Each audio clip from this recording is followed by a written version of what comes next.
I assume the regulation exists specifically to stop that from happening, which is, to my American mind, that Frickin' sounds Spectrum. so insane. But perhaps that's the reason why we have so many fucking con men in this stupid fucking country. I don't know why they do that in the middle of the day. Let's just reset everything. By convincing millions of Americans that he's gonna run the country I guess like it a is not the business. middle of the day, it's Motherfucker, kind of got in the 7 evening. bankruptcies. But still. What do you mean you're gonna run the country like a business? Telling me they can't do that at like 3 or 4 in the morning? He's running the country like Trump Steaks or Trump University Absolutely or Trump infuriating. Casino right now.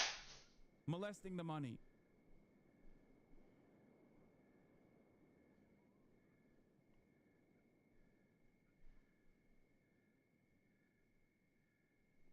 Engineer or sound engineer, which are not professional engineers in the same way that a computer engineer or a civil engineer. Yeah, it's the same in Norway. It prevents comment and forces the state to provide the education. You're all run by comment. Yeah, no, it totally makes sense. Okay, maybe we can get back to it now.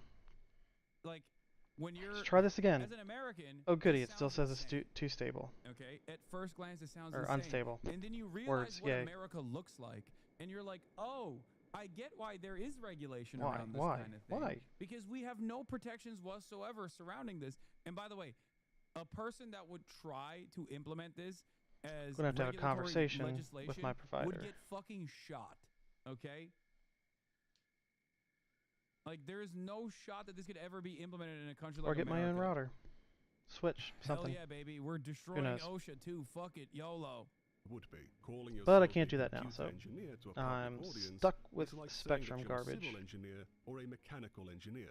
You might as well call yourself a doctor or a therapist. For Mutahar to be a licensed computer engineer, for him to be able to legally call himself a computer engineer or an engineer in general, he would need a 4-year... Even if you graduate from university, you can't call yourself an engineer until you take an ethics test after enough time in an engineering job? Oh my fucking lord. degree, 4 years of training, and to pass the National Professional Practice Exam. If he had just a degree, then he could only call himself a computer engineer graduate. This is where things become a little bit difficult, because Mutahar is apparently not just a computer engineer. I'm a video engineer now. I think I know how this shit fucking works. Okay, I think he was like jokingly saying that. Like, if I wasn't a computer science engineer, I wouldn't speak about Elon. But as an engineer, yeah, I'm gonna call him a fucking idiot because he does do idiotic statements.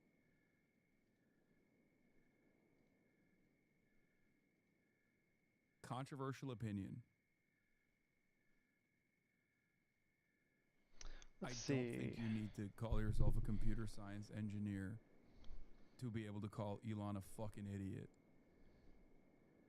Okay, let's see. Gonna see if Additionally, I can find what I wanted to talk about. He chose to slam that in there as a qualifier, but I guess whatever works, you know. What I wanted to point out. Security engineer. First a thing. computer engineer is very much a real thing, but a video engineer or a broadcast engineer isn't a real professional engineer. See if While I can computer find science graduates often work in the software article. development, sometimes called software engineering, computer science isn't an engineering discipline. So computer science engineer doesn't really make sense. Cybersecurity engineer is once again using the word engineer. Not certain, but I'm sure with the illegal cars of X job is about doing so in the context of offering services or signing contracts. Yeah, that makes sense.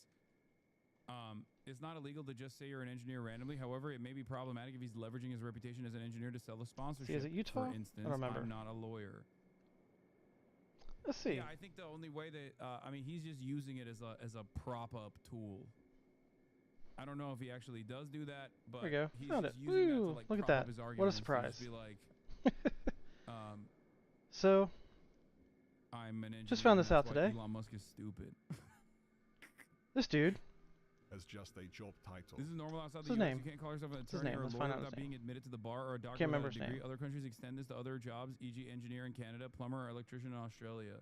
Adams. Mutahar clearly wants Senate the President prestige Stuart of being Adams. perceived as an engineer, given that he's been called Had a himself relative, an engineer 18-year-old for the past relative. 10 years, and he uses this title to Raped make a 13-year-old himself more girl. authoritative. But I'm an engineer. I So what's know he do? how this stuff is going, so I'm not even speaking out of pocket right here. Okay? If you wanna Changes the disagree with me, legislation feel to free, allow but you're 18-year-olds to actually do that wrong. As and make it somebody okay. who's a computer, engineer. Oh my God! Why has he said he's an engineer so much? That's Yeah. the law in the U.S. too. Come on now. In California, you can say you're an interior decorator, but What not a interior surprise. designer unless you're accredited. That's the same in the U.S. chatter. Someone That else caught said my that as attention. well, but First thing today. I'm willing to. Like, I don't think it's I've never heard of anybody like being unironically prosecuted for something like this. In America, you can say you're a fucking doctor. I would challenge You know? anyone You literally to compile a list It might be illegal, but sure as of shit, plenty of people lie about it. Look at every left-leaning chiropractor, for instance. sexual Every deviants, single criminals, rapists, chiropractor does this. and compare They it put on the fucking scrubs to right-wing and ones. then they talk about how. And what makes it They worse talk about how fucking. is this the platform they run vaccines on. Make you autistic and gay. Okay. So Virtually it feels every like the overwhelming chiropractor majority in the United States of America has done of what they some say and version do of what I'm talking about. Some version of what Mudahar is is projection. doing here. Or shame, who knows? Maybe it's shame. Somebody Maybe a who little of both. understands computer code, for Huh. instance. There he is. Hearing Elon talk about computers and anything code related is actually Utah Senate mind-boggling. President J. Stewart It's not Adams. clear Good job, what kind buddy. of an Good job. engineer he is. So Glad to see you what got your priorities education straight. Does he have? Like, it's a really good explanation of why, like, I picked engineering as, like, the road to go down when I was studying. I'm like, So he would have an engineering degree. I went to university. I don't think you've mentioned your actual poli-sci degree, even in the context of political commentary, as much as Muda has So, mentioned his fake engineering anytime degree someone and from the right wing certification, says that they actually I care don't ever talk about about children, my degree at all. it's a fucking lie. I don't even talk about, like, who gives a shit, you know? Maybe I should. I feel like libs respond to that more. I'm like, I have a degree in this. This is my degree. This is what I've brought it up when people have asked me.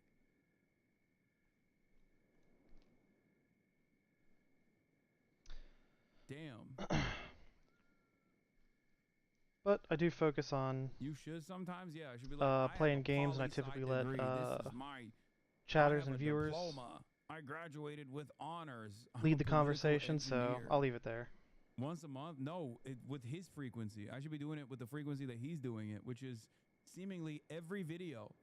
This motherfucker's like, as a computer science engineer, I think you should sit down when you're pissing. It's like, you didn't need to qualify that.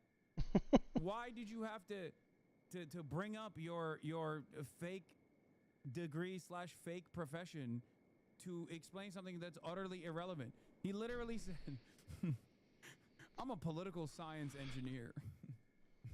I'm a political science major, and as a poli-sci degree holder with honors, by the way, See what kind of videos I we think got Elon out today. Musk is not so smart. For computer sciences, and that's it. education background, asking because a lot of CS knowledge. About that. I was talking to a mom, $25,000 a year for childcare, roughly $2,200 a month. They say it's more than their mortgage in Central Brooklyn. They want to expand their family, but at this point just really can't because their dual income level is, at a level where they don't get that sort of low income help. So there's help available there. What is your vision, Zoran, for middle income families that want to stay here, that want to thrive here, but just can't afford the city? How would you change things in city government for that sort of family? The mark of excellent public goods are those that everyone in New York City will use. And this story that you've shared with me, I wish it was the first time I heard it. I wish it was the first time I heard of New Yorkers who by any other means would be described as successful and yet cannot afford one of the most basic aspects of raising a family here in our city. And so this vision that we have spoken about of delivering universal child care for children from the ages of 6 weeks to 5 years, it is one that will be for every New Yorker, for the family that spoke to you, for the families that speak to us, for everyone that wants to raise a family in this city. And it's a vision that also understands it's a crisis not just for families and their children, but also for the workers who take care of those children. It's one that will require us to keep the centers we have open, keep their doors open, to open new centers, and to pay these workers an amount of money that they can actually live off of. Because the statistics that Senator Warren shared, that 1 in 3 workers are leaving the job by the end of the year, that is a crisis by any other name. And yet we are far too comfortable sitting on our hands and saying that, in fact, there is nothing government can do about this, when actually this is the clearest sign of government's inability to reckon with the crises that so many New Yorkers are facing. Senator. Would you like to? No, I mean, he's good. Okay, Marsha. He got it all. My question, there's been a lot of talk here today about Andrew Cuomo, and apparently the person who wants to become mayor of the city of New York is now going to be calling on you and others to do something about increasing the number of police, not just accepting the number of police that are there now, but also to beef up the SRG, which was responsible last week for going after the shooter on Park Avenue. And I Hope that's not showing up on screen. Good. I probably should have go what he thinks is closed my screen before I opened that. I wonder if you'd like to respond to that, because that's going to be his campaign today. You know, Andrew Cuomo will make his own decisions. He will decide to from New continue Yorkers to sexually assault Is women. the importance of public safety Or harass. Maybe I got that wrong. and the delivery of that outcome. They do not ask Tomato, me tomato, I guess. about so much of what dominates our discussion in Gotta the remember my political defamation context. training. They ask me about them being able to go home safely at night. And I've said time and time again that every decision I make with regards to the NYPD will work backwards from an outcome of public safety. Hey, what's up? And that public safety, Yes. we know Thank you. it is one that also comes from listening to officers themselves. 200 officers are leaving the department every month. A leading cause of their departure is forced overtime. And the fact that every year we ask them to take on additional responsibilities. We are making it more and more difficult for them to respond to the very responsibilities that drew them to the job in the first place. And I think about the 7 major categories of crime as listed in CompStat. That is not the full extent of what we ask officers to do. The NYPD receives 200,000 mental health calls every year. How can they be expected to respond to that and to this? New Yorkers rightfully have concerns around public safety, and I want to empower police officers to respond to serious crime and hire the mental health professionals to respond to mental health calls. How do you eliminate all this forced overtime that we all, I think everybody agrees, is the reason, part of the reason why people are leaving? Part of it is by setting up a department that is responding to things as they are, not things as we wish they would be. So much of this forced overtime is something that we can expect. It's not a surprise. It's a requirement of so much of the ask that we are making of these officers. And so when we ensure that it's not an officer who has to stand in the middle of the Times Square subway station and answer a question from a tourist of which exit works and which escalator they can take and what line is running with delays or without them, but that we actually have a transit ambassador such that that officer can focus on serious crime, it starts to reduce the kind of overtime that has both ballooned, but is also, as you're saying, pushing officers out of this department and into other departments where they know what time they'll get home at the end of the day. Senator, wait, do we have questions for the senator? Melissa? Can Senator Warren comment on that as well? Senator Warren, could you comment on the police? I'm sorry. Senator, could you What? comment on the police issue as well with Andrew Cuomo? So I listen to what the mayor says about police officers and the importance of people who are hired by the city, who are required to live in the city. And it seems to me, but I'm the outsider here, but it seems to me that affordability is an important part of understanding public safety and who can work in the public sector in New Can't be York. tired already.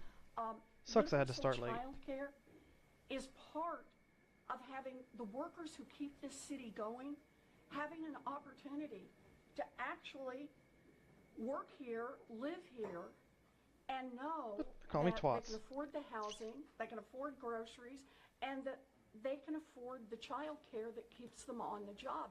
You know, I just want to keep reminding everyone, the data show us over and over and over that the lack of child care keeps a whole lot of mamas and a fair number of daddies out of the workforce. Every place where you want more people to be able to work in the work they want to do means you need child care available.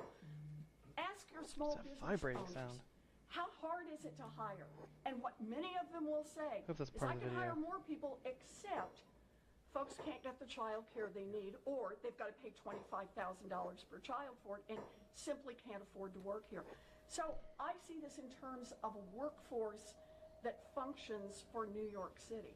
Senator, Melissa. have an affordability-related Sure. question for Assemblyman Mamdani, but Senator, thank you. There are some Democrats here in New York and also nationally, Kathy Hochul, Hakeem Jeffries, Senator Schumer, who have yet to take sides, who have yet to back Zoran. And they never will take sides because AIPAC is pulling their strings. Is there a legitimate risk in those officials supporting him before the midterm elections? And do you see any world where any Yeah, of them freaking hit the guy. Cuomo or Look, I know why I'm here. I'm here There because we go. affordability is the central issue all over this country.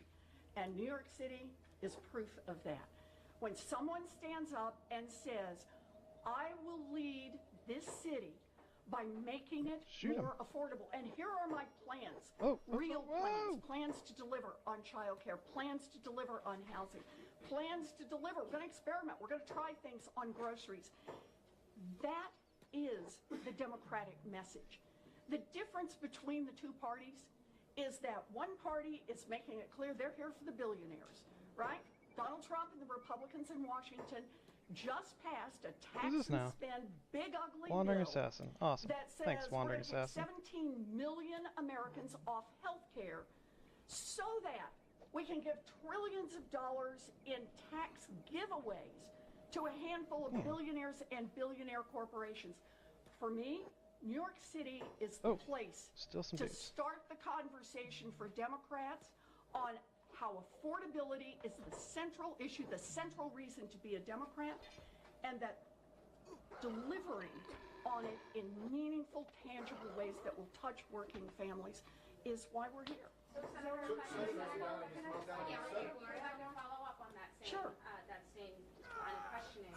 I wonder if you have a message for some of the national Democrats, including some from New York, like Hakeem Jeffries and like Senator Schumer, who have yet to endorse Mamdani or his candidacy. What's the message to them? And I guess, what do you make of the Republican Party very much trying to connect Zoran and his win here in New York City to the larger Democratic Party? So come talk about affordability for families. This is who Democrats fight for.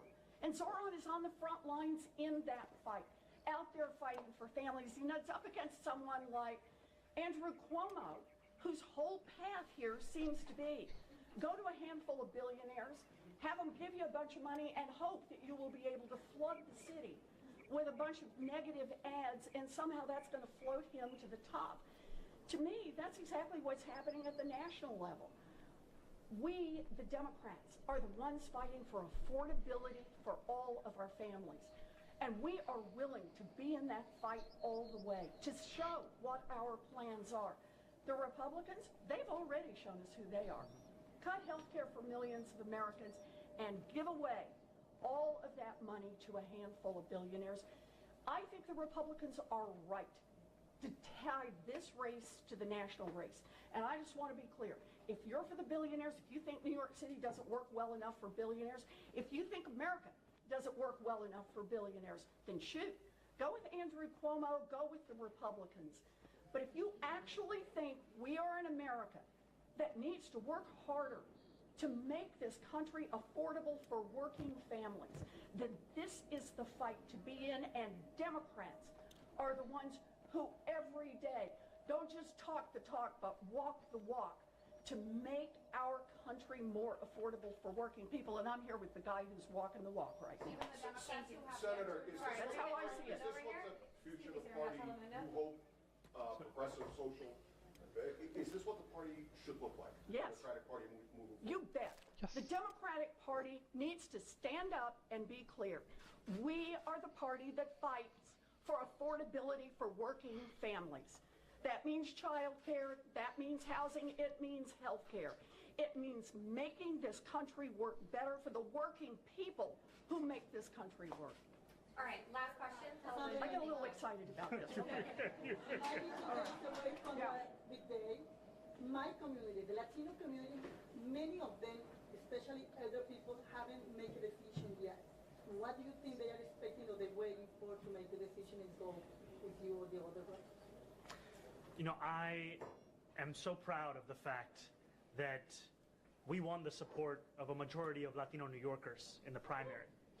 And it was support that we won by reaching out to each and every Latino New Yorker across the 5 boroughs, and yet we know that that is not yet done. There are so many more who we have yet to speak to, so many more who have yet to hear from us, so many for whom the only thing they know about this campaign is from the more than $20 million that was spent against this campaign by an independent expenditure to slander and smear what our vision is for this city. And I'm proud of, in our thousands of volunteers that we have, more than 800 have been knocking on doors in Spanish. And it was from their feedback where they said, I wish you could just try and make a video for me in Spanish so I can share something with my abuela, so I can give her this video. And you saw, we started that video in the day. If you watch closely, it ends in the night. It took a long time to go line by line.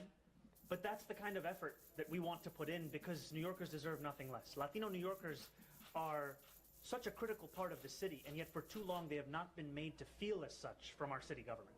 And I'm excited to use this general election to continue making that case, that the crises of affordability, of public safety, these are the crises at the heart of our campaign's vision to deliver a New York that they will feel proud to call their home.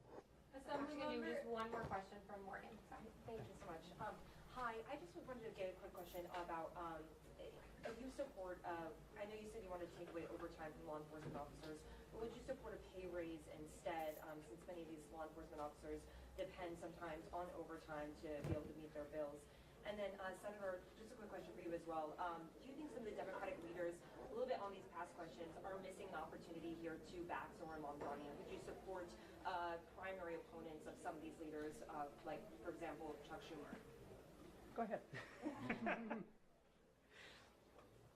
I have spoken, like many Democratic candidates, both in this race and also, frankly, in 2021, about the need to take on an ever-ballooning overtime budget. And I've spoken about it within the context of actually serving officers, because too often it's described solely in the question of additional hours, but we don't ask whether every officer wants those hours. And this is a similar thing that we've actually heard from a number of other public sector workers, how the very overtime that's described is often something that comes at the expense of their own quality of life. The commitment I have is to deliver public safety, and the vision that we put forward in doing so, both with regards to the department, but also with the creation of the Department of Community Safety, is something that comes out of conversations with rank and file officers. And those are the same conversations I'm going to continue okay, that's fine. I'll get another day to ensure that we are not just delivering it, but we're retaining officers such that they can keep doing this work in the city that they call home. So do you support a pay raise? These are the kinds of conversations that I will continue to have as we chart out what we can do to deliver on the thing that New Yorkers are asking for, which is that outcome. So Donald Trump ran for office this time, promising he would lower costs on day one. Everyone remember that? On day one. And here we are more than 6 months into this Trump administration, and the cost of housing is up, the cost of health care is up, the cost of groceries are up, the cost of utilities are up. Donald Trump has failed. What he has delivered is taking away health care from millions of Americans and really paid out for the billionaires and billionaire corporations. He has teed it up for Democrats. Our job is to say, not that. Our job is to say, we are here for working families. We are here to help make America more affordable for those families. I think that Zoran's race gives us a chance to talk about that, to talk about it with people in a vibrant city, people who have a decision to make, to be a city where everything works great if you're a billionaire, but that working families are moving out. They're saying, I just can't do this anymore. That people are leaving and just saying, I love this city, but I can't afford to live here anymore. This is an opportunity for every Democrat, for every independent, and for every Republican who feels turned off by a Donald Trump who promised to lower costs and then delivered higher costs for working people, to step up and be part of this race. Gotta That's why I'm gotta here. start moving away from the I'm Trump here bad message. because I want to see our whole country get child care for all of our babies. And In Zoran terms is of putting that together for New York City. So I'm in. in terms of whether you like him or not, support him or not, I would bite. pretty much I would bite it's at the other point kids. where Yes. Yeah. I would feel threatened, and I would. those bite who like them, him are going to usually on vote the for him no forearm matter or what you upper say. arm, where it's It kind of doesn't fleshy matter. and doughy. I would say, oh, there's some babka, and then bam. They could find a and I'd hit video him. of things he Top did two teeth, on bottom Epstein teeth, and Island. I was a biter. They'd still make I'm excuses. 39 years old. I almost never bite people now. I'm relieved to hear that. Yeah, I haven't bitten my sister in 2 years. Oh, that's great. At least. Congratulations. When I first decided to create this podcast, Gabor Mate was at the top of my interview wish list. I mean, he's the best. He is a best-selling author and a leading voice in rethinking how we approach healing, connecting the dots between addiction, trauma, and childhood. But I honestly don't know if what you're about to watch is an interview or a therapy session on me.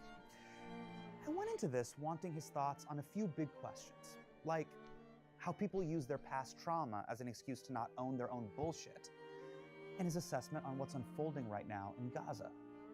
But it got very personal very quickly. I mean, he literally diagnoses me with ADD within 29 seconds of this interview. And it just drills deeper and deeper into my soul from there. And look, he's not the first person to call me emotionally immature, but he is the first person to do it to my face on camera. So, enjoy.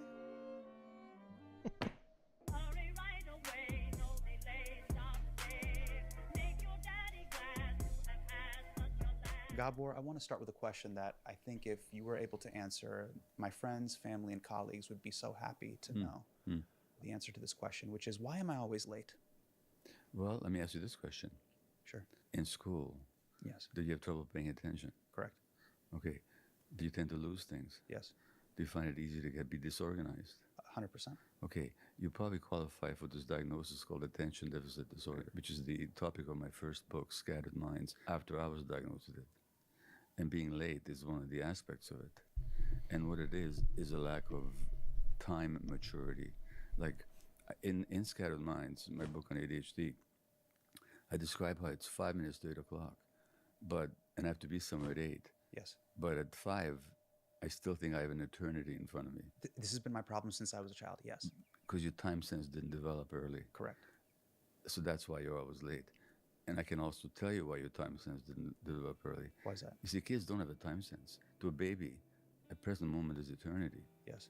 You can't say to a 1-year-old, you'll have dinner in 5 minutes. Right. All they're hearing is, there's no dinner. 5 minutes is eternity. Time sense has to develop. The brain has to develop. And for brain development, you need certain conditions. Here's what I can tell you without knowing anything about your specific history. There's two things that are true about you. Okay. One is you're highly sensitive. Yes. The other is when you were small, an infant, even during the pregnancy, your parents were stressed. How did you know this? Because that's why you have ADHD.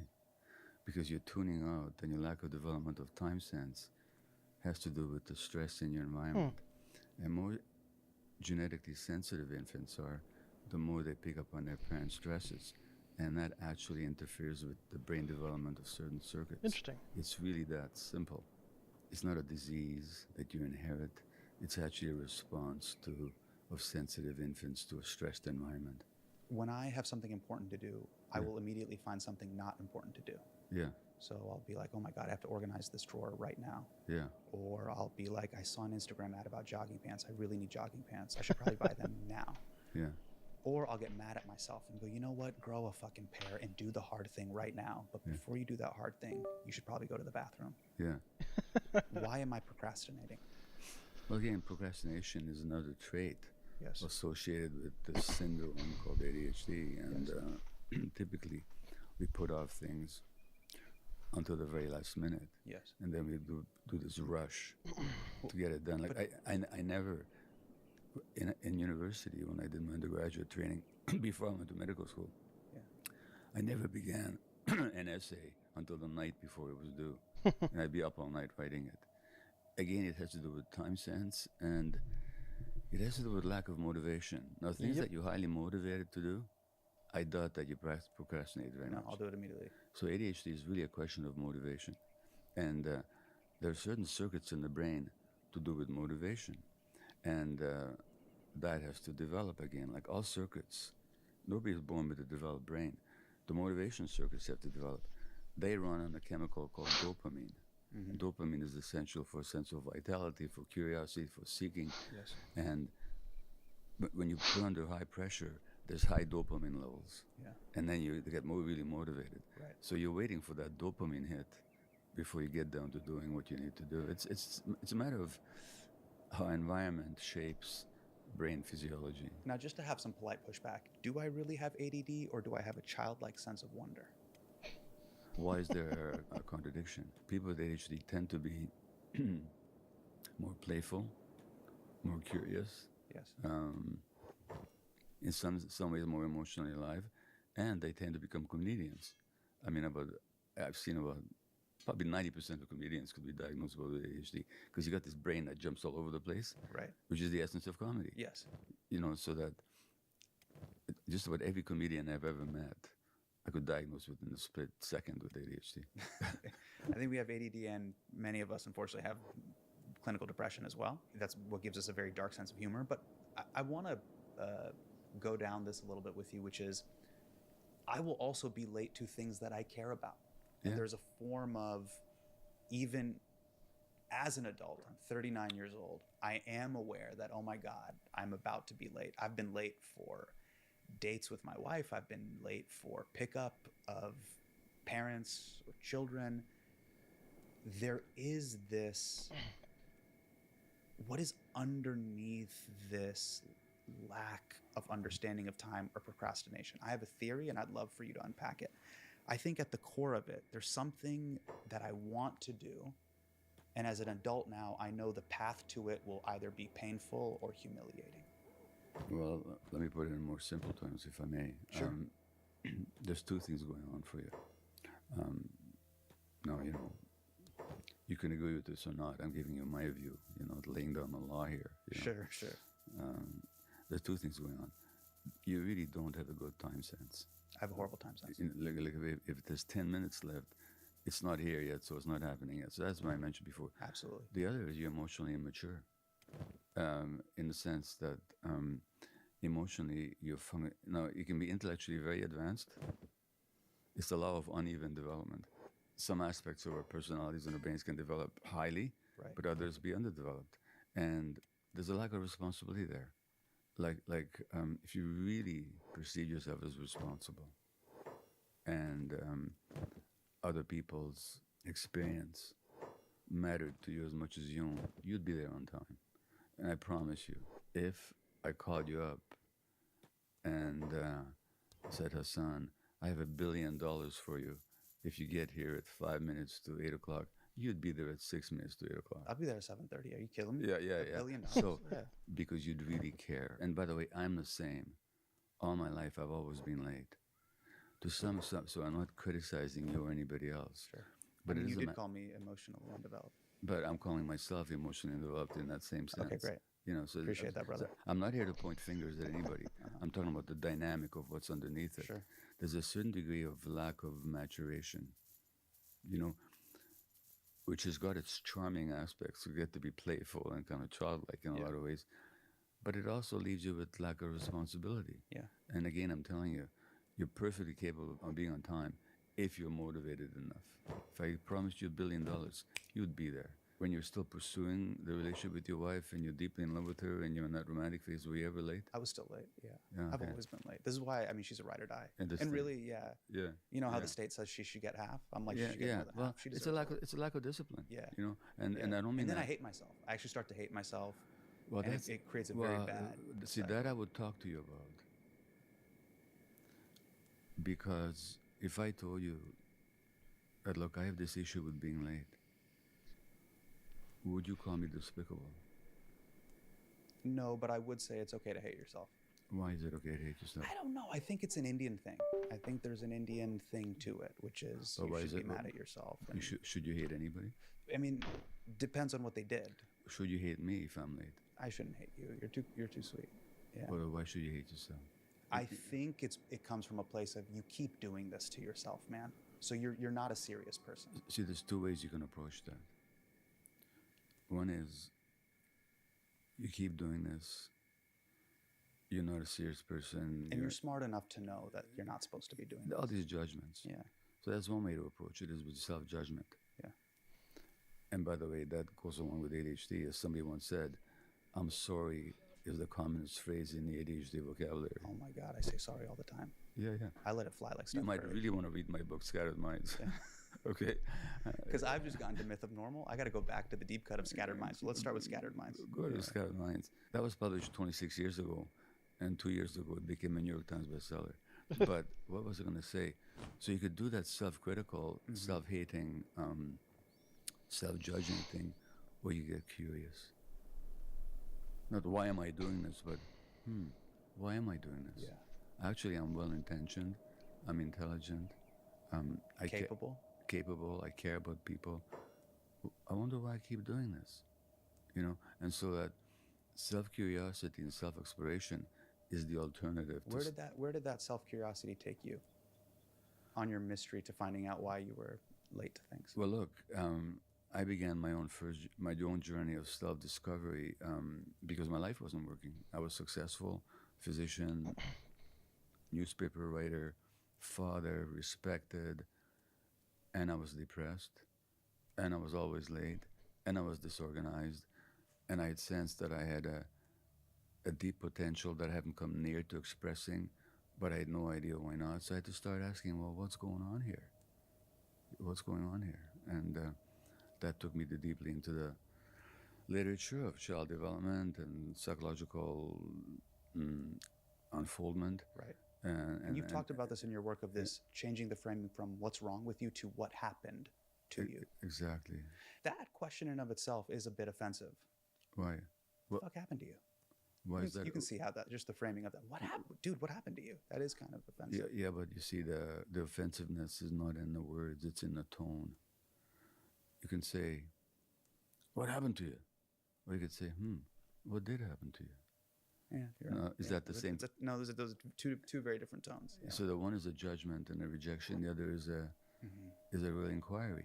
I'm talking about genuine inquiry, and I'm advising anybody who hates themselves that what they need to do, if they really want to get to know, is not to accuse themselves, but to be curious. There's always a reason. There's always a reason. And that reason is always rooted in a person's life experience and their multi-generational background. So if behavior is connected to our past, and I do see the intellectual argument in that, but aren't some people just assholes? No. I disagree. We have to distinguish between a lot of people do bad stuff. Yes. A lot of people are cruel or selfish or aggressive, narcissistic, but that's not who they are. The Buddha said 2,500 years ago that with our minds we create the world, so that the minds with which we perceive the world, that's the world that we live in. Yeah. So, if somebody said the world is a horrible place, where it's dog eat dog, everyone against everybody else, your friends want your house, they want your wealth, they want your wife, and these are your friends. Well, how would that person have to behave, do you think, if that's the world they lived in? I mean, I think they would have to behave in a way that's very similar to the way Machiavelli is So how would they you'd have to behave selfishly, you'd have to be duplicitous, you'd have to do a lot of... You have to be aggressive. Aggressive, yeah. You'd have to be grandiose, make yourself big so that other people will be afraid of you. Yeah, yeah. You have to be suspicious. You'd be president of the United States because it was Donald Trump that wrote those words in his autobiography, The Art of the Deal. I quoted verbatim. Oh, wow. Okay? Now, a few days ago in Washington, D.C., I happened to meet his niece, Mary Trump, who's a psychologist, and she's written a book on the Trump family where she describes what happened in the Trump family. Donald Trump was not born aggressive, grandiose, selfish, self-aggrandizing, suspicious. He was born an infant ready for love, needing acceptance, needing validation. But he was born into a family where, according to the psychologist's niece, Mary Trump, if you read her book, the father, Fred Trump Sr., was a sociopath who treated his kids horribly. Her own father, Donald Trump's brother, Fred Jr., became an alcoholic and dragged himself to death by the time he was in his early 40s.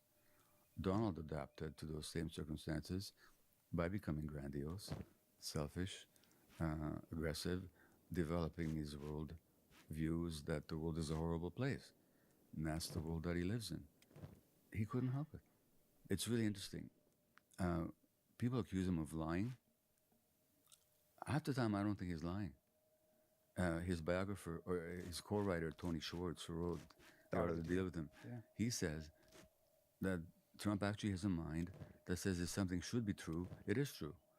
Oh, reality distortion. Yeah. Now, you know, I read a biography of Hitler. Same thing. And Hitler had a horrible childhood. So when you say somebody is an asshole, no, I don't think anybody is that. People develop certain coping patterns. That way. And I'm not saying this to excuse anything or to justify anything. I'm just asking, what is the source of the personality and what is the source of the people's behaviors? Those behaviors are just manifestations of life experience.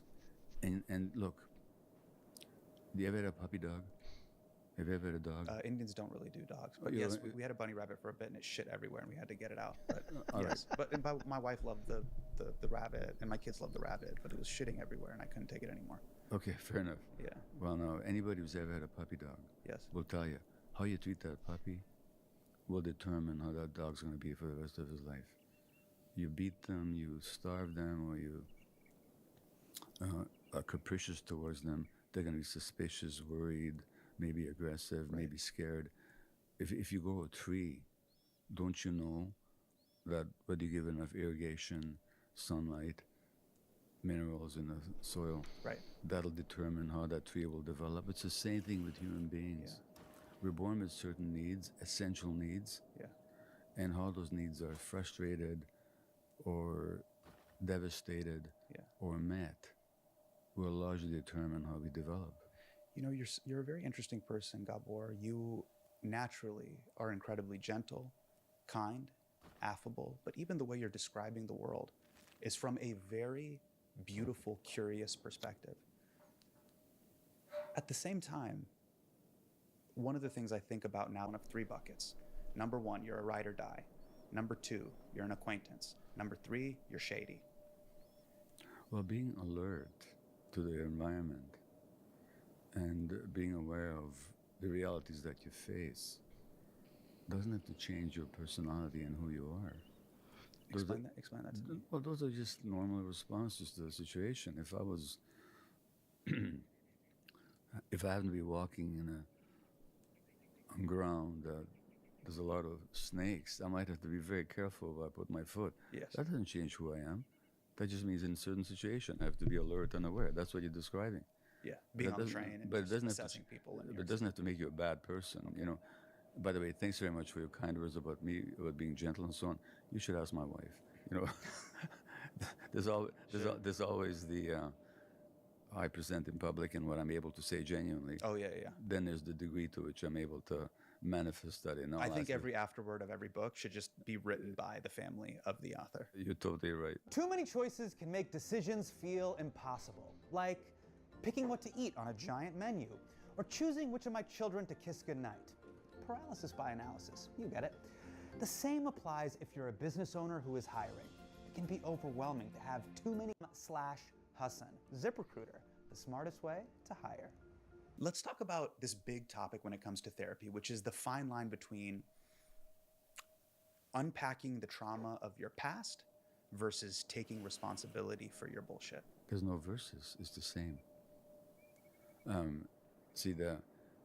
If I say stuff happened to me, which it did, it happened to me. Therefore I'm a victim and I can't help it.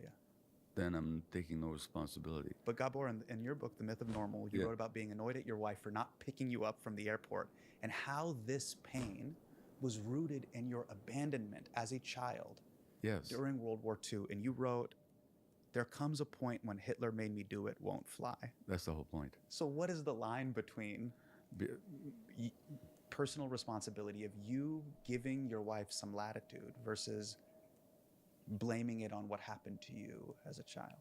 I'm not interested in the word blame at all. Just blame bores the hell out of me.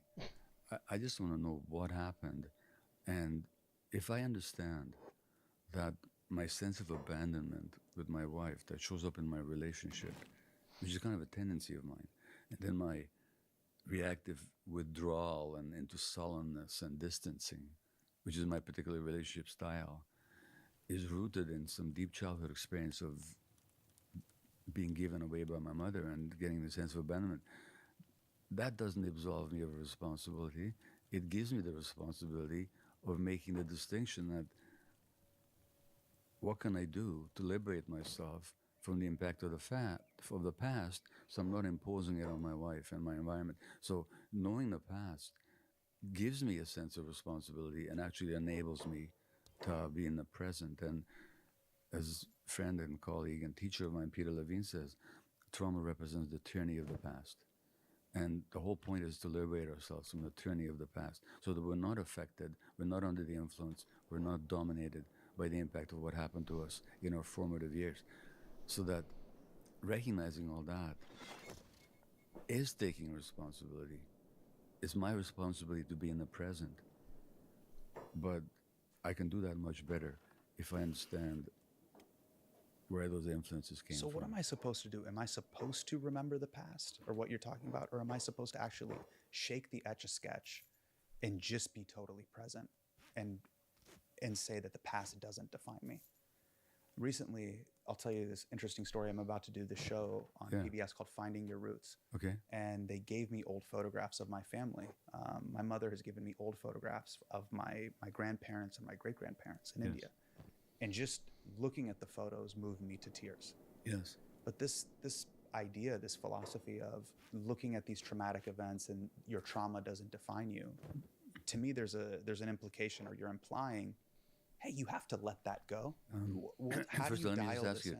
Let me ask you, did your family go through that terrible partition and, and all the violence? And yes, of 1947, yes. On both sides, mass killings of Muslims, rapes, and all, Hindus, you know. Yes. Okay. Well, first of all, trauma is multi-generational. Okay, it's passed on from one generation to the next, not because we mean to, but because we do. It's just like it's a theme that runs through the generations. And I passed my traumas on to my kids. I didn't mean to, but I did. Your parents did. They didn't mean to. Your ADHD is a legacy of trauma. It's a legacy of stress. When you're, now, formulate your question again, because I really want to answer it. It's an important one, but just to make sure exactly what you're asking. Yeah, I think what I'm trying to say is, so often,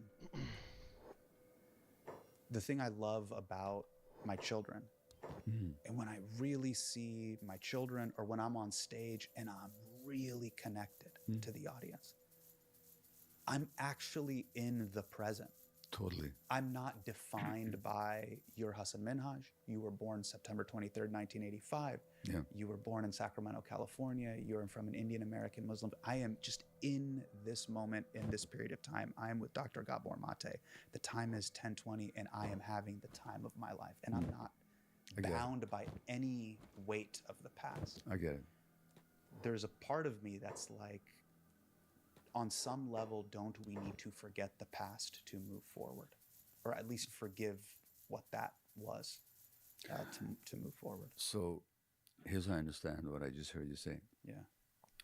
When you're on stage, connecting with an audience, you're in a genuine state of flow, what they call state of flow. Yes. And I'm not defined by the worst thing that's happened to me. No, I or totally the worst things that have happened to my parents. No, or my you're totally in the present. Yeah, I'm totally in the present. Yeah. So you're not defined by the tyranny of the past at that point. Yeah, totally. You're open. Now, flow is an interesting word, because at that point, you would probably agree, although your personality and your knowledge and your wit and your mind certainly helps you but there's something flowing through you. Yes. You're not creating it as such. You're the vehicle for creation. Yeah. Would that be accurate? Correct. Okay. It feels like magic. Yeah. Well, it's the same way when I'm on stage and I'm talking to an audience. Like I'll be talking to 3,500 people here in New York tonight. Believe me, I'll be in a state of flow. Yeah. And I'll be present. Next morning, with my wife. Oh no! Don't say it. Don't say I it. might not be in that state of flow. Oh no! You know, so there's something happens with people that have that sensitivity and that creativity, and that's where art actually comes from. And when there's something greater that moves through you, that's not defined by the past. Mm-hmm. So that's true, and part of my problem is that I love that state so much. It tends to be a bit addictive to go there, sure, and not to deal so much with the messy, nitty-gritty reality of everyday life. Yeah, which is a lot more full of stumbles and blockages. Yeah, and just traffic and responsibility. Yeah, and the laundry. Totally, bureaucracy, nonsense, all that stuff. Calls. You know? Yeah, totally. But I get it, and that's a gift that you have. You know, But I also want to hold both of us accountable here. Is at what point does character come into play? I'll give you an example. Yeah. You know, you hear this often, specifically with guys and their dads. You know, my dad had a temper. Yeah. You know, he was like a rice cooker that could explode. Yeah. Many dads had this, and there's two types of children. There are some people that temper gets retweeted, and there's other kids where like, I will not blow up. I will not be that person. But I feel that Tasmanian devil of dad inside of me. Well, first of all, I was one of those dads. My son Daniel, with whom I wrote The Myth of Normal, he actually writes in the book that growing up with me in that family, it was like when the floor wasn't the floor. You never knew when the safety and the security would disappear and the floor would just open up because there would be these emotional explosions, you know. But what do you mean by character? Character means there's a choice you can make to break the cycle. You have your wits about you. You have agency. You know what you're doing. This is why I sometimes go into the self-hatred thing. Come on, man. You know what you're doing. This is me talking to myself. I'm not talking to anybody else. Do you know something? I've had the experience of going into a rage, watching myself going into a rage, knowing that it wasn't right, and I had no power not to go into it at the same time. Now, I'm not making excuses. It's my responsibility. Yeah. And I know the harmful impact on the people around me. But here's what happens. There is a part of the brain, the prefrontal cortex, the gray matter, right here in the front. And then there's another part here called the orbital frontal cortex, which is next to the eye socket. It's like right here. When people go somebody's local, that's what that's what they're pointing at. Oh, they're pointing to this, the upper right. Yeah. The job of this part here, amongst others, is what's called response flexibility. That when something happens, I have the flexibility. So if my wife doesn't show up at the airport to pick me up, I could respond with rage and disappointment and a sense of abandonment, or I could say, "Oh, that's disappointing. Too bad. I'll take a taxi home." That's called response flexibility. This part here, impulse control. When an impulse arises, I don't have to act it out. I can say, "Oh, I'm feeling anger," but I don't have to act out the anger. Sure. And the impulse regulation. Now, in certain people, these circuits don't develop as well as they should, number one. Yeah. And number two, at that moment, the deeper emotion-laden, defensive and aggressive circuits of the brain take over. So when you say somebody's lost it, I just lost it. What did they lose? They lost impulse regulation and response flexibility. Those are trauma effects. But no. Here's what I'm going to say. Sure. That's not an excuse. Yeah. I'm not here to excuse anything. Yeah. But I'm saying is if you realize that about that, it's your job to go to work, to grow up. And growing up, I don't mean as a moral imperative. I mean, get into therapy, do something to develop these circuits. Do something so that you can be a responsible human being. That's totally on me. Yeah. So I can't use the past as an excuse, but I can understand the past to know what I have to overcome. I think, Gabor, and I mean this, as someone who's a fan of your work. Yeah. I think Zoom therapy is overrated. And I know you're a therapist, but because it's passive, you need to be active. I'll give you another example. When I was a kid, my cousins will tell you this. Zoom therapy is Okay, trash. my cousins and other friends that I went to school with. I was a Virtual. smaller kid, and I would sometimes get bullied. Yeah. And I would bite. So my cousins have told me this. My sisters told me this. When you were You'd little, bite, you said? I would bite other kids. Okay. Yes. Yeah. I would feel threatened, and I would bite them, usually on the forearm or upper arm, where it's kind of fleshy and doughy. I would say, "Oh, there's some babka," and then bam, and I'd hit him. Top 2 teeth, bottom teeth, and I was a biter. I'm 39 years old. I almost never bite people. Almost. I'm relieved to hear that. Yeah, I haven't bitten my sister in 2 years. Oh, that's great. At least. Congratulations. What I'm trying to say is I made a choice to not bite. At some point, I had to say, I'm not biting. At a point when you had the maturity to make the choice. Yes. Then let's talk about that then. What is the age of, come on, man, this isn't serious. You're being unserious. You have to grow up. Well, I totally own what you're saying. You're like, Hassan, you're being emotionally. and by the way, let's just go back to your biting. Yeah. If you're a small kid being bullied, can you see how biting might be a totally natural response?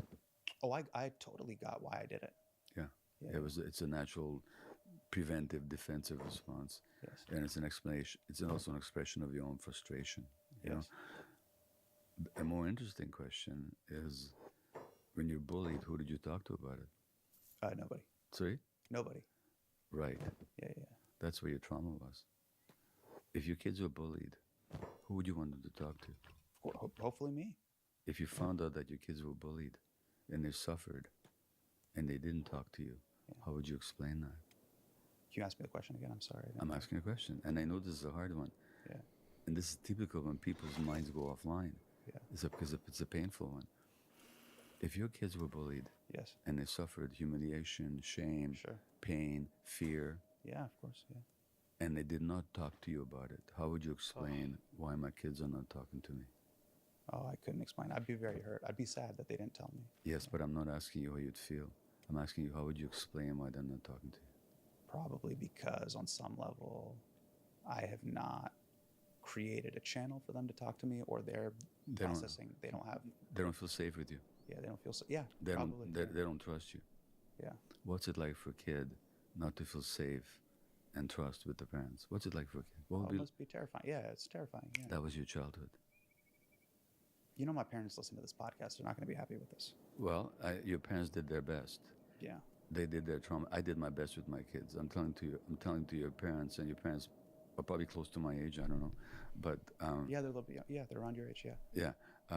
Dear parents of Hassan, you did your best. That was your best because of the traumas that you had undergone. Sure. So there's nobody's being blamed here. But what I'm saying is that there was a trauma there for you of not having that safety and security. Mm-hmm. And when you talk about therapy,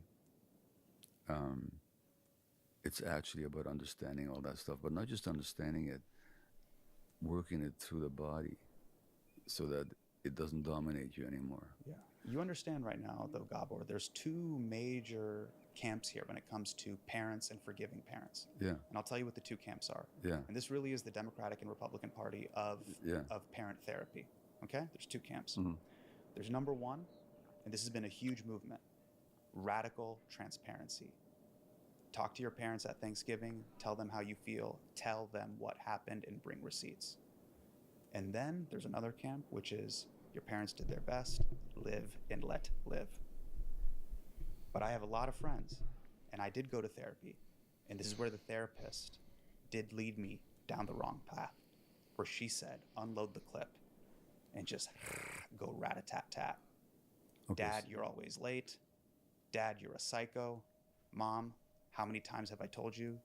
The iPad goes here. Dad, stop texting me. Hi, this is Dad.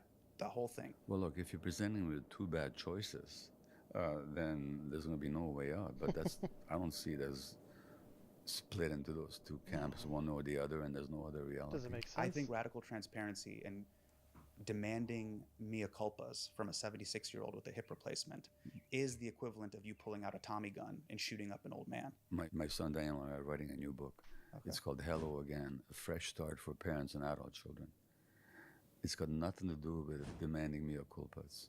It's got nothing to do with taking a machine gun and shooting some 76-year-old with a hip replacement.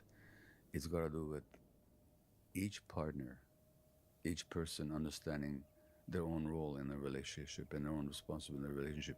Your healing does not depend on blaming your parents.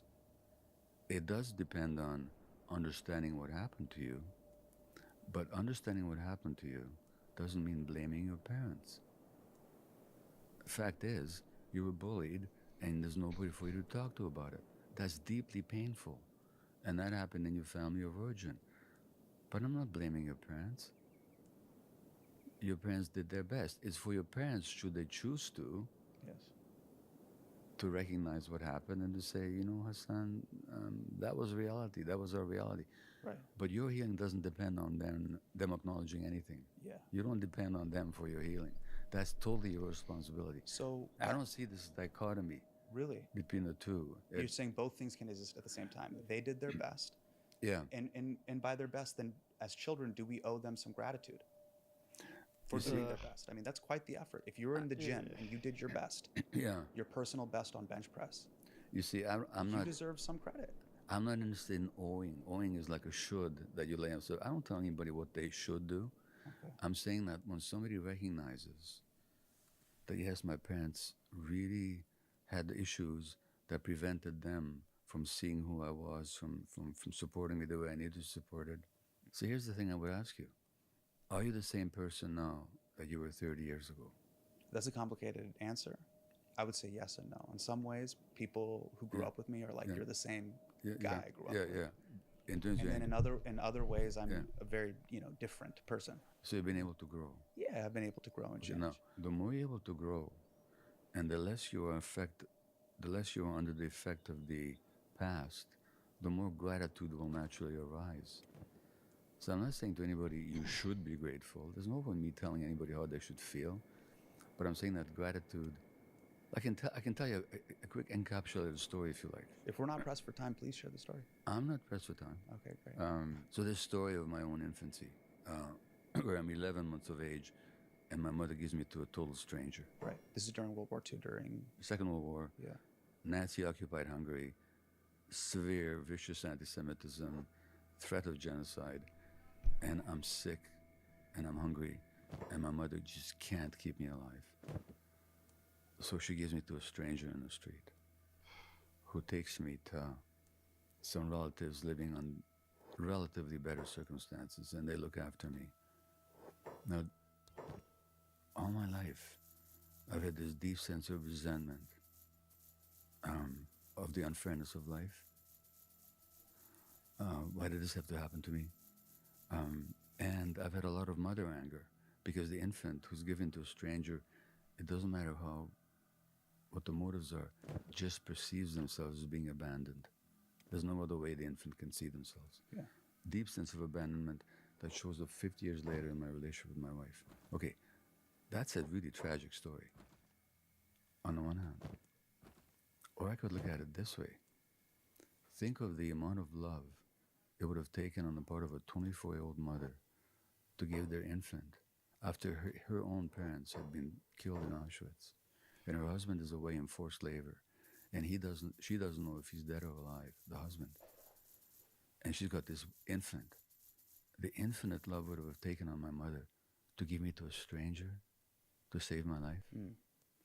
The love of the universe that shows up in this Christian woman who takes this Jewish infant and conveys him to these relatives. The love of the universe that's manifested in these relatives living under terrible circumstances than to take in this sick baby and to look after me.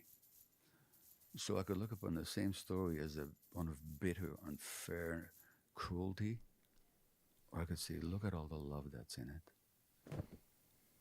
These days, I'm really aware of the gratitude for all the love. At its core essence, what do people need? Well, it depends at what stage. So here's what children need.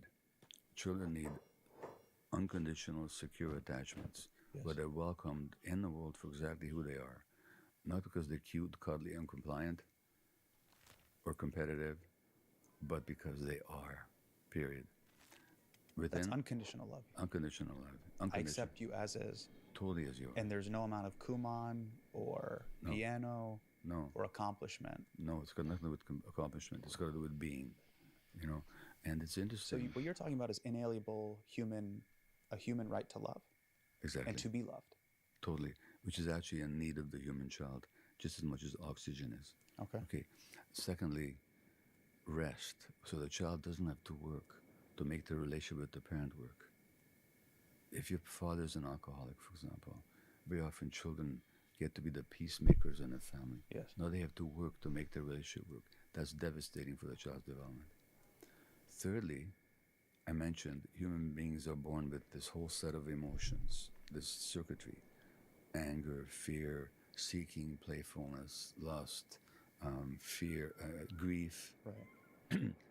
The human child has to be able to experience those emotions when life demands it. Yes. And to be able to express them. Yes. And to have those emotions understood, accepted, and validated by the parents. Yeah. So these are some of the needs of children. Adults need more. They do need a sense of belonging, a sense of meaning, a sense of purpose, a sense of value. That has got nothing to do with how successful they are, or how pretty they are, or how much they please or don't please other people. Right. So we do need a sense of belonging, of acceptance, of meaning, of purpose. These are human needs. Frustrate these human needs, you're going to get all kinds of dysfunctional behaviors. And in the United States right now, for example, there's been this, every year in the United States, last few years running, twice as many people a year die of drug overdoses as Americans who died in the Vietnam, Iraq, and Afghan wars put together. Wow. So you're talking about the overdose on fentanyl and opioids and all those things. Okay. These have been called deaths of despair. And what's happened is that, and this is recognized, I think, on all sides, young men in the States have lost their sense of belonging and purpose and meaning because the industrial heartland has been hollowed out. And now they have no sense of meaning and purpose. They turn in desperation to drugs or to radical politics, you know. And so people do need a sense of meaning, purpose, belonging. Take that away from them, you're going to get all kinds of dysfunction. So these are human needs. Yeah. And everybody on all sides needs a sense of purpose, meaning, and acceptance and belonging. Yeah. Sometimes we get them from the wrong sources. My summer soundtrack is playing through JLab headphones and speakers. Whether you're doing a workout, chilling by the pool, or cleaning the house while listening to your favorite podcast, which I hope is this one, but it's probably something related to true crime. Find the perfect... I want to talk about something that's really interesting about the mind-body connection, but specifically with intuition. Yeah. People love your work because they go, oh my God, Dr. Gabor Mate is saying I should trust my gut. It's scientifically connected to my head. I should trust my heart. But when do we delineate between your intuition being something that is telling you the right thing, or your intuition is anxiety and self-doubt and self-sabotage? Well, those things are not intuition. Those things are emotional dynamics based on confusion and trauma. But sometimes you have anxiety reflux in your gut. Oh yeah, it shows up in the gut all the time. It comes up here. It shows up in the same area, but it doesn't feel the same. Like when you have a strong gut feeling about something, there's a kind of certain knowledge about it and a certain degree of ease about it. Yeah. When you're having a strong emotion, there's usually perturbation and tension around it. So I'd say that on the body level, you can tell the difference about what you're experiencing inside. So the spiritual teacher, Eckhart Tolle, who lives in Vancouver like I do, he says, and I've learned a lot from his work, he says somewhere that emotions are the body's reaction to the mind, whereas gut feelings are the body's reaction to the external environment. So that without gut feelings, animals don't survive, do they? Sure. And human beings evolved in nature. And for millions of years and hundreds of thousands of years, until a blink of an eye ago, we all lived in nature. So gut feelings were essential for survival. And they just tell us, is it safe, is it not safe? Emotions are more complex, and emotions are very much an affected by what we believe and our perceptions and our past dynamics. And so they're not the same as gut feelings. So it can be confusing, but when I work with people on this question of gut feelings versus emotions, I just direct them back into the body and say, let's see what's the body experience here. If there's a gut feeling, there's going to be a kind of a calm knowing about it. If there's a strong emotion, it's going to be tense. That's the big difference. Got it. So when it's self-doubt, self-sabotage, I'm not good at this, I'm not worthy, you know you're going to fuck this up, you know this isn't going to go well. That isn't your gut talking. That's your anxiety talking. Not at all. That's your anxiety talking. So even if you feel it in your body, that's something else, though. You're always going to feel it in your body because emotions are literally physiological things. There's no mind-body separation, you see. It's not possible to have an emotion without your body being involved. What's a tool people can use to determine what part of their body's talking to them?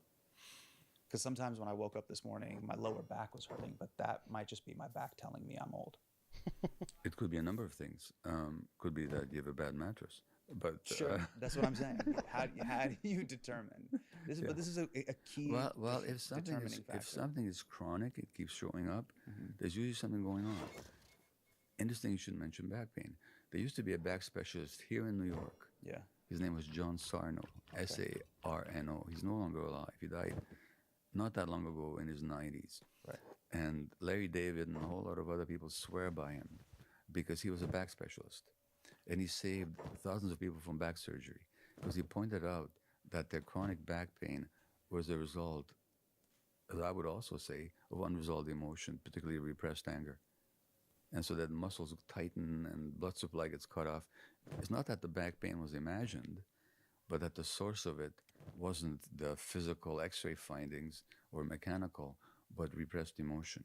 So somebody with chronic back pain, I'd want to talk to them about what's happening to them emotionally.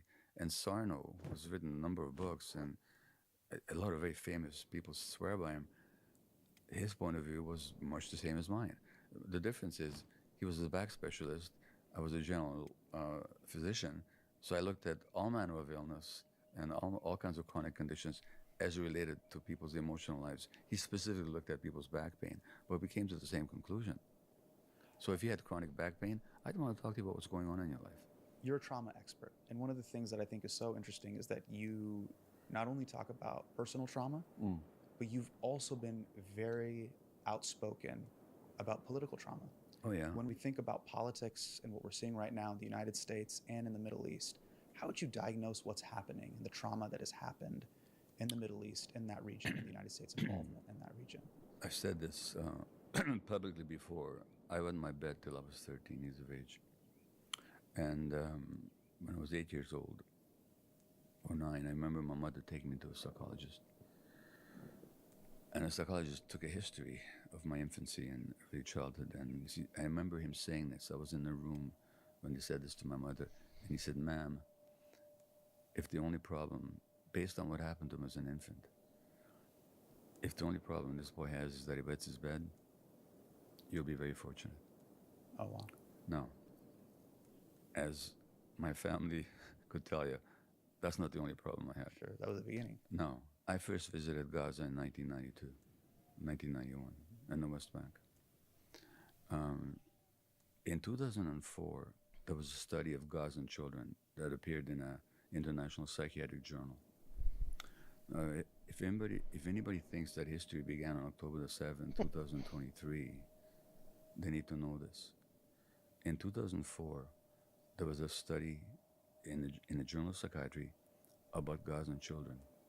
This is 2 years before Hamas took power in Gaza. 2.5% of those kids had no traumatic symptoms. A large number had severe post-traumatic symptoms. They wet their beds, like I did. They were aggressive towards their parents. Died nightmares, depression, anxiety. That explains things. Based on the collective trauma that has been imposed on the Palestinian people in the name of my people, the Jewish people. And then I visited the West Bank in 2022 to do a workshop, a trauma workshop, for young women being tortured in Israeli prisons.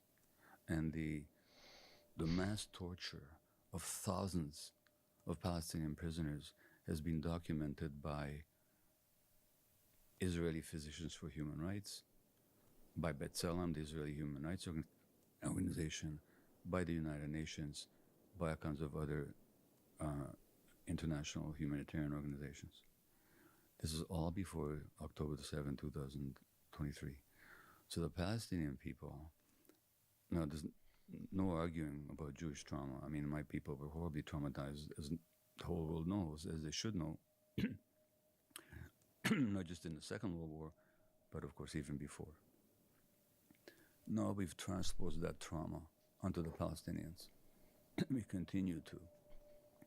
And in my adult life, in my conscious life, I've never seen anything as horrible as what is inflicted on the Gazan people right now, and on the Palestinian people.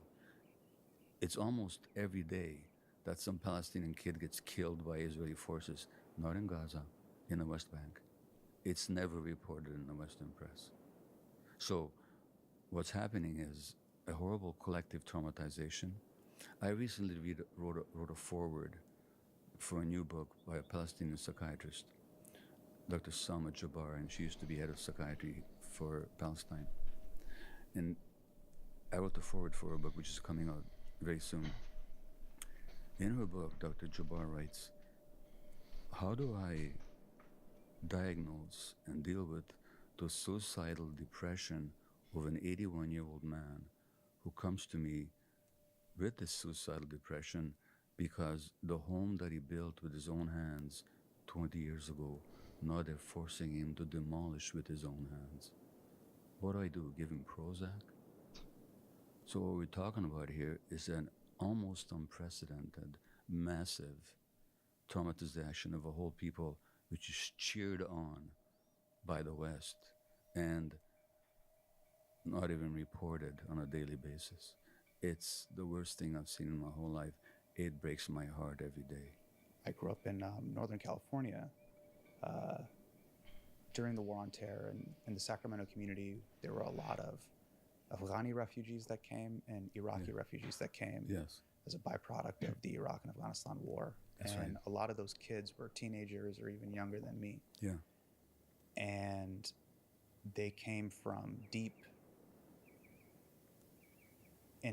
traumatic experiences from war. And I would oftentimes think to myself, well, where will the trauma end? How do we fix this trauma, or how do we heal this trauma? Based on the work that you've done and what you've seen, are you optimistic about the future? What can be done so that this trauma does not continue or the trauma is healed? When I was in Palestine 3 years ago, and anybody wants to, there's a film called Where the Olive Trees Weep that's available online, where I'm briefly featured doing this particular workshop with traumatized women. But when I was there 3 years ago, and just to give credit where credit is due, I was there because of the support of Israeli Jewish psychologists. So there were Israeli Jews who wanted to help the Palestinians and wanted to help this healing work to them. So I'm not making this a Jewish versus a Muslim or Jewish versus Palestinian issue. I'm making it's a human issue. Human beings on both sides.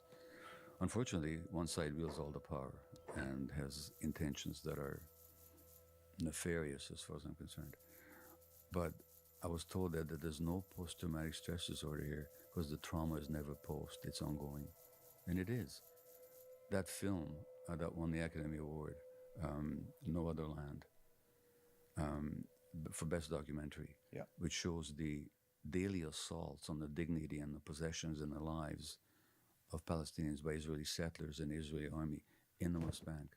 You probably heard that the Palestinian director was attacked a few weeks ago, lynched basically, outside his own home, and then arrested by the Israeli army for protecting himself from these settlers. So how do you heal trauma in the midst of the trauma? It's almost impossible. For me, is I want, and my intention and my prayers always is an end to suffering. Yeah.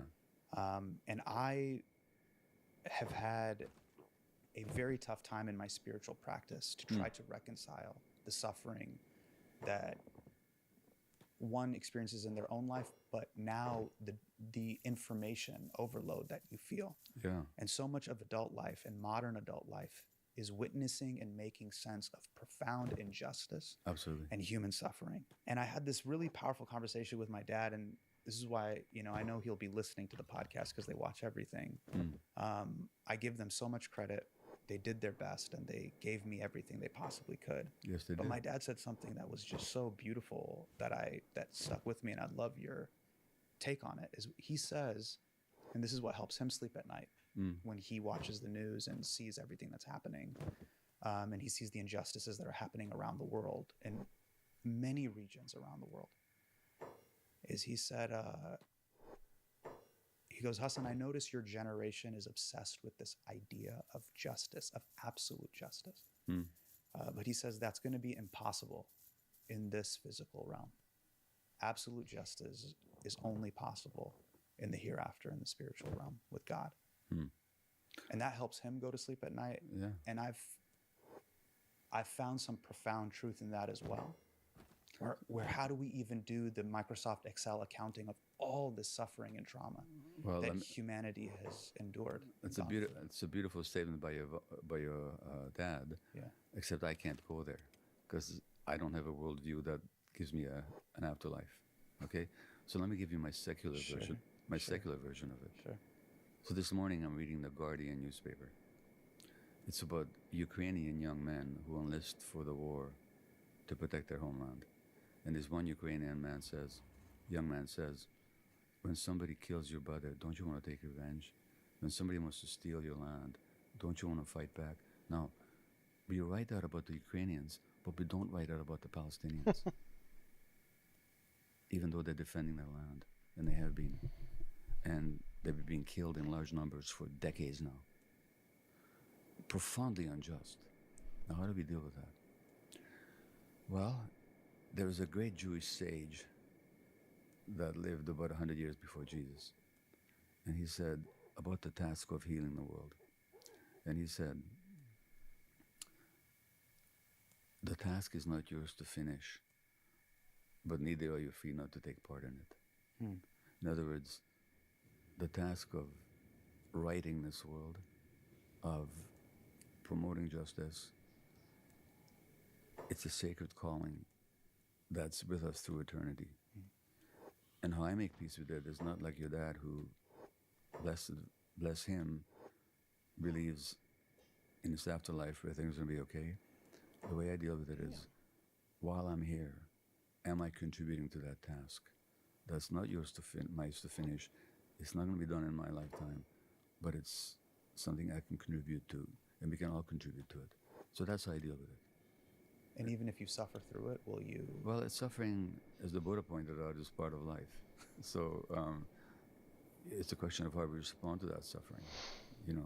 And so in that sense, I'm with your dad. Like, he's talking about something long term. Yeah. Well, my dad is, and I give him a lot of credit, which is human beings are deeply flawed. And the period of times that we live through are incredibly finite. Yeah. And only God or some higher power, Yahweh, Bhagwan, whatever you want to call it, can really do the Microsoft Excel spreadsheet and really give the true justice P&L and serve it. And that's what gives him peace. I get it. And I would also say that, to go back to the earlier part of our conversation, when you're on stage, that's what's showing up, is something much greater than you are. Sure. That's just flowing through you. This has been a really beautiful conversation. Dr. Gabor Mate, you are 81 years old, correct? Yeah. 39 years old. Yeah. Do you have any final words of wisdom to impart people that are my age, that are in the middle of their life, what the second half looks like and what a meaningful second half of life should be? At your age, I had not yet begun the self-examination like you've already begun. So I congratulate you on that. I would say, look to the inside as much as you look to the outside. So whatever you're responding to, whether it's your son's behavior or the injustice in the world out there, or whatever challenges you may experience professionally or personally, look inward as much as you look outward. And the truth is always going to be inside you if you have the means of finding it. So that there's a lot of truth that you carry, let it unfold, but it takes attention. Dr. Gabor Mate, thank you so much for your time. Well, absolutely, my pleasure. Thank you. I appreciate you. Yeah.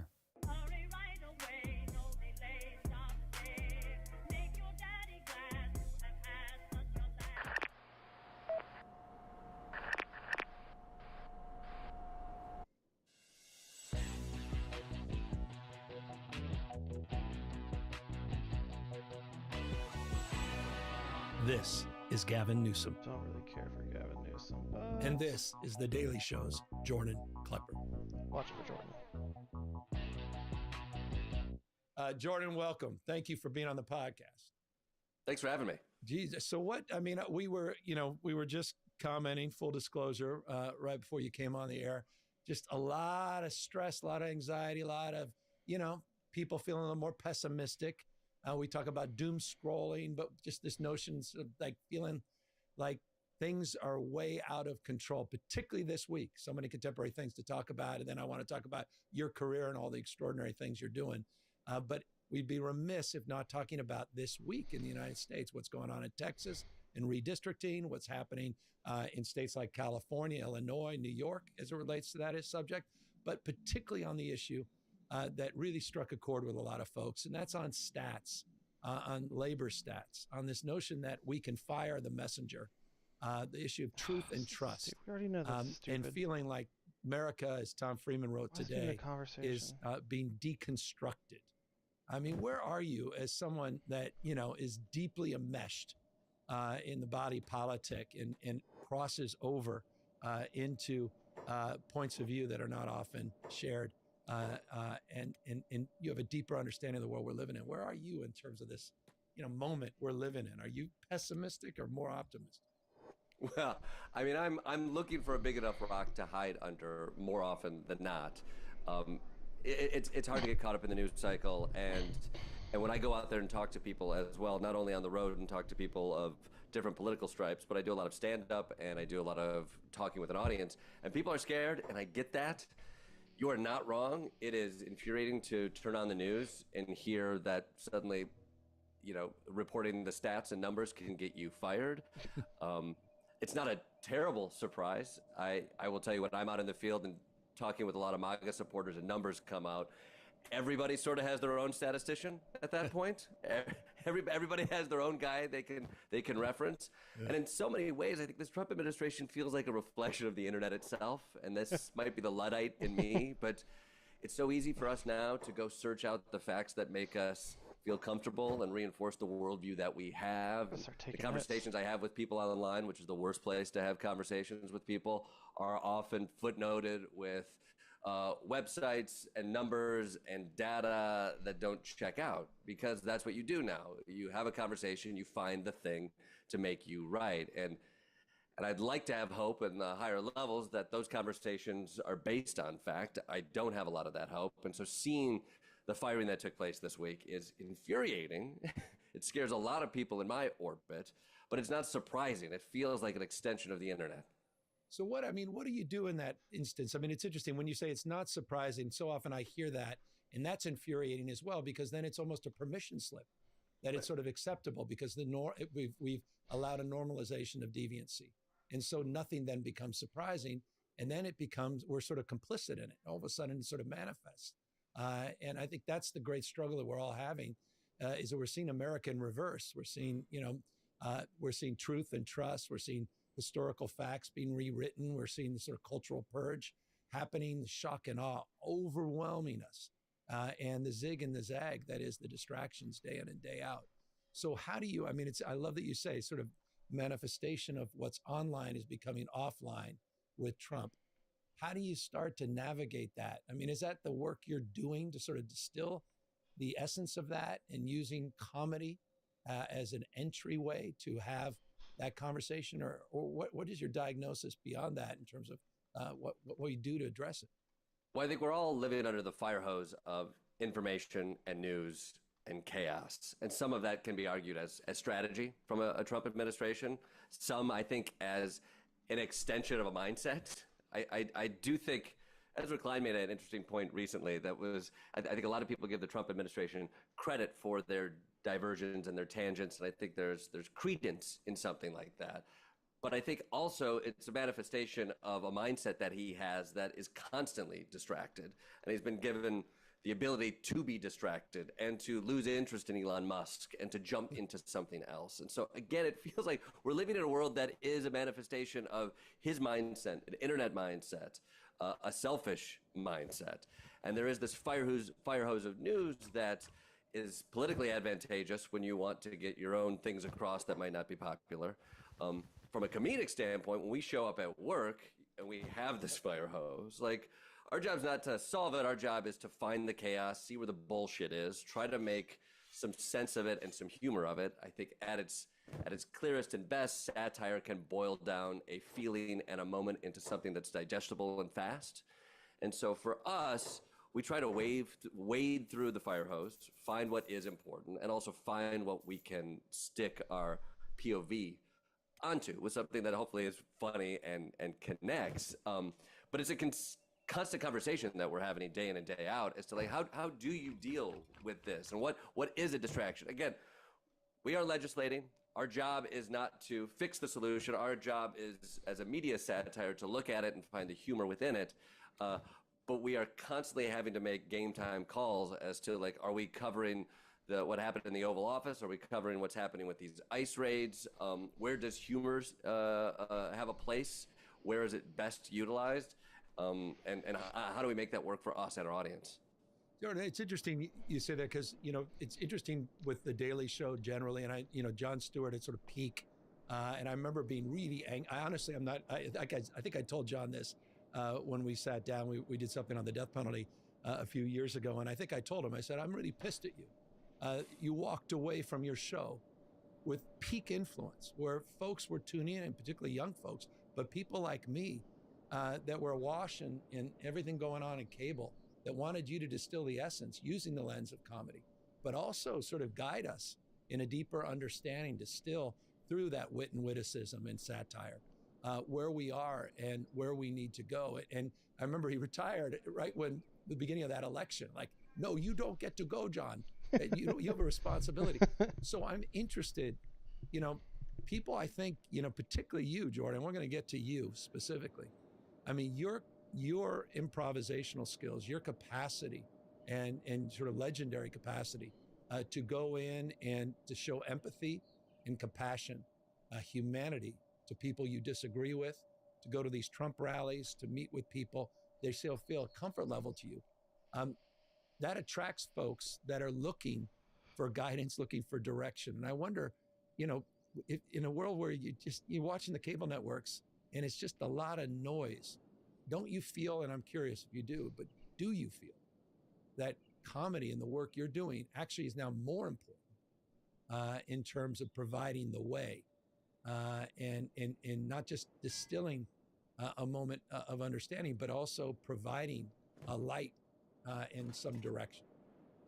I mean, as a person in the entertainment industry and an actor, I do have a sense of self-importance that does make me think, yes, I'm more and more important every single day. Governor Newsom, every single day, I'm more important to the general politic of it all. Yes, sir. I mean, I will say, like, going back to when I connected to The Daily Show, I used to watch it in college. I wasn't interested in politics. I wasn't connected. I wasn't locked in. Quite frankly, I don't know how college students do it today. Like, I had the luxury of being naive about the world around me and just focusing on improv comedy and drinking a 40 ounce and not throwing up. Like, that was like my journey as a 21-year-old.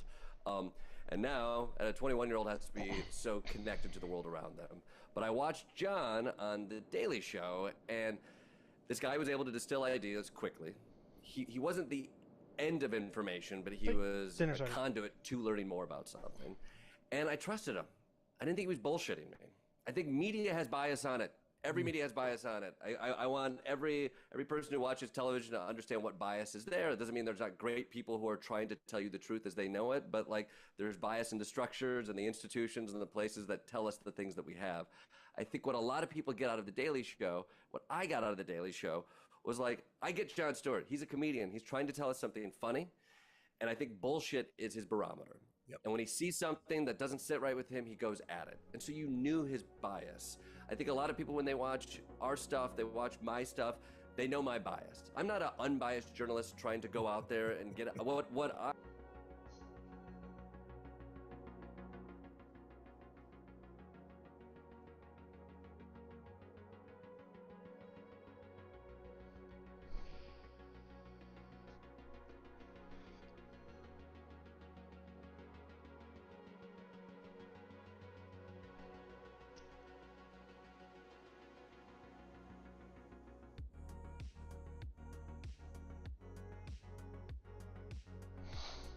Back in a few minutes to all the nobodies that are watching.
you love Israel? Israel number one. No politic here. Why you no love Israel?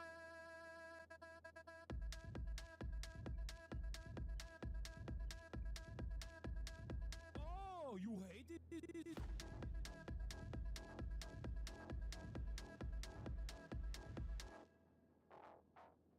I'm Israel high. I'm Israel high. I'm Israel high. I'm Israel high. I'm Israel high. I'm Israel high. I'm Israel high. I'm Israel high. You have forgotten to say I'm Israel high? Do you love Israel? You must love Hamas. You are Hamas. I'm Israel high. I'm Israel high. I'm Israel high. I'm Israel high. I'm Israel high. I'm Israel high. I'm Israel high. I'm Israel high. Oh, Israel not number one for you. Oh, anti-Semitism. Israel, small nation. Israel, tiny nation surrounded by scary Muslims. Ah, you are anti-Semitism. You are Hamas. You are Hamas. No politics here. Say Israel number one. Tweet Israel number one. No politics here. No politics here. No politics here. No politics here. No politics here. No politics here. No politics here. No politics here. Say you condemn Hamas. Say I'm Israel high. Say you condemn October 7th. You are Hamas. No politics here. No politics here. What's going on, everybody? No politics here. I hope everyone's having a fantastic evening, afternoon, pre-noon, no matter where you are in the world. I'm Hassan Piker, and this is the Hassan broadcast coming to you live from sunny California, Los Angeles, folks. We're live and alive, and I hope all the boys, girls, and ebbies are having a fantastic one because today is a beautiful day. Today's a wonderful day. Today is hump day. It is Wednesday. That's the song of the summer, baby. That's right. No, the song of the summer is the fucking song that I keep seeing that one guy, Jay Guapo, on TikTok dance to. Anyway, Wednesday. It's Wednesday, ladies and gentlemen. It is Wednesday, hump day. August 6th, 2025. I hope everyone's having a fantastic one. I certainly am. I hope you're having a fantastic one as well. It is 11:57 a.m. I am late. I apologize. I'll tell you exactly why I'm late. I have a good reason for it. And that is because I was doing yet another frickin' doco.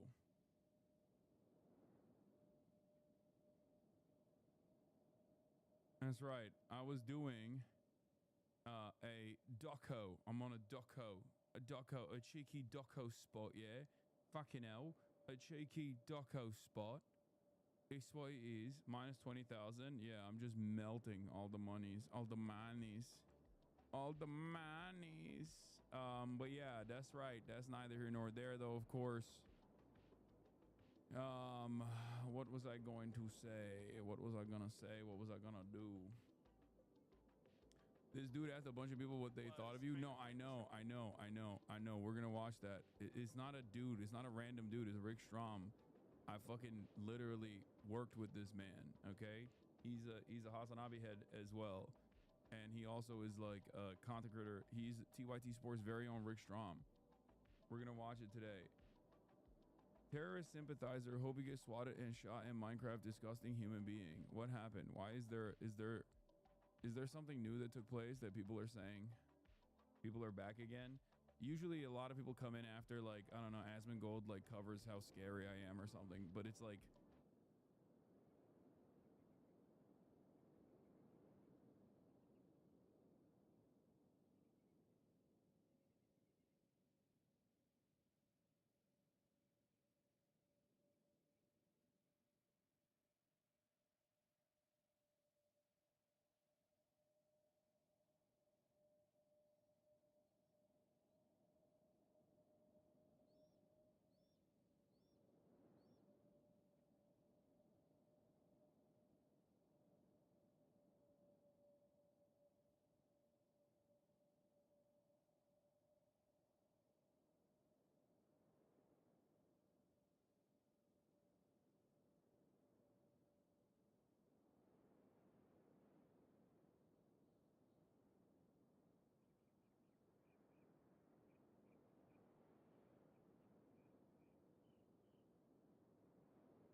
love that. The wolf one is crazy. Open your hips and bend to the hips a bit. Have you watched Soul Eater? I have not. Kaya is logged in. I don't know why she's logged in, because her ass was toast earlier. She was passed the frick out while I was doing the doco. But yeah, I worked out, I did my squats, and then after my squats, I what do you call it? I did a documentary. I did an interview with the doco people because they wanted to do more of an interview. It's like about masculinity and stuff. So, do you think Maya realizes she is making lesbian merch?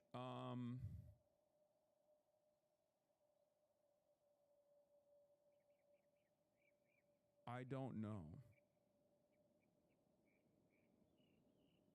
We can't use that blast off. That blast off is funny, but it'll get me in a lot of heat. Asmongold will continue to try to, cry about it. And be like, yeah, this guy I've been calling a terrorist, he's defaming me. Yeah.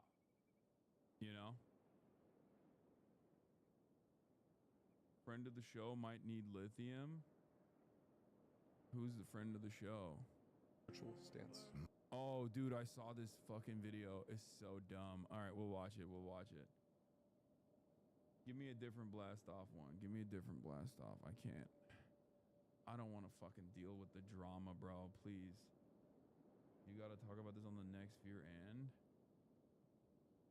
There's a micro docuseries on TikTok about the woman who fell in love with her psychiatrist via 30-minute Zoom telehealth appointments.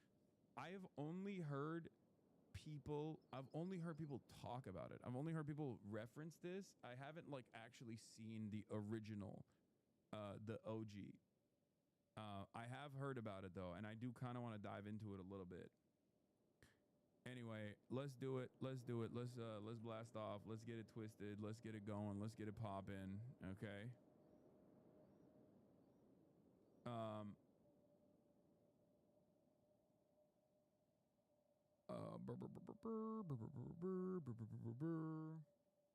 Bro, TikTok girlies have beef with Mike Israetel over race realism. Yeah, no, people are yelling at his race realism, which is a crazy thing to say.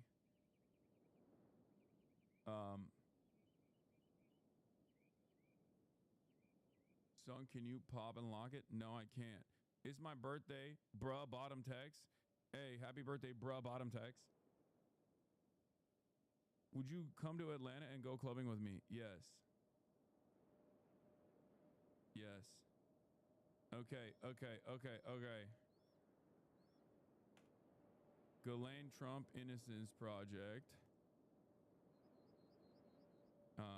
Trump to tariff India over Russian oil.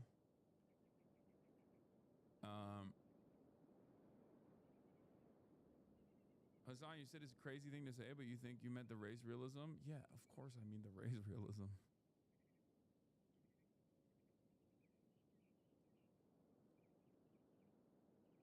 Do I have aura?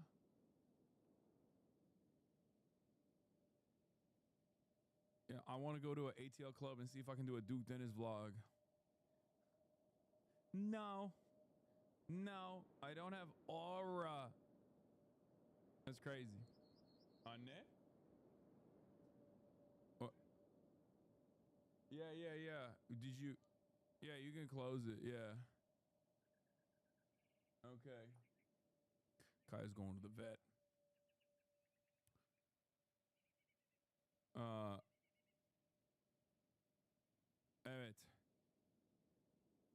Evet, bitti benim işim. Hayır değil. Yeah, it's just a caller. No,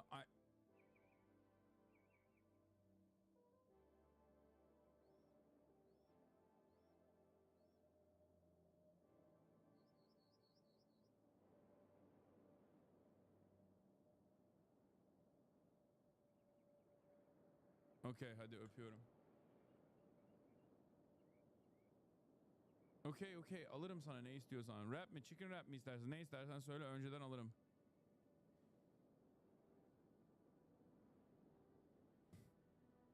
my mom wants me to purchase her food and is talking to me about that. Anyway, but where was I? What were we talking about? Oh yeah, Ghislaine, Trump Innocence Project, Trump to tariff India over Russian oil. Thank you for the playlist, Amasia. Israel set to approve new war plan to occupy Gaza Strip. Israel to occupy entire Gaza Strip and more. Get in now.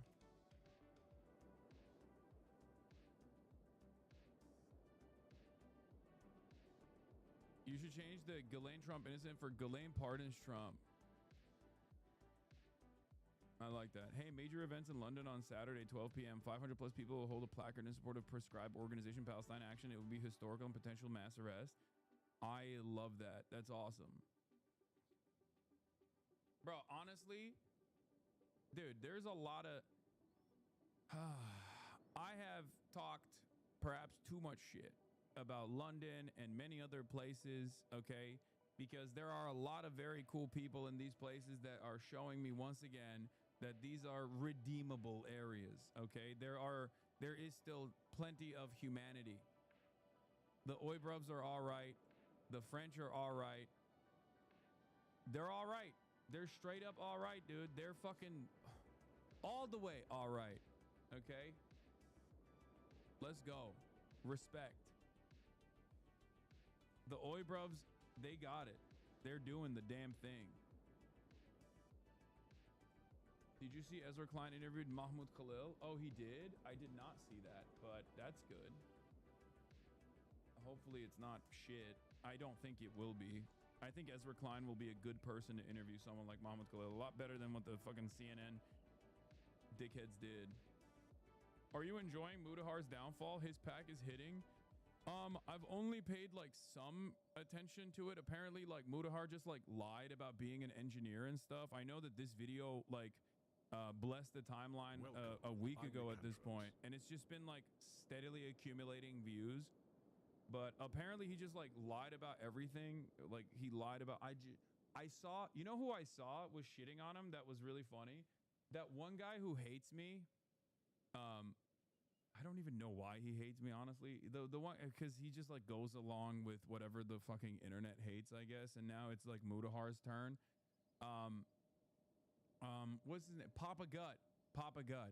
That guy, I saw a TikTok of him reacting to like this video, I guess, and it was insane. Like he was just saying the craziest shit. He was like Mr. Sigma Grindset. Mudahar is Mr. Sigma Grindset, because like apparently he was talking about how he was like an engineer and how he's like, you know, he has like 8 different companies or some shit. Like not 8 different companies, but like he just runs a company. He's a CEO, and he's just like also doing you know, a video a day, all this stuff. And I remember you having no idea who that guy was the first time you heard of him. Who, Mudahar or the Papa guy?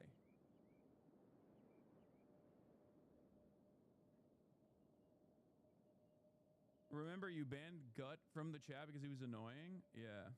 I'll be honest, I'm Gen Z and online, but I don't know who these people are. No, it's fine. It's because it's like there's too much stuff on the internet. There's too much stuff on the internet. Don't worry your sweet little heart with any of these issues. Okay? Don't. You don't really need to know these people anyway. And it makes sense that you're in this community, because if you did know these people, you probably wouldn't be in this community. You'd be like fucking right wing. You'd be one of those guys who just like deludes themselves into thinking they have liberal values, but slowly but surely creeps into the fucking far right pipeline, because seemingly all of those guys who say they're apolitical or liberal adjacent only trash the fucking left. But I guess now they've turned the crosshairs upon themselves, it seems. And people are yelling at Mudahar for apparently lying about being a fucking engineer and shit.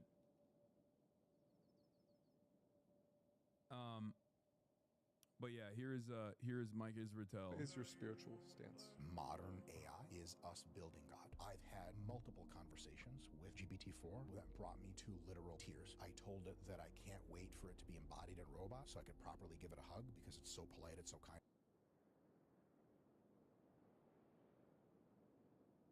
bro, I think he needs a human to give him a hug. Like, what is going on, man? How do you get to that point where you're like, I need the robot to, like, he got to be trolling, right? Like, this has to be a troll.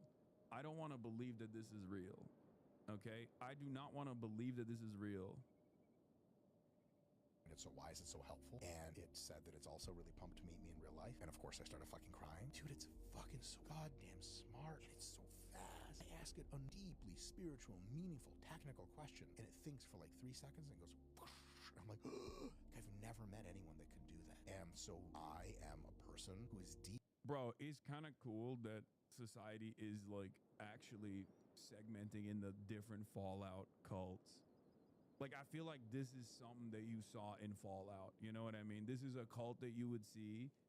Like, this kind of sentiment is expressed in a Fallout cult, okay? In the video game Fallout. It's just like saying that like human beings are bringing about God, like they're trying to create God with the AI. Like, that's very, yeah, children of Adam coded. Deeply spiritually affected by the birth of intelligent machines. That's my religion. What is your spiritual stance? I love everything about these videos, though. It's like curious zoomer, cool music in the background. Like, they always also like boost it. They bass boost it for some reason. And it's like, what is your stance? What is your spiritual stance? And then the guest is always making the most convincing case for the craziest thing you've ever heard that leads you into thinking maybe we should put tariffs on fucking SM7B microphones and podcasting equipment in general. Maybe we're tariffing the wrong shit, you know? Why are we tariffing India for being a mediator for Russian oil when we should be tariffing whoever the fuck is letting podcasts thrive, okay? Says you is something that you can tell me. I'm in favor of ending my career as long as we just live in a podcast-free utopia.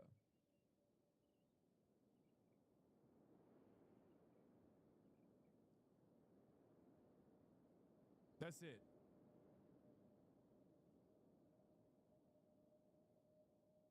You understand me? It's funny, it's just an aggregate of information, so that means God is the collective consciousness.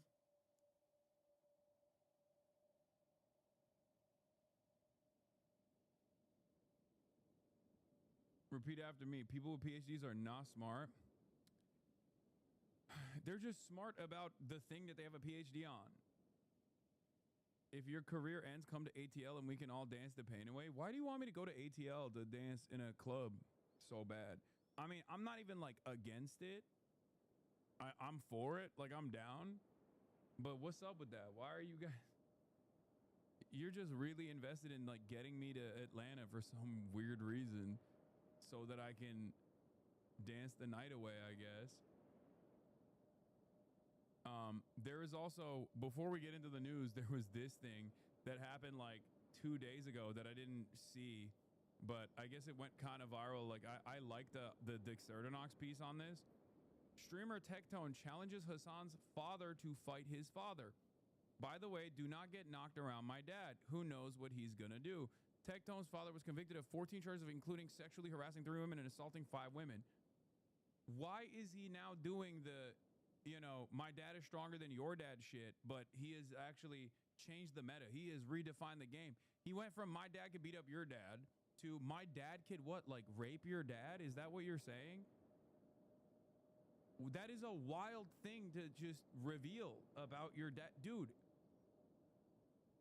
that's crazy, man. Why are you saying those things? Like, what's wrong with you? Bro, this is unsustainable. Okay? Every day we are moving further and further away from bringing back some semblance of shame, okay? We need to stop.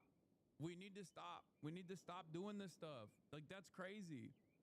There are so many motherfuckers who just like wear this kind of like shameless behavior on their sleeve like it's a badge of honor, and it's like we're just making villains, man. We have ruined an entire generation. I swear to God.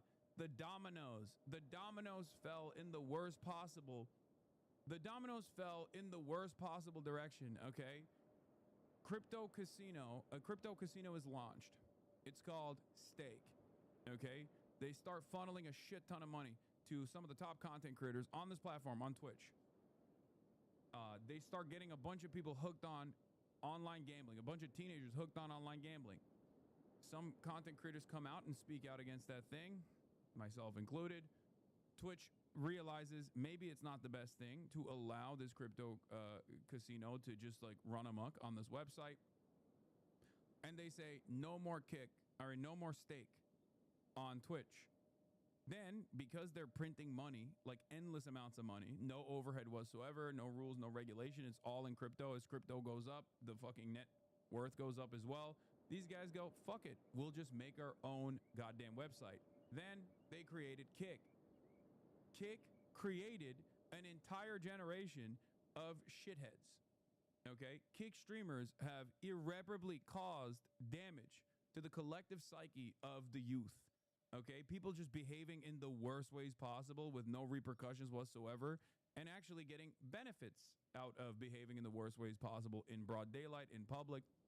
And in that process, this became significantly more normal. It just like became normal to be evil and gross and awful. And I don't know what to say about that. It's crazy. God, it's also really fucked up because you got Kick, but that's not the end of the process. Then you got Elon Musk buying Twitter and then making Twitter into this like fucking neo-Nazi breeding ground way more than it was before. So now people are just like, oh, I don't like someone, let's dox them, let's swat them, let's go after their whole fucking family. And it's basically turning the entirety of discourse into this like incredibly fucked process where normal people who are just like, hey, maybe we shouldn't be yelling about like racial inferiority, for example, like people that would exist in the real world are too fearful to say something about it in the internet world, because when you do speak out of turn on shit like that, people get fucking doxxed. People get attacked. You know? That was the dominoes falling. Shonda Black's tweet went viral. Yeah, I saw that. Did he admit his father was a rapist a second time to own Hassan? I am unfamiliar with this 5D chess move. I just don't understand it. I don't understand why someone would like volunteer this information over and over again and like remind people that this is a thing that happened. Especially after they cried initially about this revelation. Very strange behavior. Like, how do you want to be known as the guy that does this? Like, here, this is another version of that same situation as well. Here is Erico Man says, so this is just this thing now, using a serial rapist father as a threat against anyone who hurts his feelings. What a gross loser. I only read your ex's doc on you. That was enough to think you're a monster. Don't make me call my dad. You want him to rape me too. Like,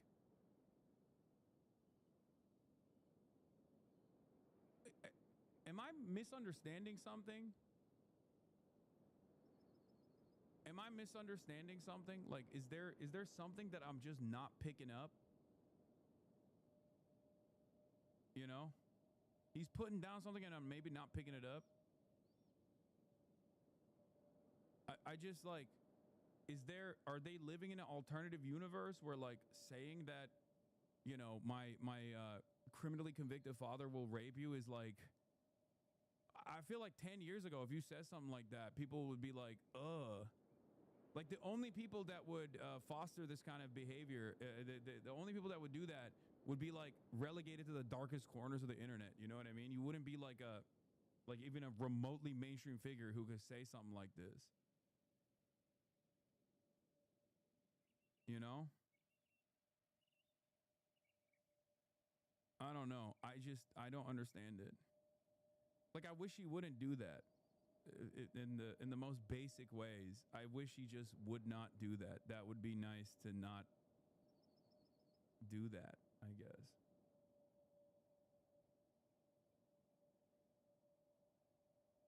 It sounds like he doesn't know how to process embarrassment, so instead of getting embarrassed and changing the behavior, he just gets mad. Yeah. He's like owning up to it because it's not really serious. Check the comments. All are like, so what? He just groped some women. Oh. Okay.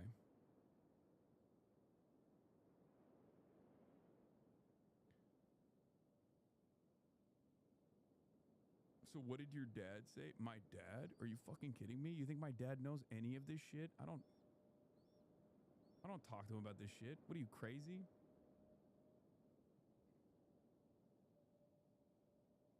How do you think that conversation would go down? Hey, dad, there's this like fucking bald weirdo who says his dad, who was like criminally convicted of sexually assaulting other military members, and is like is basically in the congressional record for doing such things, is gonna rape you. He's gonna knock you out and like sexually assault you. That's what you want me to say to my fucking father? What are you, crazy? What kind of conversation? Why would we have a conversation like that? That's insane.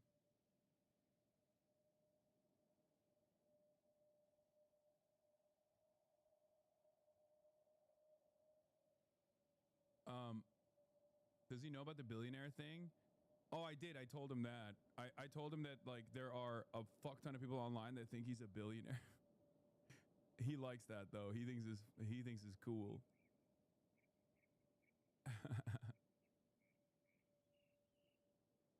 Do you know Georgia much as a Turk? Have you been there? I'm an Indian guy and I'm facing overt racism here. It's crazy. I was refused service in a cafe today. It's messed up. In Georgia? That's crazy. I'm not very familiar with Georgia. I like the country. I don't, but I'm that's wild. But I guess it kind of makes sense because they like Georgians are Christians, so they're like, oh, we're gonna be a part of the EU one day. That type of shit. That's the speed that they're on, in some respects.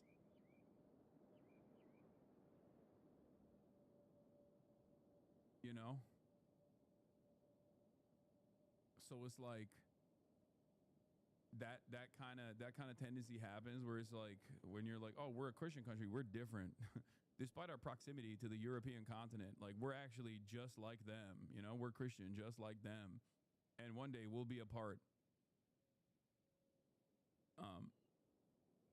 But of course, the ironic nature of this process is that Georgians look fucking Turkish, and therefore experience the exact same like anti-Turkish hatred that you would exhibit, that you would experience in Europe anyway.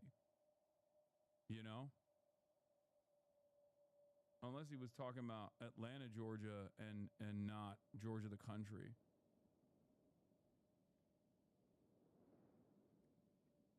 Like Georgians don't even get the anti-Slav hatred that like the Polish experience in Western Europe, because they get the straightforward like you're just fucking Turkish type of racism because they look Turkish, you know?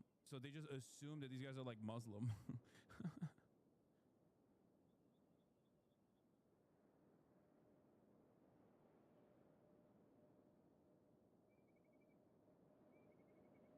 The real problem is that Turks just need to come to the realization that they're secret Serbs, lol. Did Stalin look Turkish to you? Stalin looked insanely Turkish, bro. What are you kidding me? That motherfucker was 5'4". What do you mean? Did you see his mustache? Anyway. All right. We're blasted. There was this. I haven't talked about that. There's a TrueAnon piece as well. Oh, apparently I'm in this next generation of progressive pundits is here from Michael Tedder on The New Republic. They're not on MSNBC. They're streaming on YouTube and Twitch. I wonder if the next generation of progressive pundits is here. That's it. That's another thing. Wait, Turks aren't tall? No, Turks aren't tall at all. My grandma says you yell too much to be this pretty. Yeah, well, Yeah, another $20,000 well spent. I didn't even know this article was happening. I don't even think I might have given a quote maybe. I don't remember. Democrats run away from their base, Piker told me. I guess I did give them a quote a while ago. The Republicans run towards their base. According to Piker, he too runs towards the base. And he said it's better. And he said it's because this is not even a question. Okay. I guess I did give them. This is probably a while ago. I don't even fucking remember. Holy shit. Read the chat. Sensu Beans, swallow my spit on purpose. Bro thinks he's on the team. Go to the corner and think, says Combustible Lemon, to another chatter that says, I'll swallow your spit. I'm glad that this is the screenshot that they have on the article.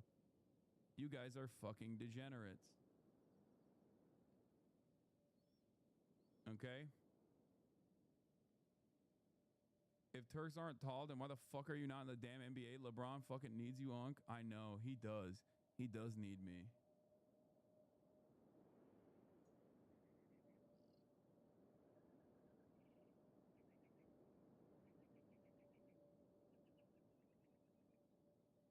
Liberal Hawk Tua.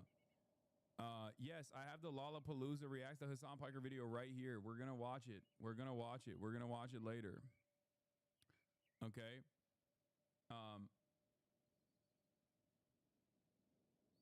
Hey, bro, the article is as requested. Just remember to make the payment to the usual account, 10K as agreed. Yeah. 20K. It's 20K. I pay 20K per.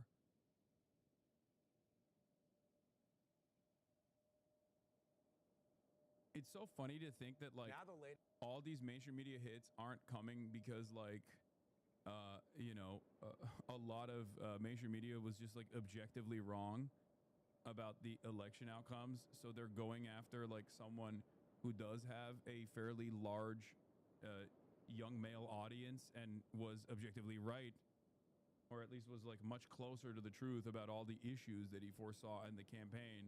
And that's the reason why a lot of these journalists are just like doing this continued autopsy of like what the Democratic Party represents. And it's actually because of a complex,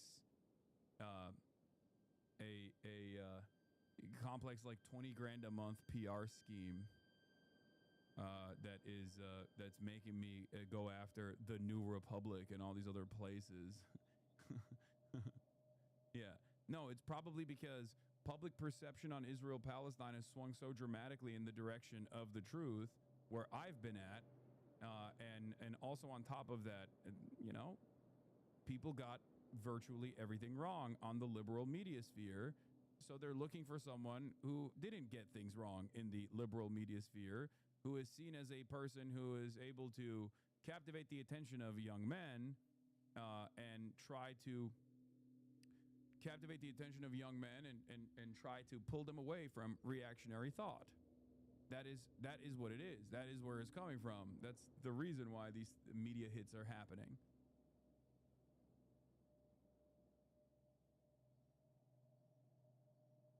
Nah, dog, word got out. They could get an easy 20K out of you, or that, or probably that.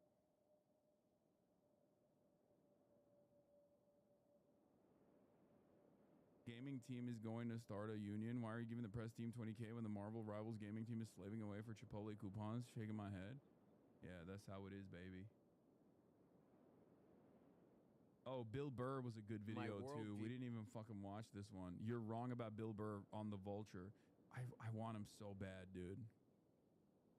I want him to come on the broadcast so bad. Your listeners aren't all men, at least I hope. No, of course not. Of course not.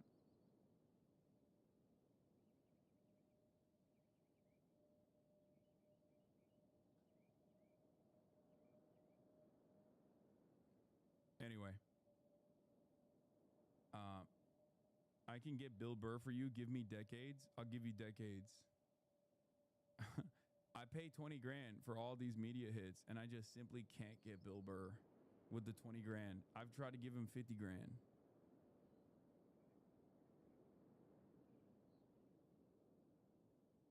Fox News accompanying ICE in LA, ignoring a judge ruling inside of a U-Haul truck to hide themselves. Oh, Jesus fucking Christ.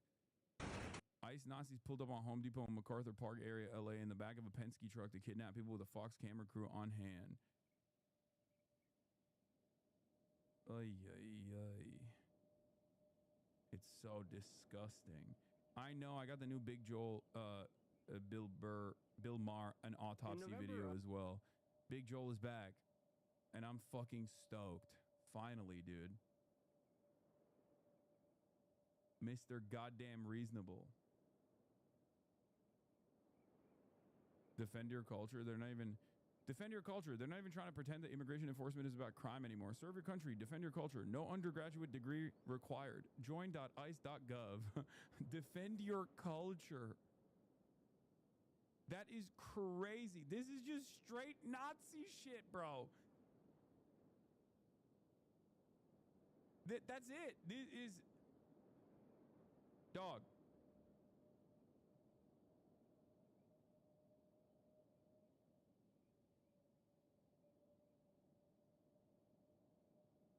This is straight up Nazi shit. What do you mean, defend your culture? Like, there is nothing different about an undocumented non-citizen and a documented one. America's culture relies on a steady flow of immigration. There is no, like, if we're talking post-1776 America, okay, that is American culture. To have people from all around the world come here. That's it. That's like what American culture is. That's what made America good and redeemable, okay? These guys are like, nah, American culture is slavery and white supremacy, okay? Which I understand. Like, I understand when people say, like, that is a part of the American culture. But yeah, that's the part of the American culture that we're trying to fucking eradicate. Because that's not good. That's the bad part of American culture. What the fuck do you mean? We have to eradicate the migrant scourge to defend American culture. Holy moly, we are so firmly committed. We are so comfortable being in this space. I do not like it, man. I do not like it one bit. This is not good, folks. This is not good at all.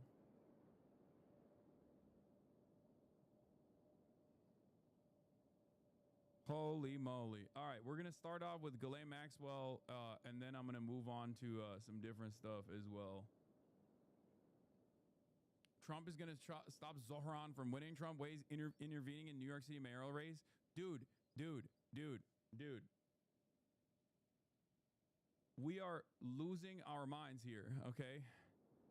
Every day there is a new insane thing.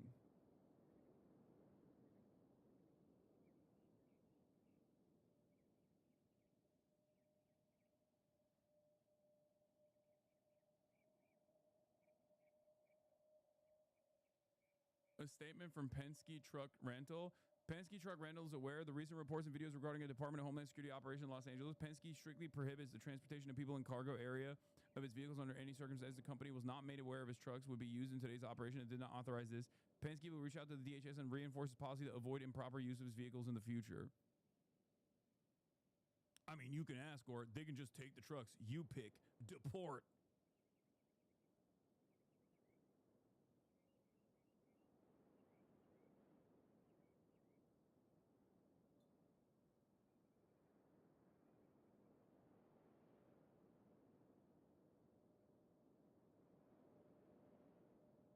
Okay. All right. Bro, this is no problem with the deportation, just the trucks. I mean, that is the wishy-washy way that they are trying to say, like, it's fucked up that you guys used our trucks to do deportation operations. They're also fearful of just, like, straight up saying, you know, everyone is. Have you guys not noticed that there is a specific vibe shift that has taken place in, like, mega corporations in America? Have you not noticed that at all? Where a lot of these people, both in mainstream media and also in like these big corporations, are just like actively avoiding criticizing Trump, because Trump has shown time and time again that he is willing and able to use whatever process exists to punish people. He'll just be like, I'm revoking your federal contracts, things like that. You know what I mean? He just like does that shit. Is woke in fact not back? No, in the public consciousness, woke is very much coming back. Woke never really went away. But companies are not actually as predisposed to changing public sentiment, or public sentiment that remains as and neither are the politicians. Israel is an example that we use quite frequently for this, right? If you were to look at like mainstream media, if you were to look at brands, if you were to look at like the politicians, you would think America is tied to the hip at Israel and is like so pro-Israel. It's unimaginably pro-Israel. But if you actually ask the average person, everyone's on fuck Israel time. You know? So I think things like this will, as the situation gets worse and worse, things like this are going to cause people to realize that there is no real democratic process here, that the overall public sentiment is completely negligible in the eyes of the politicians, and also the companies don't actually care about any of this shit either. They never cared about woke, and I said that at the time. I was like, this is all fake bullshit anyway. And they are simply trying to farm as much money as possible. They only care about profits. They don't care about any of these like actual political initiatives. A company does not care about politics. A company only cares about profit. And the profit savers and the profit maximizers are right wing. And they're also demonstrating over and over again that they are invested in punishing you actively and deliberately if you speak out against them. Yeah, here it is. Join ICE.gov. America needs you. Join ICE now. Protect, serve, deport. They are trying to farm as many new ICE agents as they possibly can, by the way. Okay, but Ben & Jerry's does, right? Or am I Delulu? No, there are some companies who care. Ben & Jerry's is the example I usually use to say that's a company that does legitimately care about its politics, right? And they'll put their money where their mouth is with regular frequency, like when they try to do BDS. Like that's a great example of a company that does fucking care, you know? Hi, this is my first time tuning into a stream. I usually watch your uploads on YouTube, and I just wanted to say I used to be a big fan of some of the streamers, YouTubers who talk shit about you, and I finally decided to check your content myself and was amazed to see how many things they just flat out lied about and how we actually align politically, and I can't believe I was listening to them about you for so long. Love your content. Hell yeah. Welcome. Welcome to the fight. You're one of us now. There are many people like you in this community. Don't worry. You are surrounded by people who also initially made up their minds on who I am and what I represent, because there is a steady flow. It's also weird being a Turkey Tom fan and Hassan fan simultaneously, because it was definitely crazy. I mean, yeah, that dude is, I think, like, I don't really know too much about him, but he seems to be an unsavory fellow. I feel like a lot of those guys just rehash Reddit comments, basically, and then they just, like, make a YouTube video off of that, and then they just, like, fucking, collect the dollars, because they're rewarded with, like, millions and millions of views for doing that over and over again, rinse and repeat.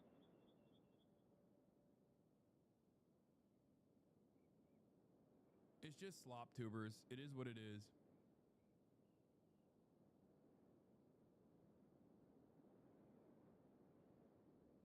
I'm gonna be so for real. I was such a normie. I'm lucky I found you through JSchlatt, because I could have easily gone down the hater pipeline. Yeah, they are.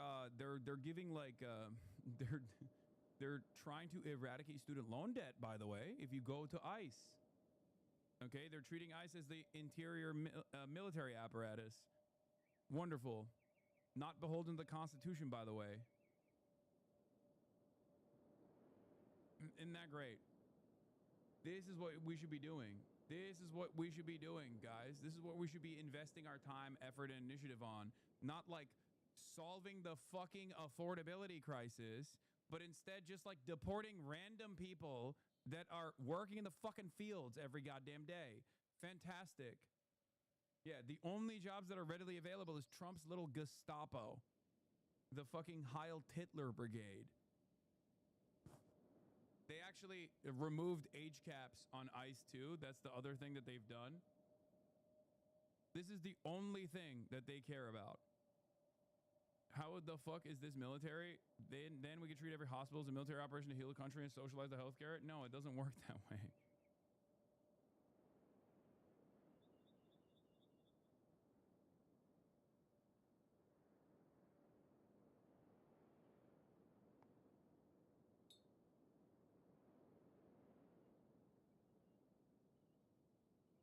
They emailed my retired Fed father about joining. What do you think of these social media checks on the airports are prevalent as someone on an F1 visa? I'm concerned about my pro-Palestinian takes online. I won't take them down, but I will be questioned. I've also written against Trump in my school newspaper. Seeing these ICE ads concern me a lot. Yeah. I don't know, man. I feel like America just sucks now. I mean, it always sucked, but it never sucked this hard. And I say this as someone who still has this firm commitment, this belief, perhaps a foolhardy endeavor, but this belief that America has a lot of promise, that America could be a force for good. But every damn day we are bouldering in the opposite direction. Like one of the best examples of this is like looking at China, right? Constantly talking about like China does this, China does that. China has like incredible social repression, right? They have social credit. They have this, they have that. And then refusing to look at any of the good things that the Chinese government has done and implementing them here, like fucking high-speed rail, constant focus on like developing American infrastructure, any number of different things, and only focusing on the things that we fantasize China is doing with regular frequency, some of which it is doing, and many others it's not even doing that we're doing here. When I said I wish we could be more like China, this is not what I meant. Okay? I meant like I want high-speed rail. I want public transit. I want fucking a solution to the housing crisis. But no. Yeah, I want to focus on renewable energy. We're moving in the exact opposite direction.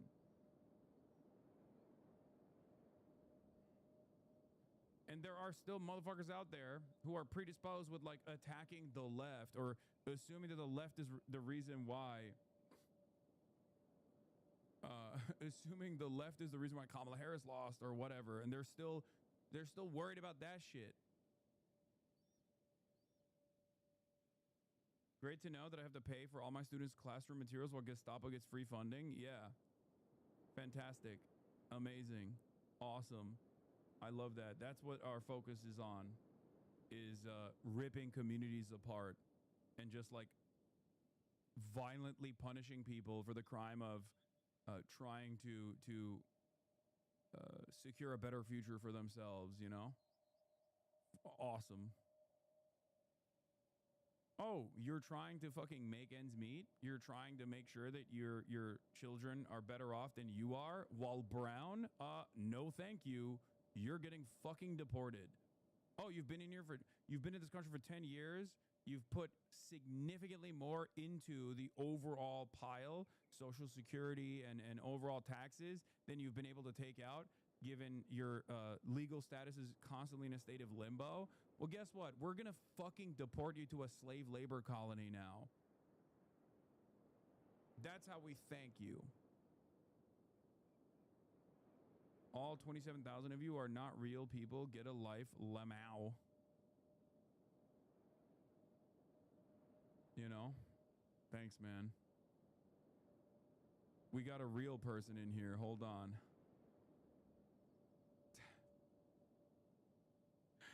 Chat, how does this make you feel? Guy with this avatar thinks you're a fake person.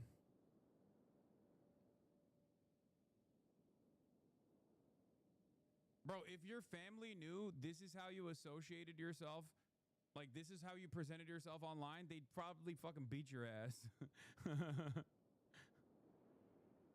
What do you mean, dude? That's hilarious. Yeah, if that's being real, man, we'll be fake. We'll continue being fake, all right? Yeah, there's also the civil war that's taking place right now among 5 right-wing influencer women. And there's a lot of tea and a lot of drama, and we'll obviously talk about that as well. But like I said, let's first and foremost get started on the process by diving into Ghislaine Maxwell.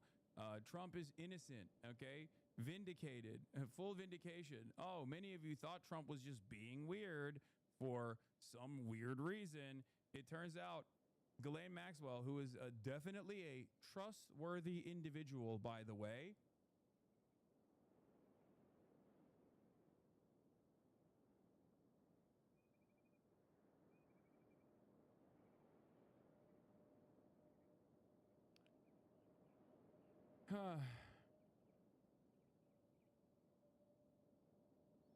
yeah, who could have seen this coming, guys?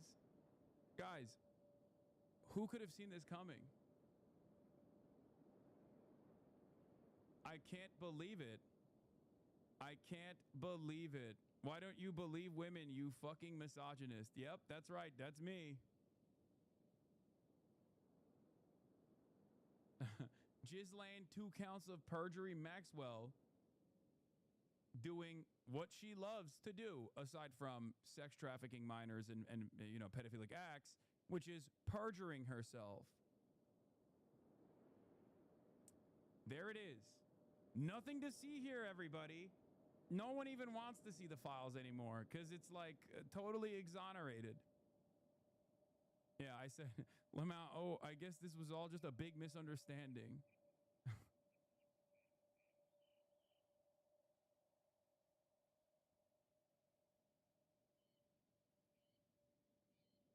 Yeah, the person who lied in order to rape kids is definitely telling the truth about the president who likes to rape kids. Yeah. No, that's not. No, don't say that. No, totally exonerated, guys. You don't understand. The rapist sex trafficker of minors said Trump is innocent. Totally. In exchange for lenient sentencing, by the way. Like what are we doing? Of course it was going to go here. I've been saying that it was going to go here from the start. And now we're there.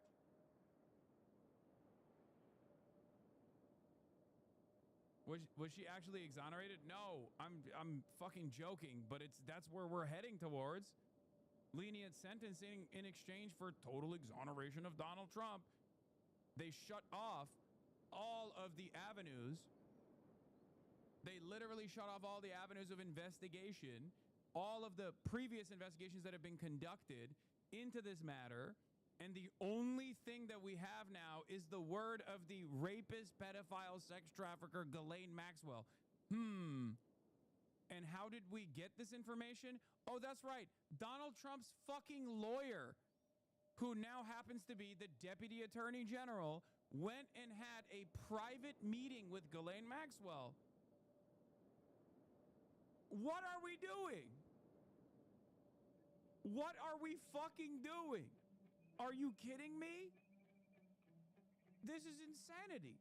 It's total, utter madness. What the hell? Latest on the Jeffrey Epstein case. We are learning more about Epstein associate Ghislaine. Yeah, not to mention the FBI literally said they've redacted his name in thousands of instances in the documents. Okay? The FBI literally was like, dude, we ran out of Sharpie. Okay? We ran out of Sharpie when we were fucking redacting Donald Trump's name. I wonder how we got here. How did this happen? Maybe, I mean, going after a woman and a Jew, I expect no less from you, Hassan. Yeah. Yeah, that's me. I'm being a misogynistic anti-Semite. Maxwell's interview with a top Justice Department official. His name, Todd. Not how redaction works now, fam. Dog, I'm joking, okay? I don't think they're literally using a Sharpie. Blanche, the president's former attorney. Meanwhile, House Republicans have subpoenaed former President Bill Clinton and Hillary Clinton as part of their investigation. Ed O'Keefe is covering it all at the White House. Ed, good morning. Vlad, good to see you. It's the case the White House just can't quite shake. And now we're hearing new details about that two-day meeting between Ghislaine Maxwell, who was serving a 20-year sentence for sex trafficking, and the Justice Department's second highest official. CBS News has learned Ghislaine Maxwell said nothing during her 9-hour meeting with Deputy Attorney General Todd Blanche in July. Yeah. Todd Blanche. Deputy Attorney General Todd Blanche, also known as Trump's literal lawyer, Todd Blanche. Okay? It's so funny that for years, Donald Trump and the Republicans kept talking about how the DOJ is so not impartial. The Department of Justice is totally working at the behest of Biden, totally working at the behest of the Democrats. Oh, such unfair prosecutions taking place. And then literally came in and was like, I'm making my lawyers, my own personal lawyers, my fucking attorney general and deputy attorney general, and they're going to do whatever the fuck they want. We are going after anyone and everyone that I do not like, and we're doing it openly.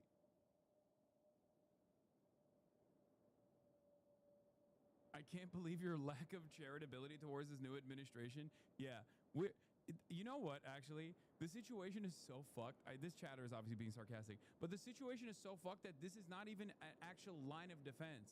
At least in Trump 1, people will be like, oh, you hate Trump? Why? Because you want the country to fail? They're not even doing that anymore. This is so unimaginably indefensible and so transparent corruption that, like, it's so transparently corrupt that even like the biggest dick riders of the admin can't even come up with like a reasonable way to dance around this issue. Okay, I'm sure they'll get their fucking talking points eventually. They'll get their ducks in a row and they'll start blasting it over and over again. But for the time being, there's just not anything that you can do. There is nothing defensible about this. Okay, this is complete indefensible behavior.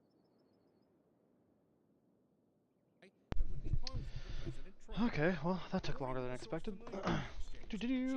Lots of din-dins. Had the din-dins. Once a friend of the late child sex offender Jeffrey Epstein did nothing in her presence that would implicate her. That revelation comes as sources. Let's see, how long was I away? Guys, you don't understand. Totally innocent.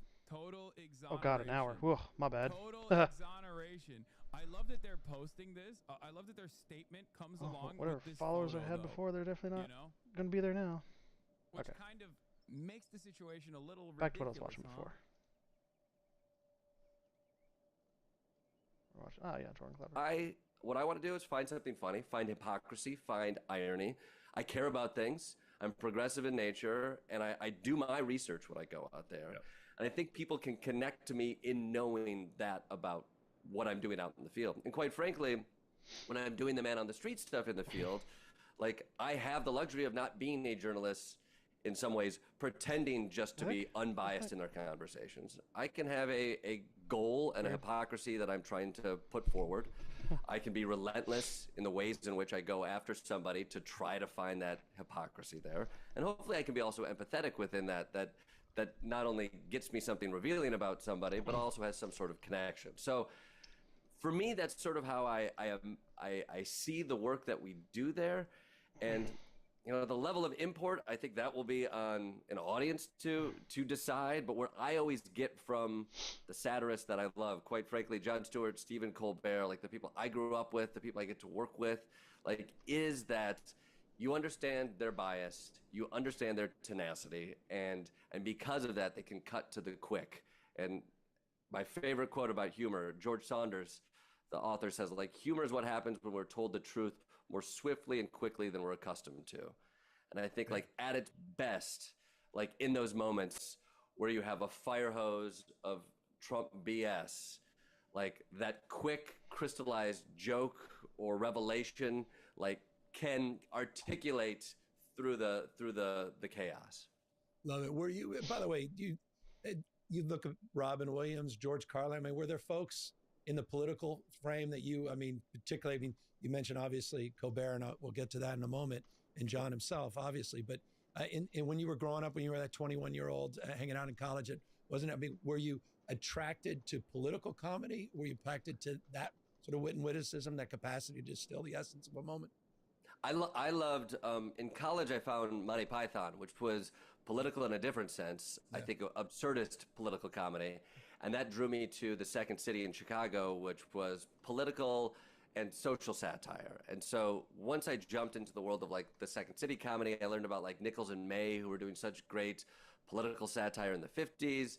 And then Stephen Colbert, Steve Carell, Tina Fey, the people at Second City, like even if they weren't overtly political at the time, like the stuff and the work they were doing in Chicago, that they would eventually go on and do at SNL and other places, like was all very much commentary on the world around them, even if that's just social dynamics, extending that into political stuff. Like that to me was like, oh, the real marrow of this comedy thing is like use these tools of absurdism and wit, but go at like articulating these cultural trends. And so that was sort of always my world. And then John comes in and Colbert comes in and I can see like them articulating a worldview and speaking to what people were talking about. And so I became more and more a political comedian as I became older, and those people also started to flourish in ways that they hadn't when I was coming up. What is, I mean, obviously we'd be remiss if, speaking of coming up, we didn't bring up the Colbert issue. I mean, that kind of took people, I mean, it took me by complete surprise. Sure. Also pissed me off. I think it pissed a lot of people off. And back to sort of how we started this. I mean, it was alarming beyond words. I mean, because back to truth and trust. I mean, are they letting this guy go and eliminating this show because it costs too much, or is it about something else? And I know it puts you in a tough spot, so I'm mindful of that, man. I don't mean to put you on the spot, just to Comedy Central, et cetera. But I mean, I'm curious, when you first heard that news, where were you? How did you take it? And what went through your mind? What was sort of the initial reaction? I was hosting the Daily Show that week, and we had a big week, and we had a great week of shows. And as I walked off on our last show on Thursday, I got the news that the Colbert show was ending. And I have a lot of friends who work over there, and Stephen is a family member of the Daily Show. You know, he lives in lore over there, and was a Daily Show member for so long, and so we love Stephen. And yeah, immediately it's a gut punch. I think like his voice, I think, is important right now at a time where feels like a lot of people are stepping down when they could be stepping up. Stephen Colbert is somebody who's stepping up, and to see an organization push back on that is alarming. I know there are economic things at play here. I think where I get frustrated beyond just not being able to see Stephen Colbert, and quite frankly, I think Stephen Colbert is going to find ways to be part of the conversation for the next few years. About that. So I think he's going to be around. I know that for sure. Yep. I think there became such a conversation around the economics of late night and the end of late night. And I think you can make arguments about like whether or not the advertising structure on linear television works at 11:30 slot. Okay, have that business conversation. But I think the effect of late night, of a Jon Stewart, of a Stephen Colbert, of a Jimmy Kimmel, like people are interacting with this content and this information more than they ever have before. I know with the Daily Show, our reach online and all the different spaces. I do stuff at the desk. I do stuff at the field. I do specials that go out across the globe. They're part of the conversation. You have the President of the United States who's pissed at the things that are being said on late night. Like, to me, that is not a reflection of an industry that has no connection. In fact, it feels like a reflection of an industry that is part of the larger conversation. And quite frankly, like a couple days later, Stephen's first show back, like John, Colbert, John went on Colbert, so did Oliver, Seth Meyers, Jimmy Fallon. Like, what gave me a sense of pride in this space, where we are seeing institutions and people who have a microphone, we're seeing them take a step back. I was really proud to see these comedians who are on different networks, different places, and have different priorities, like coming together and standing behind Stephen, speaking truth to power, and supporting a guy that they think should have a voice wherever that may be. And so that to me was like a little sense of pride. And also, I really wish they asked me to be a part of that. It would have been nice. I'm in town. I could have written a small part. Like it could have been slightly better, but for the most part, It made me feel a sense of pride for like the late night comedians who are not going quietly into the night. Not going, and I love what I mean. It's interesting, just sort of breaking down the reach that it punches way above its weight outside that time slot, and how and all of these mediums and all this capacity to communicate.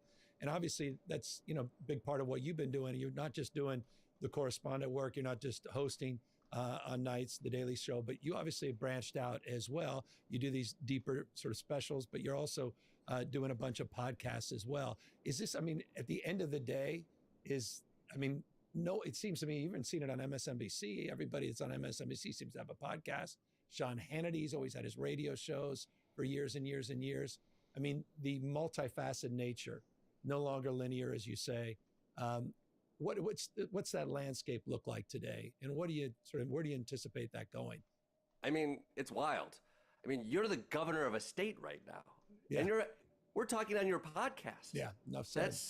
Yeah. It is I'm talking to a late night, host that otherwise I would have to go on your damn show to have a conversation 5-6 years ago.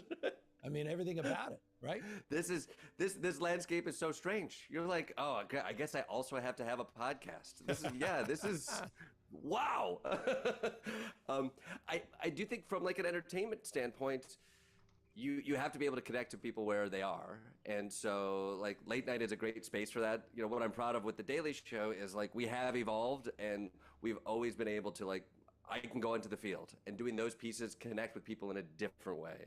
Yeah. And there's a curiosity with people in their heads about like, what do actually people think out in the middle of America? And a lot of this content is made on the coasts. And so for me to be able to go to, Florida, to Pennsylvania, wherever, and talk to somebody is compelling in a way that isn't seen on other venues. And then you have podcasts, and then you have other spaces that really are the way people are starting to get their information and have these conversations. So it is important for comedians, for politicians, to meet people where they are, to expand what those conversations are. Quite frankly, what I like about the podcast medium is that it's elongated. Everything else is shortening, and the attention span is shortening, and the context shortens, and that's where I get worried in the comedy space. I'm sure as well in the political space, like once you shorten everything to just that clip, you lose the context, you lose the ability to have any kind of depth of conversation or awareness of an issue that has more than one easy digestible side. And a format like a podcast, at least I'm happy to hear that people listen to things for an hour or 2 hours and digest that. And wherever that space exists, I think you have to kind of go to that and have those conversations. Speaking of go-to, I mean, you in your go-to has been, I mean, your brand, it's just next level. And I realized I think I watched every damn clip before when I was sort of in anticipation of meeting with you. You've got shit to do, Governor. You've got shit to do. Aren't you trying to double gerrymander California right now? We're gonna get to what we're doing in reaction to. Okay, Texas. I was gonna say, like, instead of my videos, you could take more Republican votes away. Is that what's happening? What's going on in California? We all have capacity to do more and be more, and that's the spirit of what you've done. How many damn Trump rallies have you been to? Have you counted, or is it estimates? I've lost count. It has been. I mean, I started doing it in 2015. What was, by the way, what was and we'll get to the count in a second. But what was the inspiration for that first Trump rally? Oh boy! I mean, I can't. It was. I mean, I think back in the time it was. Can you believe it? A reality star is running for president. We should get out there and talk to people before this goes away. Before it goes away. You know what was compelling? That first rally, what stood out to me, like the first rally, which was very early in Trump announcing his presidency, the conspiracy of the moment, of the Trump moment, was the Barack Obama birth certificate, which feels like forever ago. But at that time in American history, to walk up with a camera and a microphone and ask somebody if you think Barack Obama was born in America, 9 out of 10 people would say, of course he was born in America. Even if they didn't believe that Barack Obama was born in America, culturally, that's not only insensitive, it is racist. And you're not going to say that in front of a camera, in front of a microphone. It'd be asinine to think that I would get somebody on camera saying, no, Barack Obama is a secret Muslim. Like, that was the beginning. And I remember talking to people about that, and nobody would mention that. A few months later, that number became, at a MAGA rally, it became 6, 7, and 10. People were unafraid to call Barack Obama a secret Muslim. You could just feel it. I was like, oh my God, this was months ago. This seemed like it was an impossibility. And not that racism doesn't exist in America, but at least that there was an understanding to hide your racism, or an understanding that that was an unpopular, an untoward opinion that maybe you hadn't vetted enough in your mind to actually articulate in front of a stranger. And yet, the power of that man saying that over and over and over again, it just moved that line in such a dramatic and swift fashion that I've seen happen over and over and over again to this day. So that was and I want to get to the communication because it's interesting. I mean, you use the frame over and over and over and again, this notion of repetition in terms of communication frame. But 2015 sort of launched the birther issue, which created a lot of your content. And what, 90, 100 rallies later, probably? About that. Yeah, I think that's about 90, 100, yeah. What's been the through line for you? What's been the most sort of, as you sort of reflect on the journey of all of these interactions, and anybody that hasn't taken the time to see these clips really should, because I use the word empathy, your ability to engage people and create that space of trust.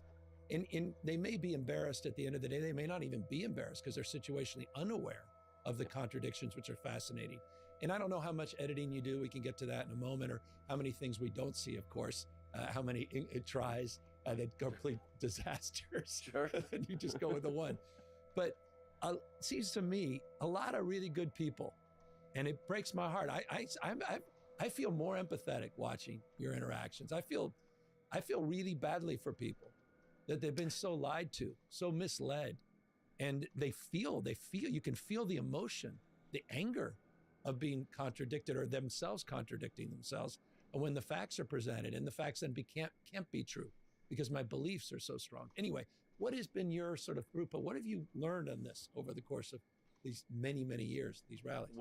Well, I think you are spot on in that, when a lot of people often from the left come up and ask about MAGA rallies, and many people from the left never went to a Trump rally, and I highly recommend it. What I think is so enjoyable and empathetic about those events is they're like a parade coming to town. And when I talk, even if you aren't on board, you go to the parade coming into town, and for the most part, a giant group of those folks are there because they want community, and they get it. They get it immediately, and they want meaning. You have the most powerful person on the frickin' planet who's like, this, you can be a patriot. You can do this thing. Stand up. That is it's an amazing promise to give to people. And the desire to have meaning and community in your life is such a universal desire. It's something that I'm constantly searching for.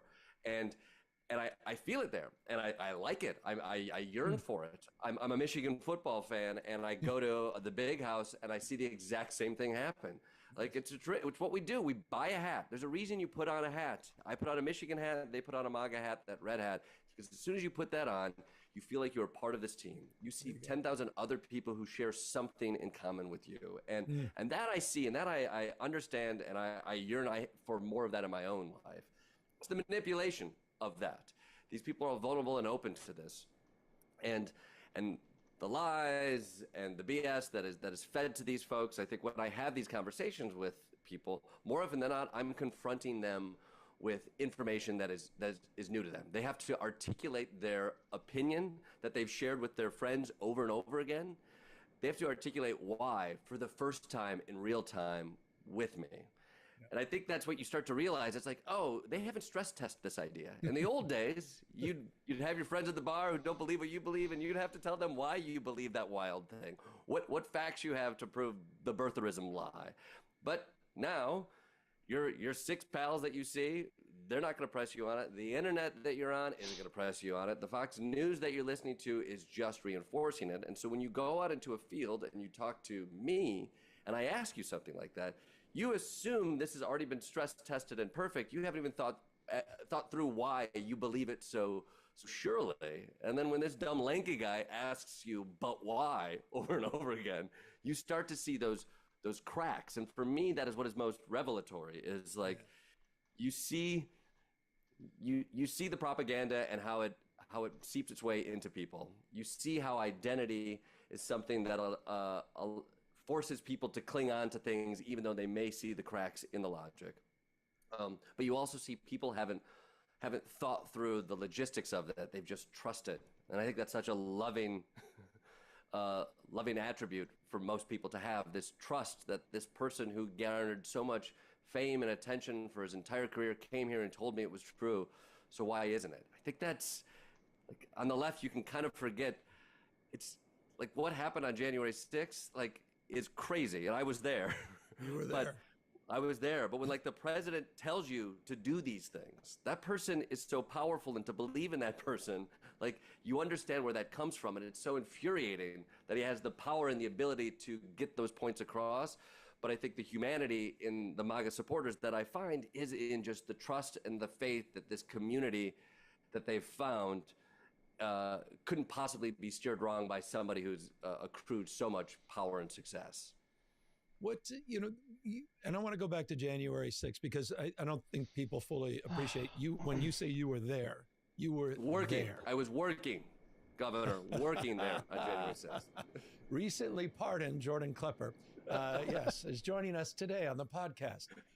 Yes, you were just there. It was a peaceful rally.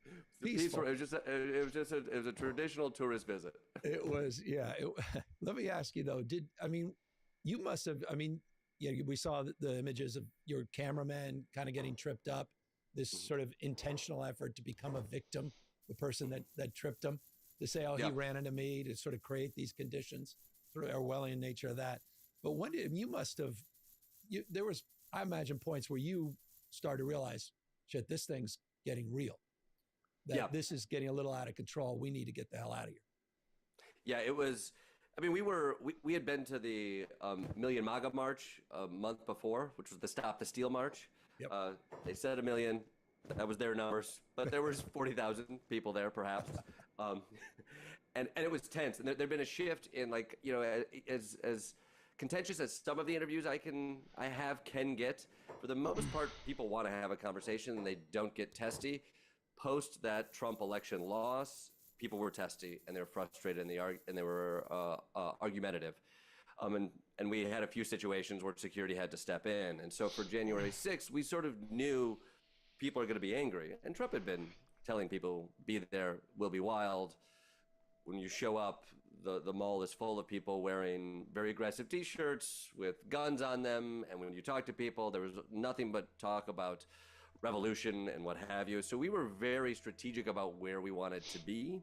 And we also quite literally knew the game plan for the crowd was going to be listen to the Trump speech and then move on to the Capitol and stop the vote.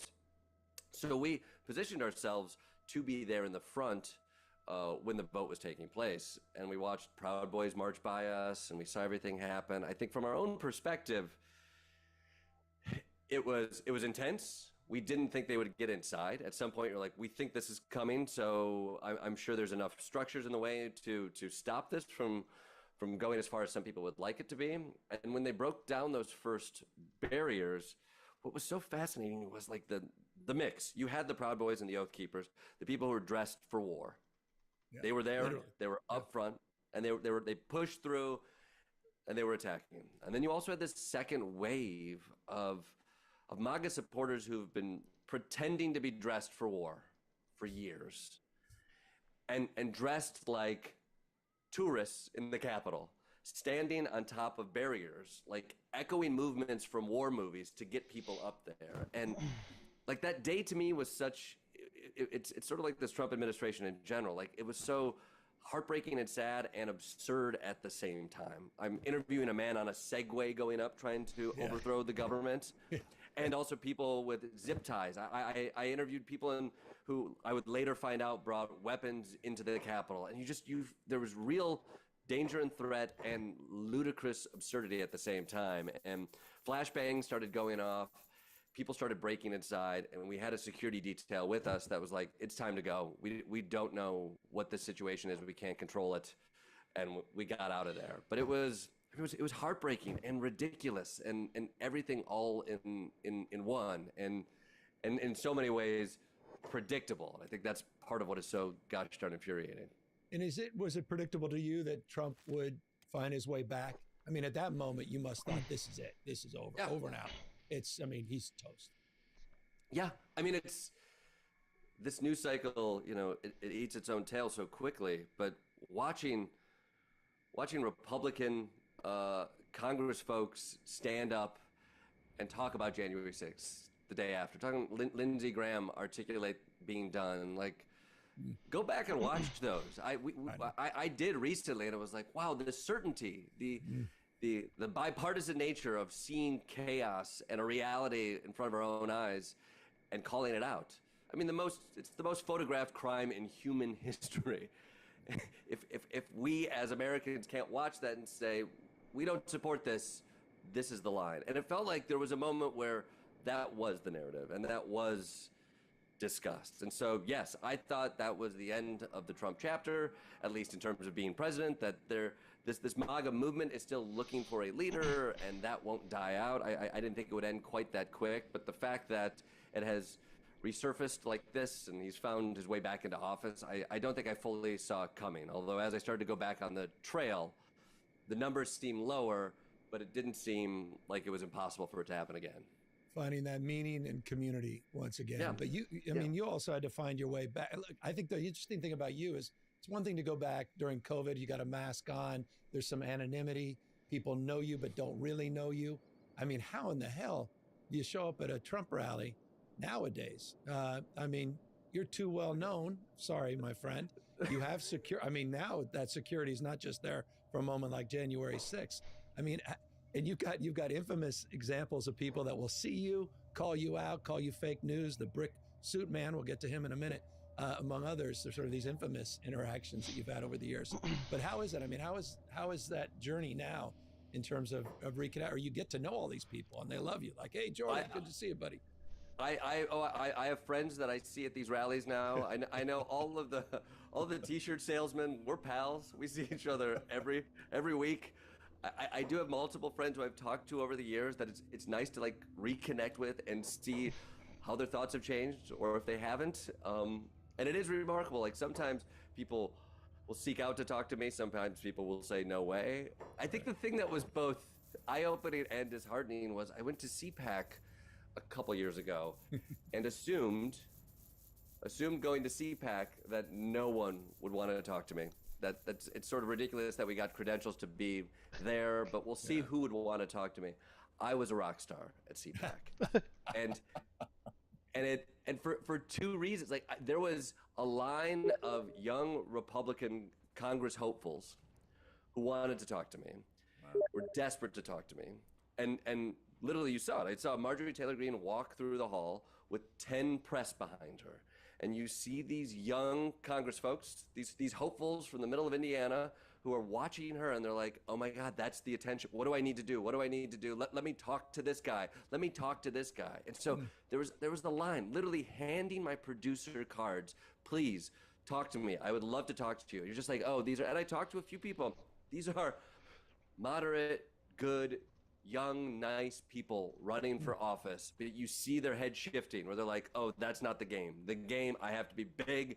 I have to court a fight with this guy. I got to own the libs. I have to do this. And then secondarily, I ran into MAGA fans at CPAC, specifically like this 18 or 19-year-old boy who was a Trump super fan. And he showed me pictures in his home of Trump cutouts and posters, pictures with Trump. His whole identity was Donald Trump. Yeah. And he sought me out. He was like, I want to talk to you. I want to get pictures. And I asked him point blank. I was like, you know who I am? You know what I want to talk about? You know my point of view. Why do you want to talk to me? And he's like, you're part of it. You're part of the world. You're one of the bad guys. Get a picture with me. And I'm the heel. In the UFC world, these guys, they don't like me, but I'm the bad guy to them in this world. So they want a picture with it, and it's a game, and it's a performance. So collect all the characters try to get their autographs. It's just a game to be played. Jordan, you have no idea how much that resonates with me and how much I appreciate that. I mean, I've so many similar experiences on those lines. So what, I mean, you know, well, let me go back because people are like, what the hell is he talking about with this brick suit man? But because I think it goes to the essence of what you just described as well, which is your ability to connect with the other side and the challenges that we all have connecting with people that we vehemently disagree with in terms of worldview and points of view. Just, you know, so many people just, I don't understand what's going on with it just makes no sense, etc. And you had an interesting, infamous, and I don't want to belabor it because it's well chronicled, but you had like this 3.5 hour conversation with someone that was going after you at one of the Trump rallies, and the two of you just happened to get stuck at an airport, I think in Green Bay, Wisconsin, if my memory serves. And you guys were stuck together waiting for a damn plane. Just the luck, you know, what are the chances of this? And so you had nothing else to do. So you ended up spending all that time bullshitting back and forth. What happened? Yeah, we got to know each other as humans and not as performers in front of a medium. And it was a remarkable day. Like you said, he spent the entire shoot day heckling our camera crew, and he's sort of an infamous MAGA celebrity that Trump brings on stage because he's dressed like the border wall. And when I see him at the airport, the last thing I wanted to do was spend 3.5 hours talking and fighting with this guy over politics. But it was remarkable in that, like, I joke that we're away from our mediums, but it is true. Like, our guards were down. Like, he's not performing for a camera and playing a part of the brick suit guy. That doesn't mean that he doesn't believe many of the things that he talks about. I don't think he's insincere in that, but I think he's a larger version of certainty that exists in his heart. As am I, as a person who is in front of the camera as well. And with no cameras, no microphones, when we got past, like, is this person recording something to try to make the other person look bad? Like, then we just started talking about his certainties around Trump. I think what was surprising to me, like, he talked about, like, again, he's in some ways the manifestation of, like, a Trump supporter, but he would articulate to me was that he wears the brick suit because he sees it as a meme, and memes are attention getting, and he wants the attention of a camera, and he wants to articulate that MAGA vision because he sees himself as more articulate in the ways of Trump than other people. And I don't think he's wrong. I think that's probably a savvy move. But as we talked beyond the cameras, like, he talked about how he didn't think Trump won the last election, which is bonkers not to believe the big lie if you are the big face. They told me he wished he'd move on. He had political disagreements with him. He had more of a libertarian streak and loved to be an online troll. That seemed to be most of his personality, and he would be open about that. Like, he loved to go on Reddit boards, stir shit up, and get people upset. That's sort of what he thought was funny and comedic. And so, like, I got it. It wasn't my thing. He was way into history. He was a smart guy. This is the thing that I always think about when progressive people, when Democrats come up to me and they want to say, like, oh, all those crazy people you talk to. Like, I talk to people who believe crazy things. And you need to understand those are separate things. And Brick Suit Guy, I don't agree with the things he talks about. But the man who has a handlebar mustache and 5 bespoke brick suits that he goes up on stage and talks about, you'd like to think he's an idiot, and he's not. He's smart. He's smart. And we talked. We had good conversations. We found, if not common ground, like, we softened on some of the certainties that we had around issues that we were less aware of than perhaps we would perform in front of a camera. And I say this, the moment that sticks with me is, like, we got on the train, the plane, still talking, and I was in an exit row and was asked if I took on the responsibilities of being in an exit row, and I took to him, and I mischievously say, I hope this freaks you the fuck out, man. and he laughs. And in retrospective, like, that's it. Every conversation I have with so many other people, you don't get to the point where you're actually laughing together because your identity is at stake. Because any challenge to your certainty, any challenge to a thing you have said is seen as like an existential attack on who you are. But I knew who this guy was. I spent 3.5 hours with him. We connected on some stuff. And so when I poked him, he didn't crumble, didn't just explode into just dust. He laughed, and I laughed back, and I'm like, oh, that still exists. That exists in America. We're not as polarized as some people would say. The conversation pulls us that way, and it looks that way. But if you could spend 3.5 hours with somebody in a Green Bay airport, you're gonna at least get to the point where you believe the same premise of the joke, and that to me speaks to not separate realities, but at least a generalized understanding. No, well, thank you for sharing that story. I think it's incredibly important, and it's what we need to hear right now. Because I mean, I keep saying it: divorce is not an option, and at the end of the day, we got to live together across our differences, and it's exhausting. I mean, it's just this zero sum thinking, this notion, that everybody's just at each other 24/7.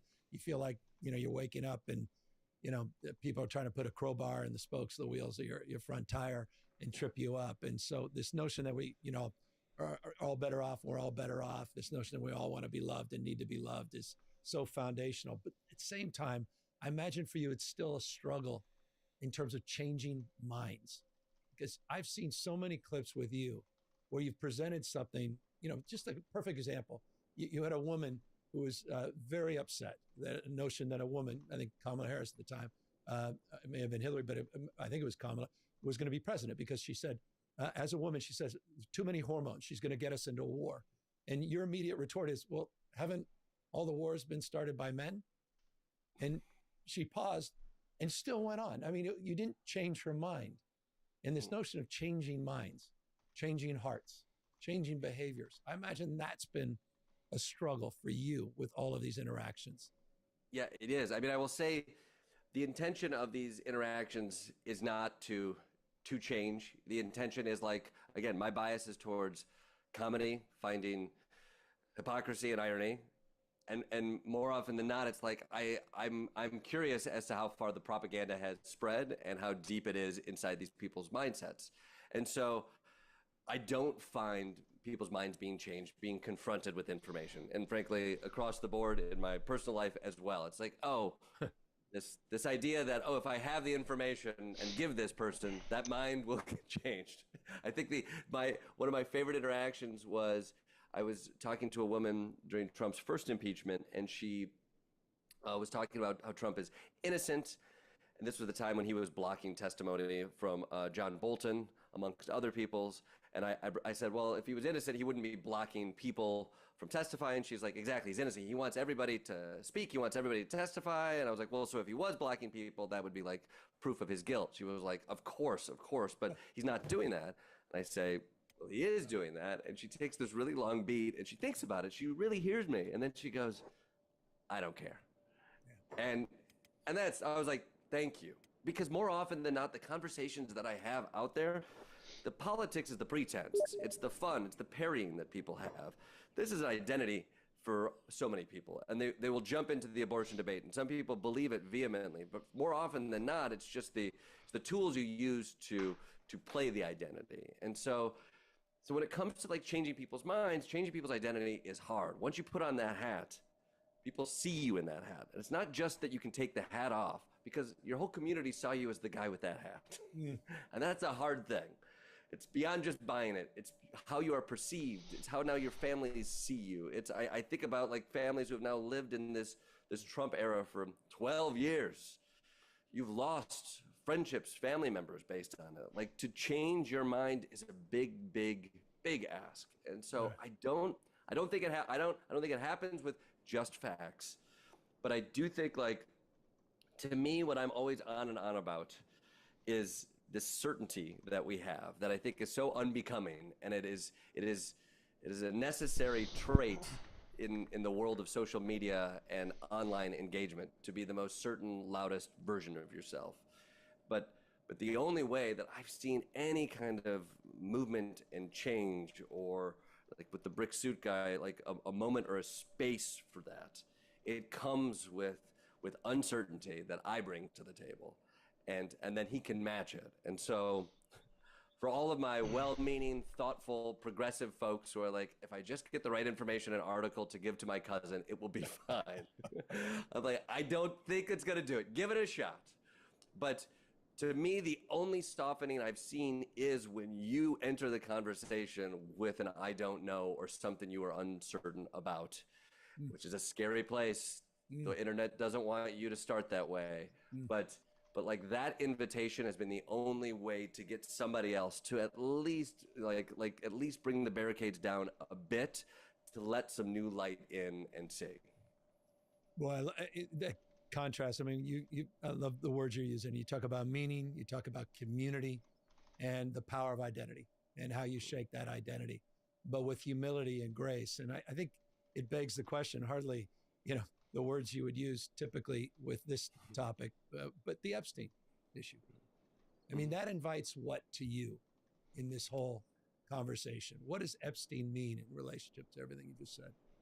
Well, it's fascinating to watch it play out on the right because it does feel like it feels like a promise broken right now. It's Epstein and this idea of this conspiracy that would come out was something I heard on the trail for the last 8 years.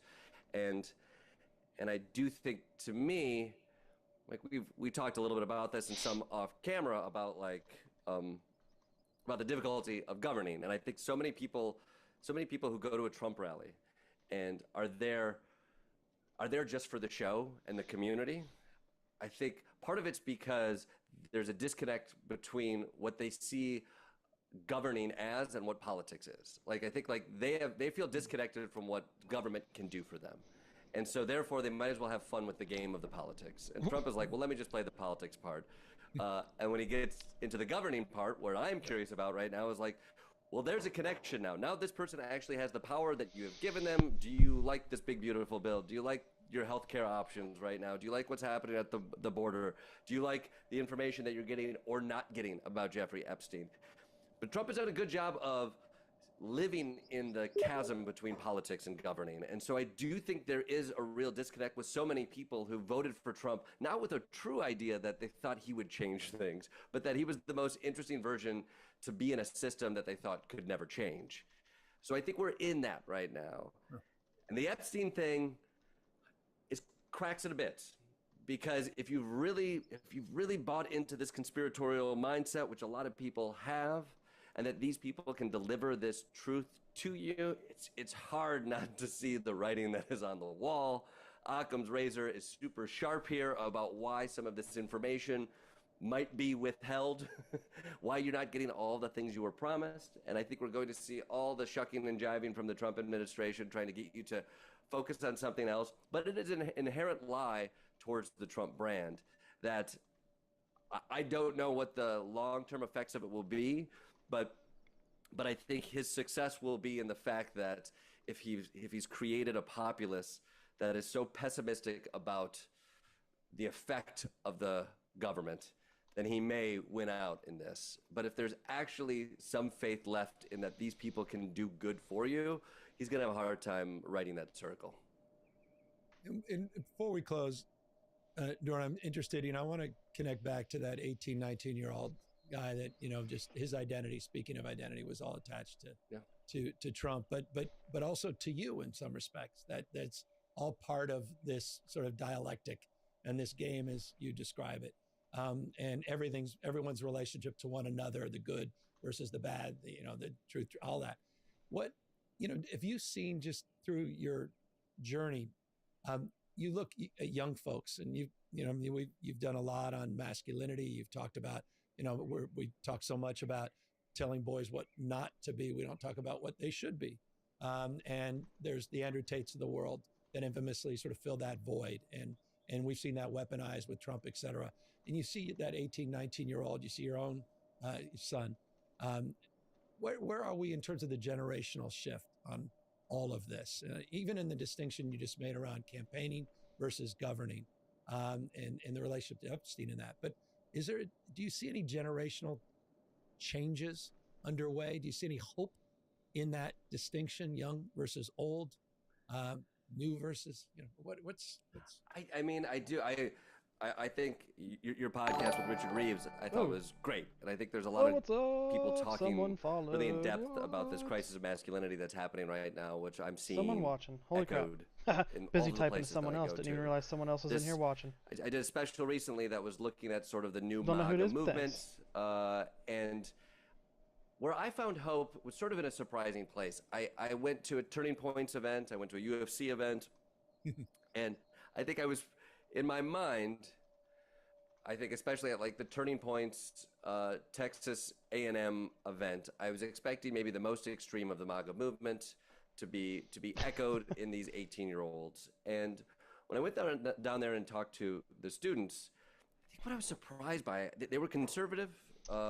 Keep getting messages. Most of them also very, very religious. But when I talked to them about like topics, they didn't care about the cultural war stuff. Now, it doesn't mean Charlie Kirk, who is, 100 feet away, who I know you've spoken to as well, like he will get on that culture war stuff and he wants to talk about that stuff. And it doesn't mean that these students won't hear that and won't glom onto it, but it wasn't top of mind for folks. And I naively assumed a cruelty that did not exist in the 18-year-olds that I talked to. I thought when we talked about deportations that they would chomp on the bit. I thought when we talked about trans athletes or LGBTQ rights that like a wall would go up or cruelty would emerge.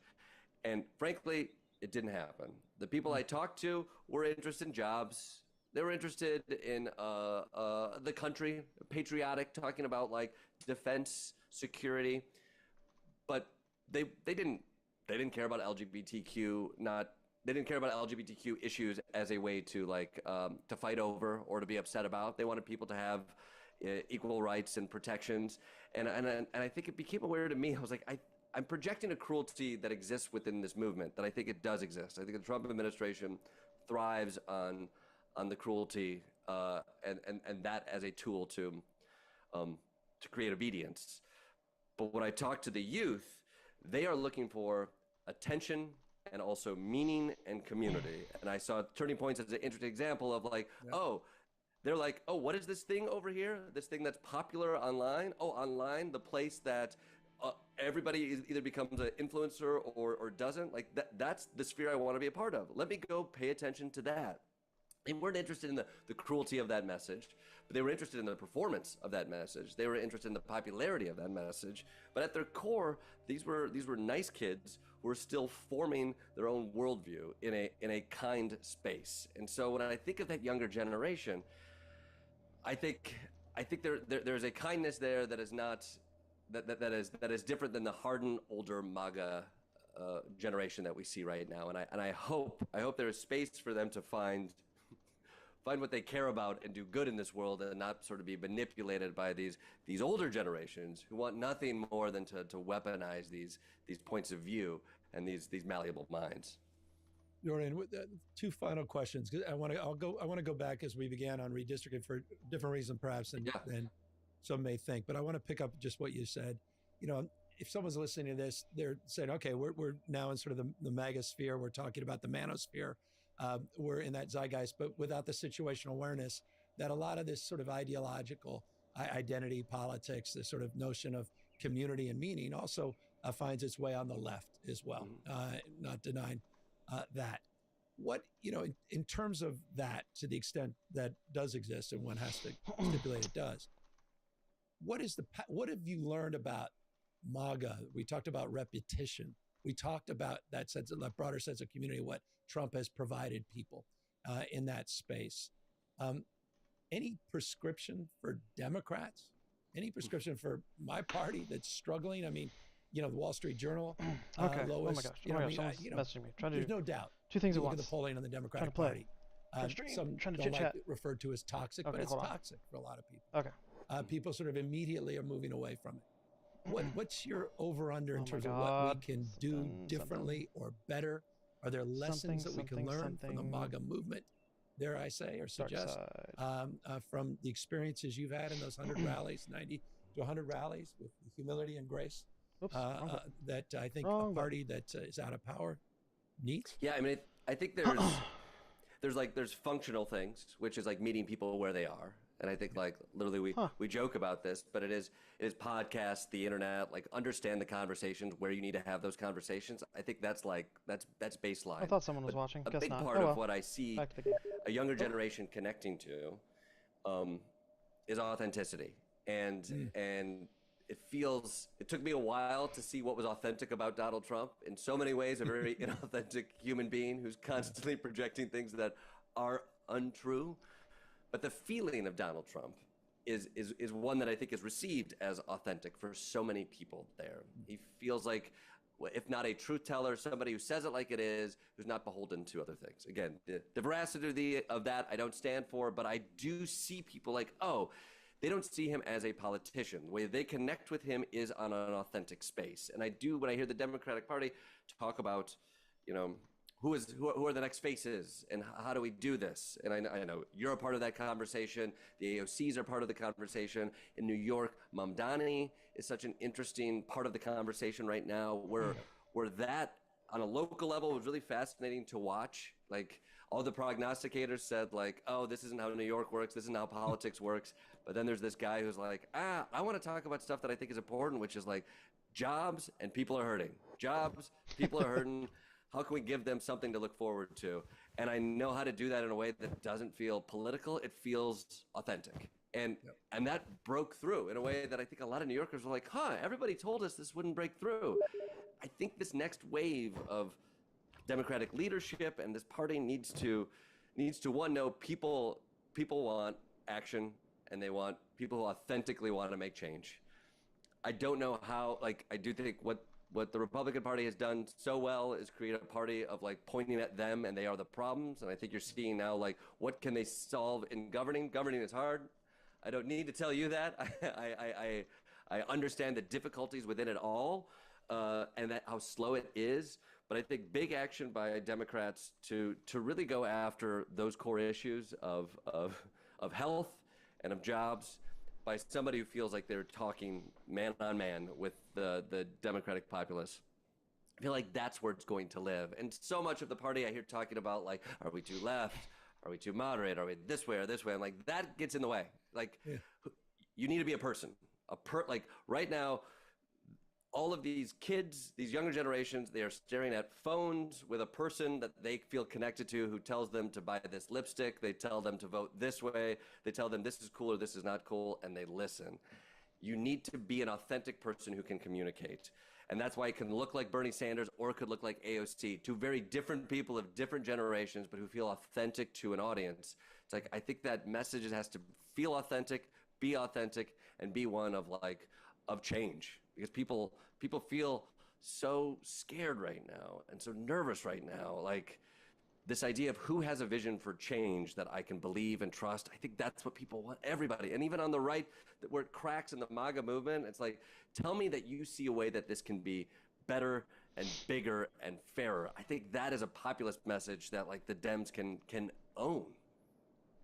I want to end there, but I want to get to redistricting because the tactics of that and what Donald Trump, he was on CNBC today and he was asked about the Texas redistricting. And he said that he's earned the right to have those 5 seats. It's analogous to the hour-long phone call with the Secretary of State in Georgia, find me 11,000, however many, 12,000 votes. Now he says to Greg Abbott, the governor of Texas, find me 5 seats. And he said, I won Texas overwhelmingly, so those are my seats. And in order to make everything else possible, to have that conversation about healthcare and about affordability and about being able to even introduce yourself as the authentic self, when we're rigging a system or changing the game, mid-census in this case, that's pretty damn alarming. You were there on January 6th. Now this guy realizes in 18 months, he may have some oversight with a different majority, the Democratic majority in Congress, in the House in particular. And so he wants to rewrite the rules. What is your sense of that in relationship to everything else? And what does it mean to you? Is it about power, dominance, and aggression? Is it the brand MAGA? Is it about strength versus weakness?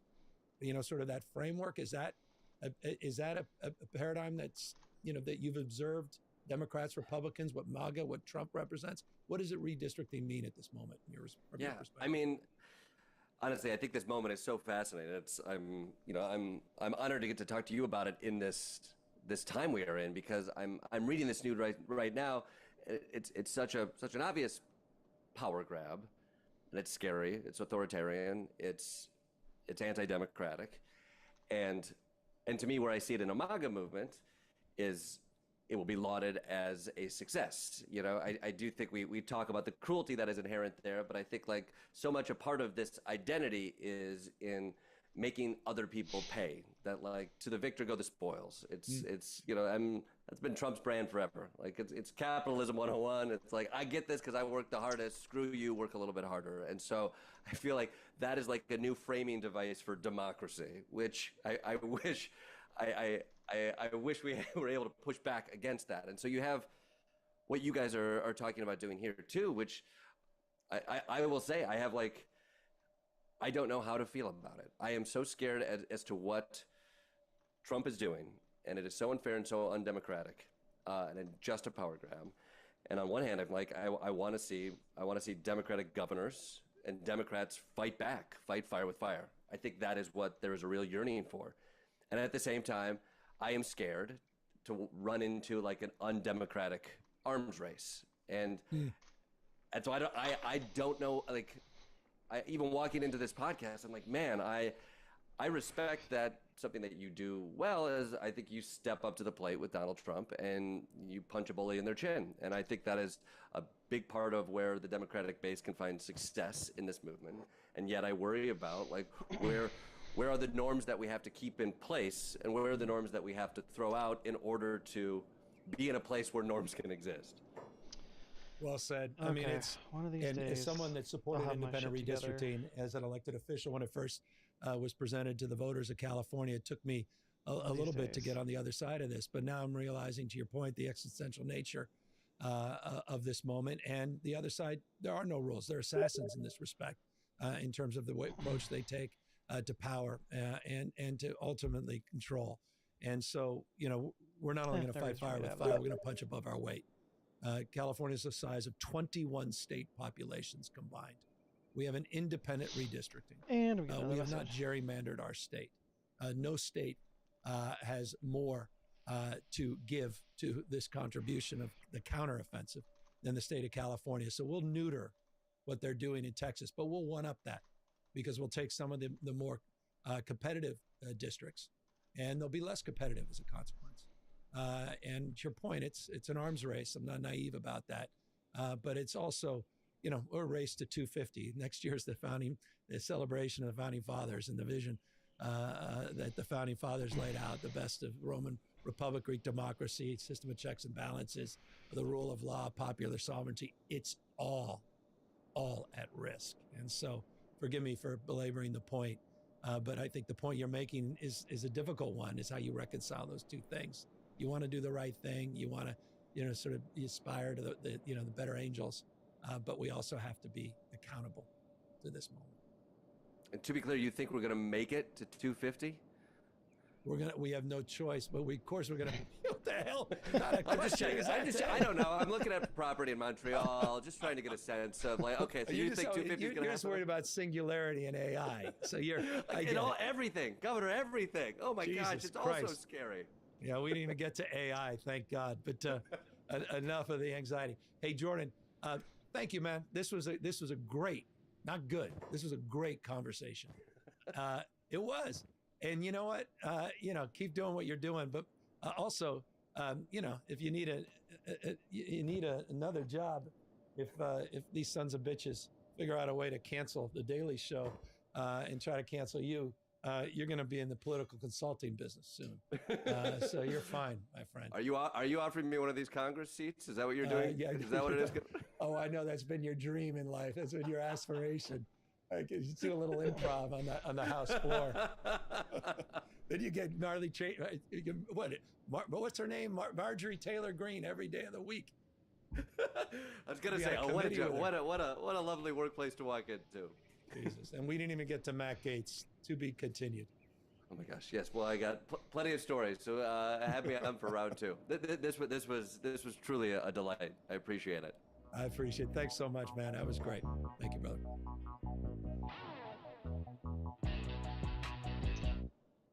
This is Democracy Watch. Mark, we have a brand new intra-party feud that has exploded between two prominent Republicans in Texas. We have Governor Greg Abbott and the Attorney General Ken Paxton. This is a rare fight that spilled out into the public. Can you explain what just happened?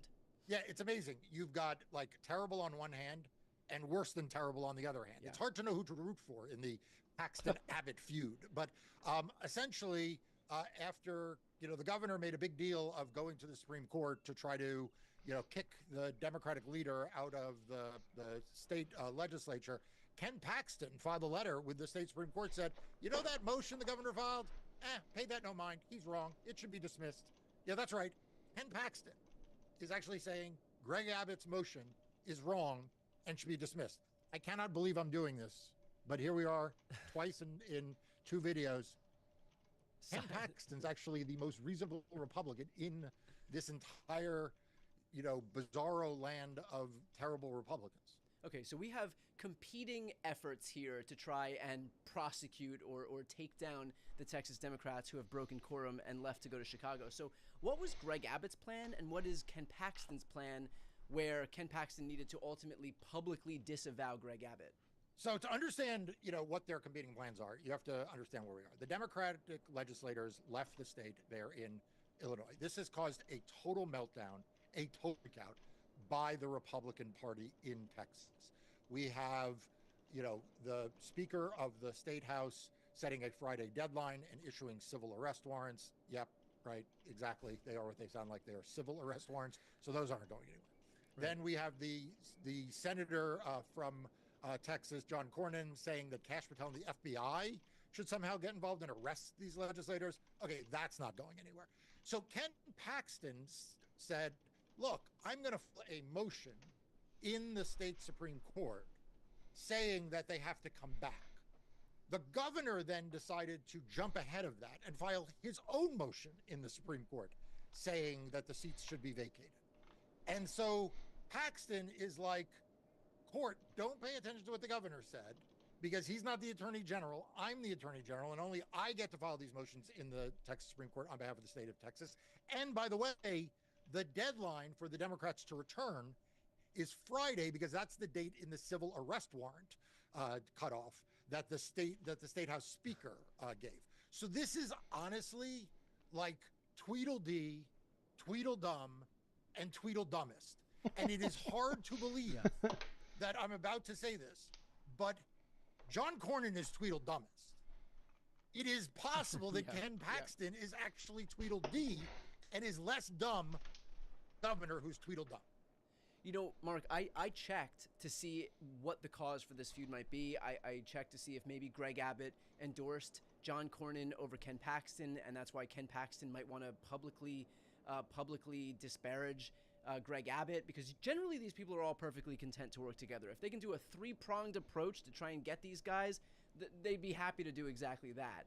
And we've also seen how Republicans aren't exactly falling over themselves to jealously guard their own autonomy. Mike Johnson's a testament to exactly that. And so how unusual, I guess I would ask, is it that we would see like this spill out into the public instead of Ken Paxton just, I don't know, texting Greg Abbott and saying, hey, why don't you relent on this, as opposed to just posting publicly onto Twitter? Right. I suppose, like you said, like texting governor and say, hey, dude, you filed this a couple of days too early. You mind if we all figure out how to clean this up? Or, hey, let me into your case and we'll all ignore the deadlines. There are any number of ways that you would think this would get worked out. The way you would not expect it to get worked out is to have the Republican Attorney General publicly humiliate the Republican governor. And I am sure Greg Abbott is now not going to take that public humiliation, without responding in some fashion in kind. So this is like an unexpected gift to the Democrats. I mean, if you're like the Democrats sitting in Chicago, you're like, wait, so let's get this straight. The governor is telling the state Supreme Court that we need to be immediately kicked out of our seats. And Ken Paxton is telling them to dismiss that lawsuit. Like, please. Yeah. This is amazing. when you have Ken Paxton publicly disparaging Greg Abbott's effort, does that actually hurt that effort in court? Like, I mean, can't the opposite side look at this and say even Ken Paxton, the Attorney General, is saying that this is complete bullshit? Oh, I think this is going to get thrown out. I mean, like honestly, I mean, I'm not even talking about what the merits of this are, but you do have the Republican Attorney General telling the Republican Supreme Court of Texas that the governor's lawsuit is defective and should be dismissed. It would be a rather odd event if the court didn't then dismiss the case, because after all, like I said, the Republican Attorney General is urging this, and it's not like Ken Paxton is some squishy, like, what happened? Pseudo moderate Republican, right? I mean, he is well known to be a pretty right wing, pretty fringe figure out there. Did you kill him? And the fact that he is standing up essentially for the Democrats, at least for, with respect to this one lawsuit, is extraordinary. I do have to say, I continue to think the biggest loser in this entire thing. Oh, you watched the whole thing? What'd you John think? Cornyn, who's like standing in the corner being like, hey, everybody, look at me. Look at me. I said FBI. I said FBI. Like, he can't even, like, they're not even paying attention. Oh, he to did? him. You know, a lot of what we're seeing I don't think I right watched now, that one. because I must there's have no missed it. there, because so much of this is completely baseless, That's a cool. lot of what the Republicans are relying on is just the optics of toughness, right? The optics of them being the alphas, and they get to come forward and say, we're going to send the FBI to you, we're going to issue these civil arrest warrants, we're going to vacate you from your seats. It's just a lot of bluster. And so what does it do when even just what you have left, which is just the bluster, gets shot down? When Greg Abbott, this last morsel of I guess toughness that he had to put forward, even that doesn't stand up to the mildest of scrutiny from the Attorney General of his own party. Yeah, and by the way, I read the motion pretty carefully when it came out, and I've gone back and reread it now 2 or 3 times. I mean, Ken Paxton has a point. It's actually not a very good motion. Yes, he's right. It's filed wrong. It appears, according to him, to have been filed at the wrong time. It was filed by the wrong party. I mean, like, Paxton makes a lot of procedural points about this, which I'm just going to assume are probably correct. But you read it, it's like 26 pages long, but you go through the first 17 pages, and it's just a lot of throat clear. Like, it's like literally like a lot of like, they left the state. They left the state. They left the state. They left the state. And you are like, where is the legal argument? Like, where is the part in which that would be illegal? and it shows up very late in the brief. And the arguments are like a few paragraphs long. There's not really any applicable case law. Like, it's kind of just it's kind of like a press release with just like a caption put on top. So, where I think all of this leaves us is that Republicans have dug themselves into a hole. Like, they have dug themselves into a hole. They dug themselves into a hole, I think, because they thought this would be easy and it turned out to be hard. They dug themselves into a hole because I think they assumed that public opinion would be on their side and against the people who left to break quorum. I think they may have thought that, like, some of the public pressure about the flood relief bill would splash back on Democrats. Instead, that's actually splashing back on Republicans for putting this traditional thing first. So I think like that is like sort of in the background. Who the hell knows what interpersonal feuds may be going on between Paxton and the governor?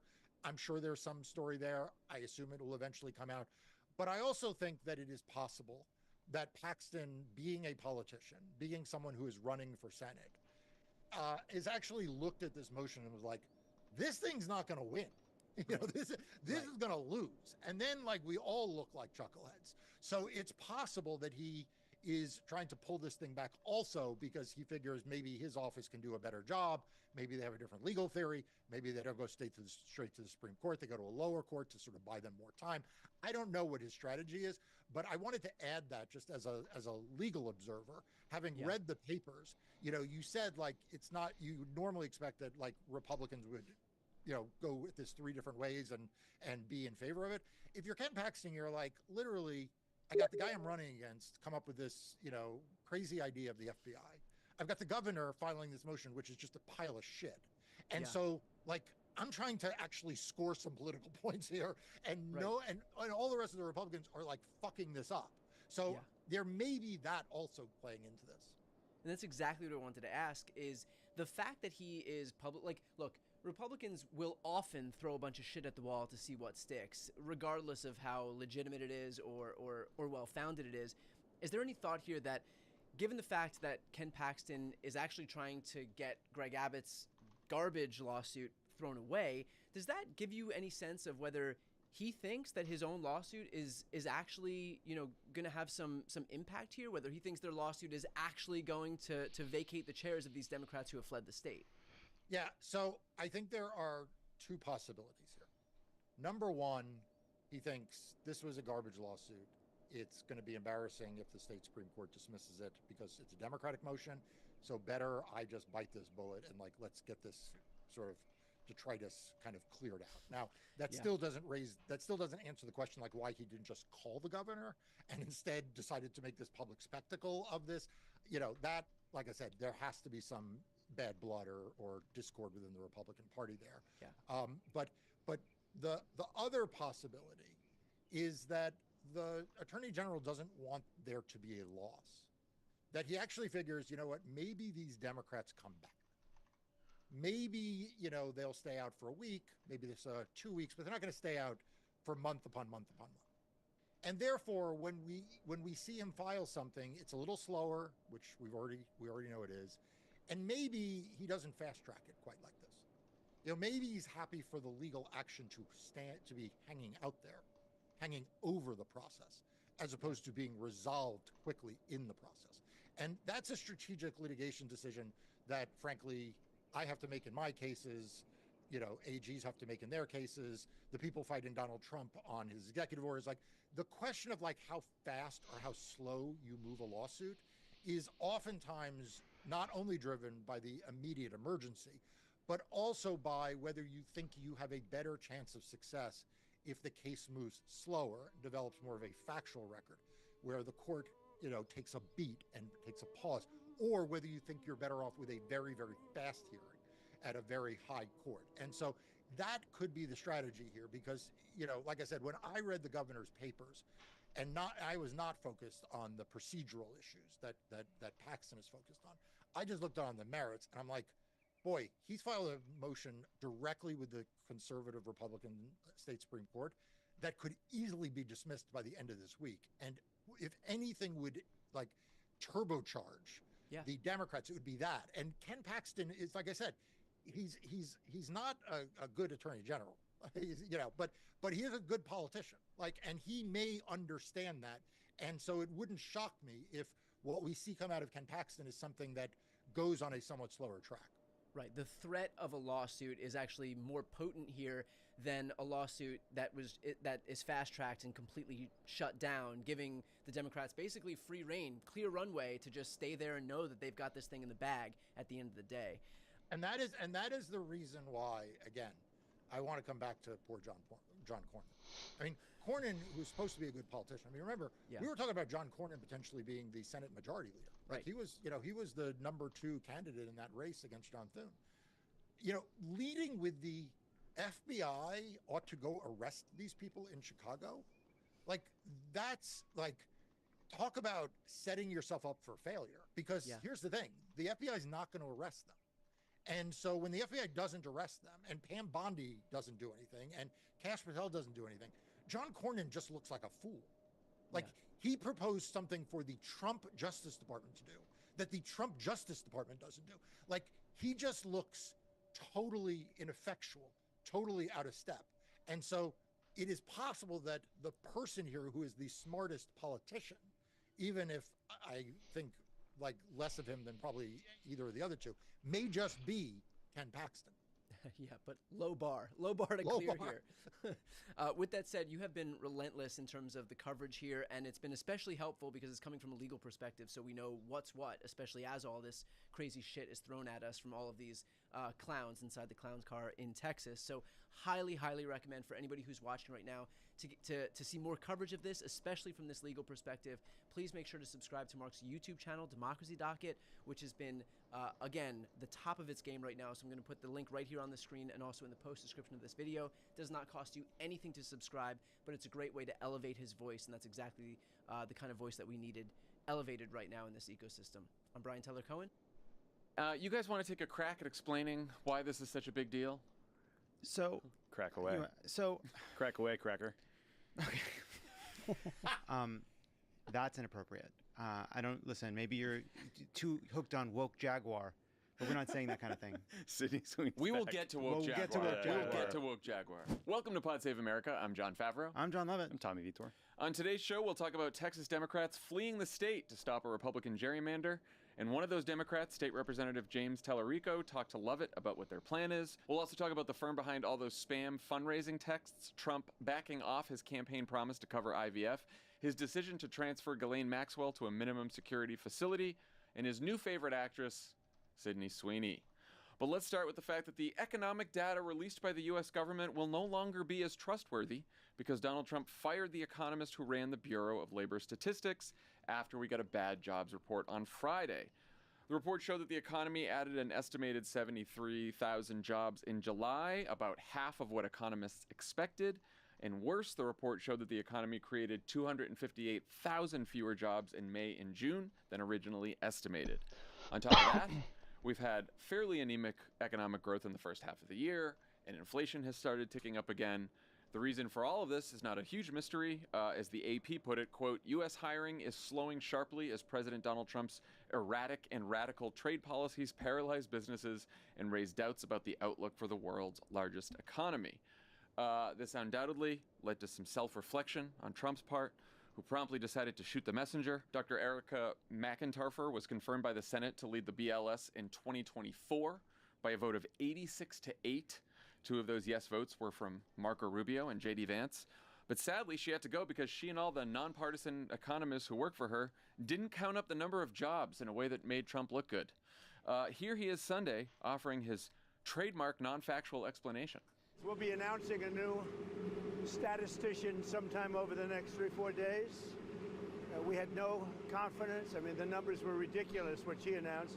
If you remember, just before the election, this woman came out with these phenomenal numbers on Biden's economy.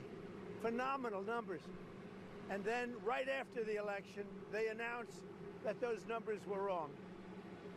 And that's what they did the other day. So it's a scam, in my opinion. My opinion is it's just additional scam.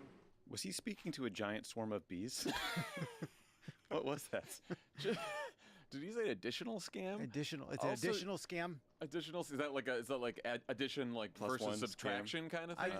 I don't know. I don't know. I think it's just hey, new scam just dropped. Also, what he said there was completely inaccurate. They announced the revision in August of 2024, which is well before the presidential election. So he's just talking about anything that's real there. Kevin Hassett, the ostensibly qualified economist who runs Trump's National Economic Council, he's taken a few swings at explaining the situation over the last few days. Here he is on the Sunday shows, and then on Monday, he apparently forgot his talking points. Let's listen.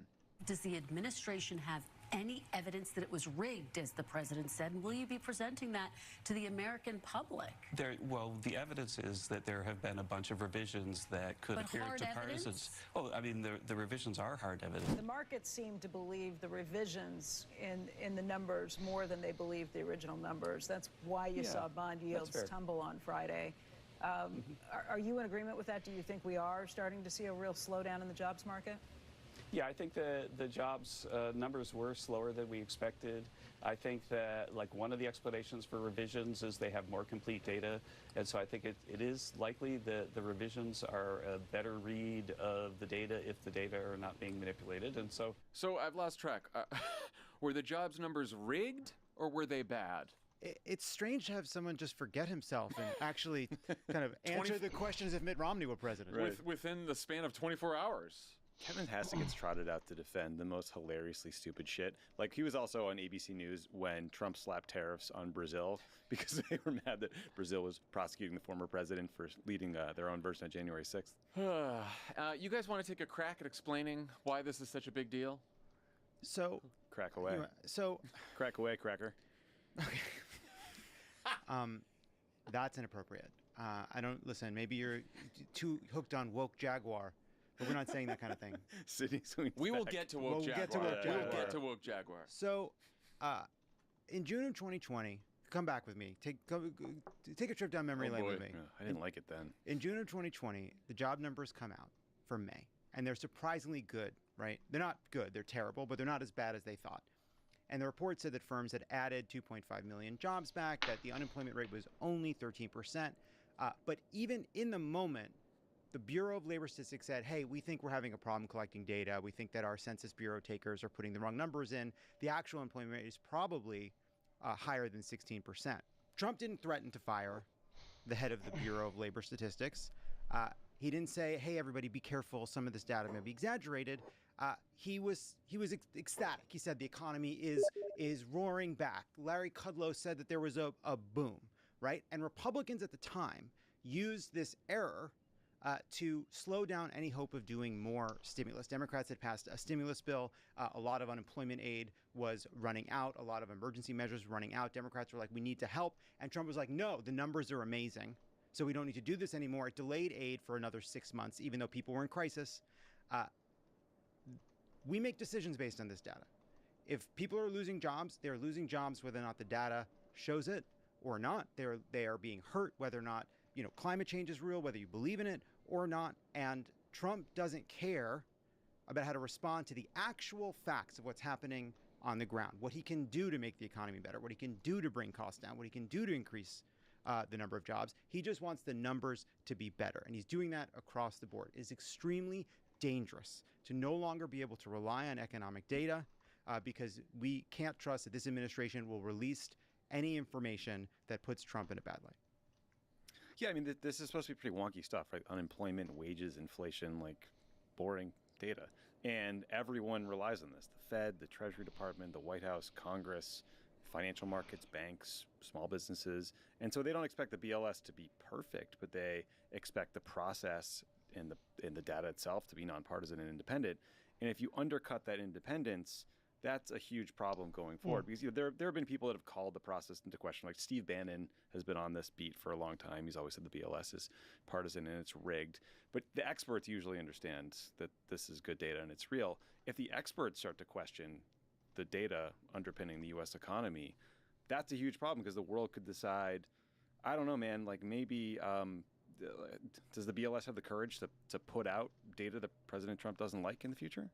And like if you're like the world could look at our economy and say there is just too much political risk baked in. It's the tariffs, it's the BLS data, it's Trump's interference with the Fed. What if he fires Jerome Powell? And they could just decide, like, I don't know, man, like, should we buy treasuries? Should we put money in the stock market? Like, let's just move on. Let's go invest somewhere else. And historically speaking, like, that ends very badly. We could talk about the Greek example. We could talk about Argentina. But the long story short is when you mess with economic data, it leads to enormous pain, both within your country, but also systemically. And just in case people don't know how this all works, Bureau of Labor Statistics, obviously the head of it is appointed by the president and confirmed by the Senate. That is the person that Donald Trump fired. But the rest of the Bureau is just a bunch of nonpartisan economists, and they follow very strict statistical methodological standards. They are reviewed by outside experts. They are transparent, the standards they use. So none of this is like a black box. And what they do is for the jobs numbers, they do a survey of businesses all across the country. And then for the unemployment rate, they do a survey of households, of who's working in the household. And the reason that sometimes you get revisions in the data is because a lot of companies and some households don't report or don't answer the survey until after the survey is closed. So sometimes people are just late getting their survey responses. So we've had revisions dating back to 1979 when this whole system was first set up. So it's like not unusual at all. It's a much bigger revision over the last 2 months than at any time since COVID. But also, we have had a shock to the economy with tariffs. We have immigration raids reducing the workforce. We've had massive government job cuts because of DOGE and other Trump actions. So there's been a lot going on that wouldn't make 2 months of fairly large revisions like totally out of the ordinary. But to your point, Tommy, like the reason this is so important, like you said, you've got people who want to maybe invest in the United States, who might want to buy treasury bonds. Also, Jerome Powell and the Fed, they're going to decide whether they're going to do a rate cut, what the interest rates are going to be. If they can't make that decision based on the data and trust the data, then that's going to be a huge problem. Also, by the way, cost of living adjustment for Social Security is based on this economic data and unemployment insurance benefits too. So because as you mentioned, Lovett, it's not just jobs numbers, it's also inflation that comes out of the Bureau of Labor Statistics, inflation numbers. So if Trump gets someone in there who gives him an inflation number that's lower than it really is, the government's not going to adjust people's Social Security benefits to keep up with the cost of living, nor are they going to adjust unemployment benefits to keep up with the cost of living. So people are going to get fucked with unemployment benefits and Social Security if the inflation numbers are wrong. If this were a one-off, if Donald Trump was a calm, rational actor who had long believed there was a problem with the data collection, and this was a culmination of his long-standing beef in no particular direction with the way the government measures statistics, fine. That's not what's going on here. A lot of people pretending that might be what's going on here, that Trump has always felt as though the Bureau of Labor Statistics was making mistakes. We know what's going on. Donald Trump has launched a war on how the government collects and disseminates information. In March, Trump's Commerce Secretary disbanded the Federal Economic Statistics Advisory Committee along with another outside group. Very wonky stuff. That group exists. It's a panel of outside experts. It exists for one purpose, to meet to talk about how the government can do a better job of accurately measuring economic information. Lutnick told them that their mission had been, quote, fulfilled. Alex McGillis at ProPublica reported on all the ways in which DOGE targeted data collection, specifically data on drug use, pregnancy, maternal mortality, adoption, accidental deaths, HIV, other sexually transmitted diseases, educational outcomes, even just weather balloons not going up as frequently, something that came up when there were those terrible floods in Texas. In Trump's first term, researchers at the USDA reported that Trump's trade war with China was devastating farmers, among other reports that embarrassed the administration. What do? They take the USDA economic researchers, they move their office under the political wing of the agency, and then they go further. They announce that they're physically moving the researchers' offices to Kansas City. And so they told a bunch of economists in D.C., oh, we don't like your reports. You can quit, or you can move your whole family to Kansas City. And a lot of them quit as a result. But the reality was the reality. We now know how devastating Trump's trade war was for farmers. Bankruptcies went up. Calls to suicide hotlines went up. He gets angry because the headlines are bad, but the actual facts remain the facts. The damage is the damage. He doesn't care about the outcome. He cares about the story. And all these people are now going around trying to claim that Donald Trump is just trying to clean up our economic reports, when meanwhile we're going to end up in a situation where every week we're going to get a new story about how our chocolate rations are up, and yet no chocolate. Yeah, I mean, so he's on one hand, by doing this, he's going to cause a lot of damage. On the other hand, he's not going to fix his problem because people are still going to be feeling pain if the economy takes a turn. Right. Well, that's what doesn't make sense about this. Why freak out now? The midterms are a long ways away. You just passed your big economic package. Like, the stock market is ripping. I don't understand why. I guess maybe just kind of like take out the trash now, like make your structural reform now because you watched Steve Bannon on the War Room rant about this and it inspired you to make a move, but it's kind of just petulant. Also, I mean, it came right after he, I believe, tweeted that he was repositioning 2 nuclear subs because he got in a Twitter fight with Dmitry Medvedev, the former president of Russia. So yeah, and today he's like watching CNBC and he's tweeting about or truthing about Elizabeth Warren. He's yelling at her. He's I think the Epstein thing is really shaking him. He's just, and the look. When you look at the last 2 months of economic data that was revised, the jobs numbers were revised, I think he is thinking, and so probably his administration too, like, oh, maybe the economy is softening here. That's a problem. So it's like, you might as well fire the BLS person now so we can start cooking the jobs numbers as things get bad. Better to do it now than next year, right? As you're getting closer to the election. It's, by the way, why they disbanded those panels. They don't want anyone from the outside looking in and seeing what they're doing, right? It's part of a plan. They're doing this across the board. Yeah.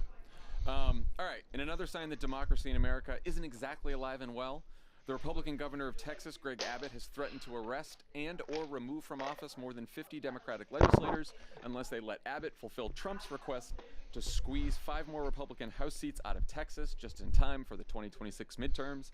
Abbott has called a special session so the Republican majority can redraw the already gerrymandered maps, but the Democrats fled the state in order to prevent the session from taking place, since the Texas Constitution says that 2/3 of the legislature must be present to do business. Abbott then released a letter claiming that if Democrats weren't back by the time the session began on Monday, they could be removed from office. He also claims Democrats could face felony charges if they tried to fundraise in order to pay the $500 a day fine that comes with missing a session. Most of the quorum busters went to Illinois, where they were welcomed by Governor J.B. Pritzker. Just before we recorded this, Lovett spoke with one of those Democrats, State Representative James Tallarico, about his decision to leave and what happens next. Here's that interview. Welcome to Pod Save America, Representative James Tallarico of Texas. First of all, what can you tell us about where you are? Well, I'm in a nondescript hotel conference room. That's all I can tell you. We are in Illinois, and it's appropriate because this is the land of Lincoln. And Abraham Lincoln actually broke quorum back in 1840 when he was a state senator by jumping out of the window of the Illinois state capitol. Thankfully, I didn't have to jump out of any windows in Texas, but we are joining a long tradition in America of standing up to bullies, of speaking truth to power, of causing good trouble. And I know my colleagues and I are proud to do this work regardless of what consequences may come. So let's talk about that. Your governor says you forfeited your office, have you? No, I'm still doing my job, even though I'm not in the state of Texas. I was actually doing constituent services this morning with my team from this hotel room. And we're also trying to shine a national spotlight on this Trump redistricting power grab that's happening in Texas, because it doesn't just affect Texans, it literally affects every American. Trump is trying to insulate himself from the will of the public. He's trying to shield himself from the voters and from accountability. And if we allow that to happen, if we let power go unchecked in this country, I am worried about where it will lead. And so that's why my colleagues and I felt we needed to take this dramatic step of leaving the state and breaking quorum. So, as you noted, there's a proud tradition of this in our country and in Texas. This has happened before. As far as I can tell, this is the first time a governor, and this has happened under Republican governors in the past as well, has asserted that somehow he has the power to remove legislators from office. Now, the Attorney General, Ken Paxton, said that that would be challenging. What do you make of that threat? It's very consistent, because the whole point of these rigged maps is to rob Texans of their ability to elect the candidates of their choice. And so now Greg Abbott is literally trying to remove the people's elected official from their office. This is a page right outside of Trump's authoritarian playbook, and he does it with, less charm and less humor and less charisma than Trump, but it is still just as dangerous, and we should reject it. Now, again, this is not a Democrat thing. All of us should reject it, whether you're a Democrat, an independent, or a Republican. Yeah, presumably if your voters are unhappy with your decision to do this on their behalf, even though you're doing it for the right reasons, there's an opportunity for you to be removed from office in an election. Exactly. And that's how people change their government, is they elect new people to represent them. And that's what these maps threaten. And again, it doesn't just threaten it for Democrats, it threatens it for everyone. And so it's why we've got to push back against this power grab.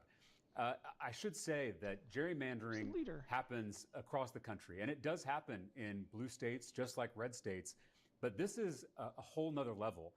Usually we adjust district boundaries at the beginning of a decade right after a census comes out, because you have to adjust lines based on population. But Trump has asked Texas Republicans to redraw the maps they just drew in 2021 so that he can get 5 more seats. And it's a little reminiscent of when he called the Georgia Secretary of State and asked him to find 11,000 votes. Thankfully, Georgia Republicans said no. Texas Republicans said, how about Thursday? And it's why my colleagues and I felt the need to leave our beloved state, break quorum, and stop this power grab from going through. Who's this? So, you're being threatened by the governor. A map would have to be in place or be picked by December to be in place for 2026. How does this play out? What happens now? Well, we're taking this one special session at a time, and the special session in Texas is going to last 2 more weeks. So all of my colleagues, there's 57 of us in total, we have all agreed to stay out of the state capitol for the next 2 weeks to kill these maps and stop them from going through. Now, the governor can call another special session. He may, and if he does, we will assess our options. But I am hopeful that some of the threats from blue state governors, some threats of retaliation, I'm hoping that can convince Texas Republicans, maybe even Donald Trump, to walk back from the brink, because they see that the gains they could make in Texas could be wiped out in a state like California. Again, the goal is not for every state to be gerrymandered. The goal is ultimately to take politics out of this process, because it is the rot at the core of our broken political system. But Democrats can't unilaterally disarm. We have to stand up to bullies. We got to look them in the eye and not blink. So I wanted to ask you about that, because there has been this push for fair maps. A lot of prominent Democrats got behind it. Some of them are sticking with that and saying, no, we can't play this game the way Republicans do. Others are saying we have to fight fire with fire. Were Democrats who embraced a nonpartisan redistricting, were they fighting with a hand tied behind their back? That's what Governor Kathy Hochul said today. Well, I just want to say I am proud to be a part of a political party that still has principles, that still has a positive vision for what this democracy could be, how we could fix this democracy so it can actually work for regular people. I am proud of that. But we can't let that vision get in the way of the current reality. And right now, one party is attempting to cheat. By redrawing the maps in the middle of a decade, they are cheating. It's like two football teams coming out of the locker room at halftime, and the team that's ahead says they want to change the rules for the second half so they can win the game. All of us would recognize that as blatant cheating. And if they're going to cheat, we're not going to play. And if they're going to cheat, all rules are off the table. And that means blue states are free to respond with retaliation. But this is not the vision. Having a descending spiral of partisanship is not what we want. We ultimately want fair maps and fair elections for every state and for every American. So you're apparently going to be fined $500 per missed day of the session. Abbott says he'll bring felony charges if anyone fundraises to cover that. What are we going to do? What are we doing about this expense here? Well, my colleagues and I are going to pay these fines ourselves. And I should say, state representatives in Texas, we're part-time. We earn $600 a month before taxes for our work in the legislature, which means we have to have day jobs to make ends meet and to pay our bills. We're leaving those day jobs to break quorum. We also have colleagues who are leaving young children, some that are leaving aging parents. So this was not a decision we made lightly. And we knew there were going to be consequences, financial, political, possibly even legal consequences. But we're willing to pay those because we believe so strongly that this power grab in Texas is a threat to the future of our republic. So obviously you hope that Abbott and the Republicans back down, but they may not. What kind of arrangements did you make, did some of your colleagues make for this to potentially last for not days, not weeks, but potentially months? Is Pritzker paying for your stuff? We recognize that. That's what you're asking. And we know going in that this could be longer than 2 weeks. We're trying not to get too lost in the hypotheticals, because who knows what will happen in 2 weeks? Who knows what Texas Republicans are going to do, what Donald Trump's going to do, what blue state governors are going to do, what the American people are going to do. Part of the goal of this quorum break was to inspire action across the country. I do think that courage is contagious. And I think once people see someone standing up, it makes it easier for them to stand up, whether that is them volunteering, whether it's them protesting, whether it's them donating to this quorum break to help us fund the food and the travel and the lodgings. That is a form of action that can, I think, push back against this kind of power grab. And we're going to have to see that action multiplied a lot in the next election if we're going to protect the democratic process and fix this democracy going forward. Representative Tallarico, thanks for stopping by. Appreciate it. Good luck, wherever you are. Thanks for having me. Hey guys, it's Tommy Vitor. You can support the work we do here at Crooked Media by becoming a member of the Pod Save America YouTube channel. When you sign up, you get some... They need to grow into healthy adults. Okay, that was Representative James Tallarico. What do you guys think about this whole situation? Tommy? I think we're in a tough spot. I mean, the ball is firmly rolling in Texas. Even if it doesn't get done in this special session because these guys are out of town, Abbott can just call another one. Republicans in Texas have pulled this shit before. They didn't really face any political consequences. 5 seats is a huge deal in the midterms. So I wish we lived in a world where Texas voters, like across the political spectrum, were outraged by the fact that Republicans are more focused on, they called a special session to do 2 things, flood relief and redistricting. They put redistricting first. They're not prioritizing the actual needs of their states. But I just don't think we live in that world, and Abbott has a leverage, and these lawmakers have day jobs and families and obligations. They can't be on the run forever. Like, I don't know. It feels like we're in a bad spot. They just have to hold out till December. They can't. December, it's August 4th. Look, the 3 months. Yeah. It's very it's. These are day jobs. These are human beings. It's such a old school and practical. It's like, we got rid of the real filibuster, so we have these virtual filibusters. So everything is sort of game theory and gamesmanship. But this is a real. Why don't they do this for other votes they're going to lose? Because it's really hard to do. You have to physically leave the state. You may not be able to come back until the special session is over, and Abbott can just call another special session. There's a lot of ways these have ended. These have happened in Texas in the past. They've happened in other states in the past. Sometimes you get concessions and people come back. Sometimes your bluff is called and they just wait you out. And eventually people have to go home because that's where they keep things like, their families, kids, and jobs and life. The jobs thing is the tough one because it's a part-time job, Texas, the legislature, and also now you're paying $500 a day, which they say they're going to pay out of their pockets because he's threatening that any kind of money they take is for bribery, and that's how they could probably get the feds involved. Right now they can't get the feds involved, in it being in the other state right now. Until Donald Trump's makes a call to ICE or his buddy Cash Patel at the FBI, I wouldn't surprise me. What did Tallarico say about what they're? He's basically they're paying it themselves. They're all trying not to think past this special session. They're putting a lot of hope on the fact that this is creating public pressure. They're putting a lot of hope on the fact that blue state governors are stepping up to threaten retaliation. But a lot of it is just hoping that Abbott will back down, which doesn't seem particularly likely,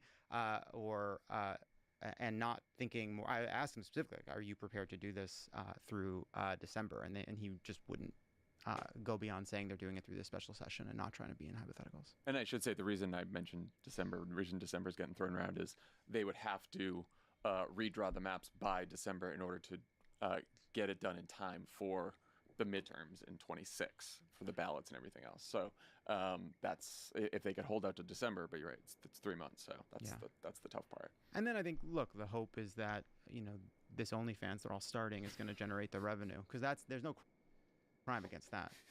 To be clear, Abbott, I guess they could take other jobs. They could take other jobs. Or they could work remote. Yeah, some of them I'm sure can work remote. You have to have a hybrid work model, whatever their real day jobs are. But the Abbott's threat here, Democrats did this in Texas. Rick Perry was the governor. And there are all kinds of threats, and people say they're going to be punished when they return to the legislature. But no one said that they could suddenly forfeit their jobs, or that the governor could usurp the power of the voters and suddenly remove people from office. That wasn't an option in the past that they suddenly discovered because of some non-binding opinion by Attorney General Ken Paxton, that even Ken Paxton says the governor's reading, who's a lunatic, who even Ken Paxton says the governor's reading too much into. And it does seem like that threat, the remove them from office threat, is a bluff. Yeah. That is not. I mean, I think the best case for this is not going to work is they have to get home at some point. But why would you assume it's a bluff? Not only is there no binding legal opinion that he can remove them from office, but they would have to file that in all 50 districts, some of which are very Democratic districts, and then they would have to hold special elections to replace them, and all of this has to get done by December. So I think that's pretty bullshit. The whole we're going to remove you from office thing, and then the felony thing for the bribes. Who knows? That's where you get into the feds. But this is where Paxton is going further, right? He's going further by doing this mid-decade redistricting, but he's also going further by trying to make this illegal when it is not illegal to break quorum. What they're doing is not a crime. Texas Supreme Court has already decided that. And so he's frustrated by the fact that what they're doing has been not just is historically justified, but also just not breaking the law. So he's looking for any excuse he can find to try to prosecute these people. Yeah. So it seems like the most likely way for Democrats to fight back is Democrats in other states to do this themselves. We have talked about this a little bit. Newsom, obviously Tommy and I talked to Newsom about this, and he sort of laid out his plan here, which is, maybe calling a special election to change the Constitution. Kathy Hochul is now saying that she might try to do something, though it appears she can't really do anything until 2027. No, it doesn't sound like they can do anything to get changes through their process would take till 2027, which doesn't help us in the midterms. Yeah, so she's talking a big game, Kathy Hochul. And look, maybe she could be right about, if she can't get it done in the midterms, but they do this, she's going to go ahead and try to do it for the future, but it's not going to help with the midterms. Right. And then J.B. Pritzker, look, that's a tough one too. I think our real options are Gavin Newsom. We talked about the options he has to go on offense. There's a chance to pick up some seats in Illinois. There's maybe one seat in Maryland. I think Governor Wes Moore is deciding whether to go to his legislature to talk to them about trying to change the maps and get us another seat. But there's a long-term problem that could be even bigger. Like our buddy Brian Tyler Cohen interviewed a Democratic lawyer named Mark Elias a couple days ago, where he kind of laid this all out. And the gist, though, is the Supreme Court is reviewing whether Section 2 of the Voting Rights Act violates the Constitution. And if it does, if it gets struck down, Republicans could redraw dozens of congressional districts and get rid of like all of these black majority districts, especially in the South, which means you have a state like Alabama that could go from having 5 Republicans, 2 Democrats, to just 7 Republican districts. So there's like this massive, scary threat looming down the pike here if the Supreme Court goes the wrong way. Yeah, the long-term challenge here is that Democrats just don't control as many state legislatures as Republicans do. And look, I mean, what's happening in Texas is kind of enabled by Donald Trump's recent success with Latino voters and their ability to rethink how to draw those districts based on that success. And now that might be a reason for optimism, or that they have miscalculated. I think Dan and I were talking about this. I can't remember who I talked to about anything anymore. But these are like Trump plus 10, Trump plus 15 districts, but that is in the presidential election and in the midterms. Even in the midterms, Dan was pointing this out, that Beto lost to Abbott in 2022, Beto O'Rourke. Unfortunately. He still won the Latino vote by like 15, 20 points more than Kamala Harris did in 2024. So, it could screw them for the midterms, but either way, if you're starting to go nationwide, it's pretty bad. Yeah, I mean, look, also, more broadly, they can redraw the maps. They can also accidentally draw Republicans out of their seat, is if they try to over-gerrymander, try to make too many seats for themselves based on a projection for 2024, or just not understanding the electorate, all of a sudden in a wave election, which hopefully we can generate in the midterms, all of a sudden they got a little too cocky and a little too greedy, thought they could draw themselves a couple extra seats, and then those Republican plus 3, plus 5, plus 7 seats all of a sudden swing and they've lost some races. I mean, the deeper problem here is Democrats live in too few places too.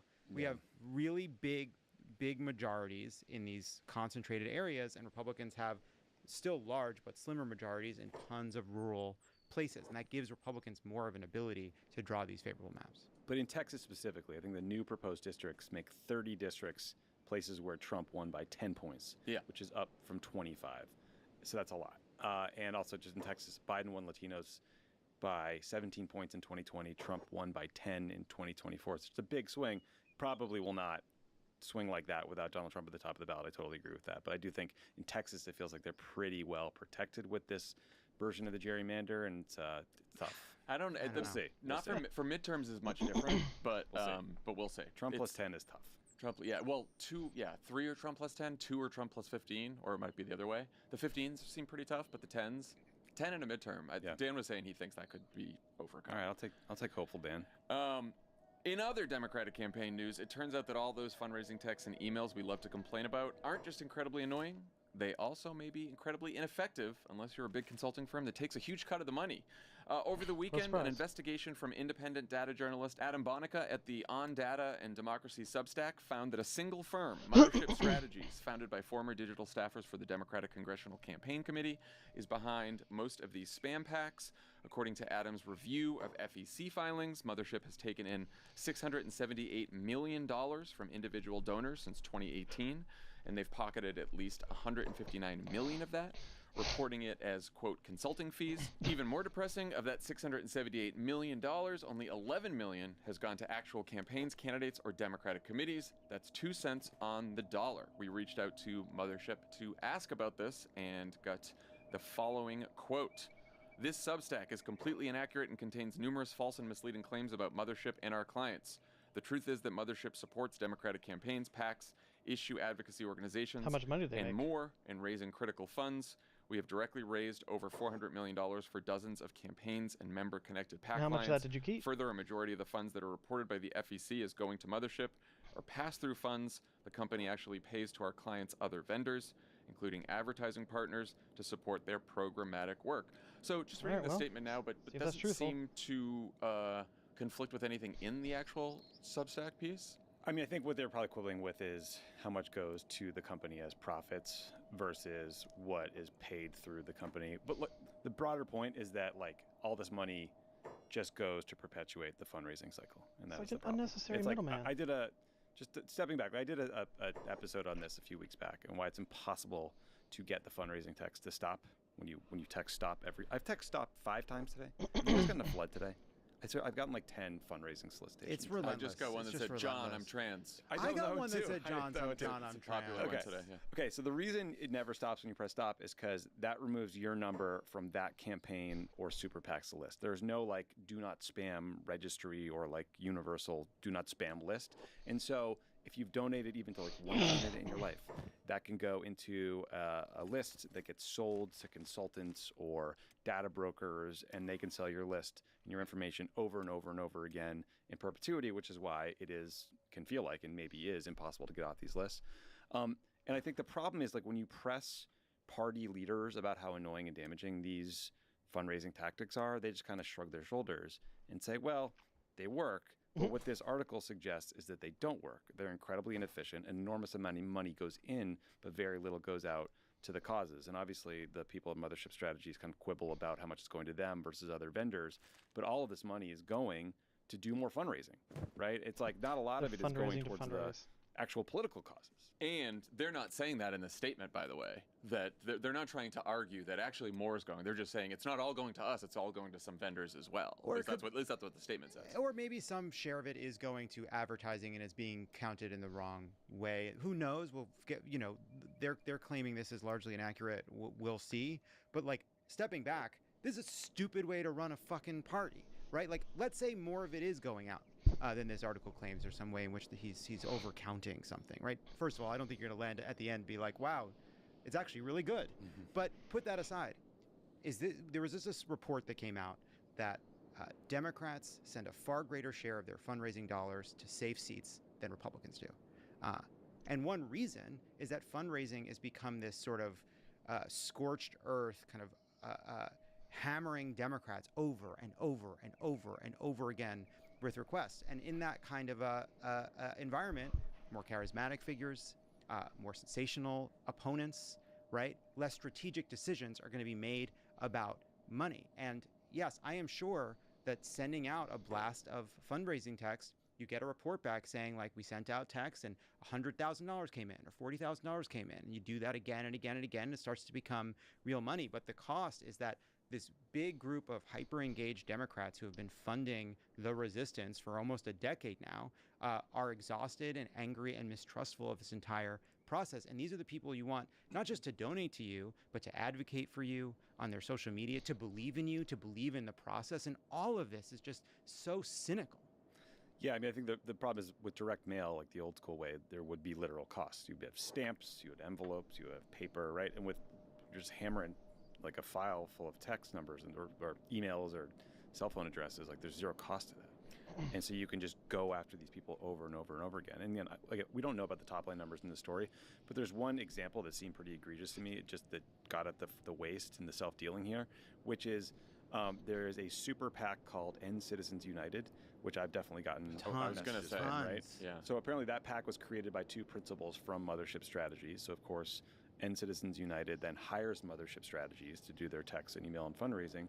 So at the end of the day, like End Citizens United PAC raises a ton of money from like well-meaning people that largely goes to pay the guys who started the PAC for the services. And so that doesn't really benefit anyone. And it's also, like you said, it's not just that you're annoying people and harming the Democratic Party brand, you're hurting the people who care enough or care the most, who are willing to give money. you're also raising it made me think of this because of the name. You're raising expectations for people who have end Citizens United. You're going to end Citizens United, change the Supreme Court. Right. That's what's going to happen. You're going to wait around and we're going to have to get a whole new court to have a chance to end Citizens United. So that one, all of the ones that they listed, all the PACs they listed in the Substack are all, I recognize most of them because they're all on our phones. They're all constantly. Yeah. And they're all ridiculous, and the fundraising pitches all sound ridiculous. The emails sound ridiculous. It's crazy. And by the way, I am sure in the deluge of text we're getting, there are legitimate requests from campaigns I'll either want to or will ultimately donate to, but I have to ignore all of these messages because, first of all, you don't know if they're reliable or not. You don't know if they're true, right? Like, for every dollar that's going to mothership strategies, who knows how many fake tests are going to kind of guileless senior citizens who have been horrified by Trump and want to help and are watching MSNBC and are super engaged and just donating on their phone to random numbers.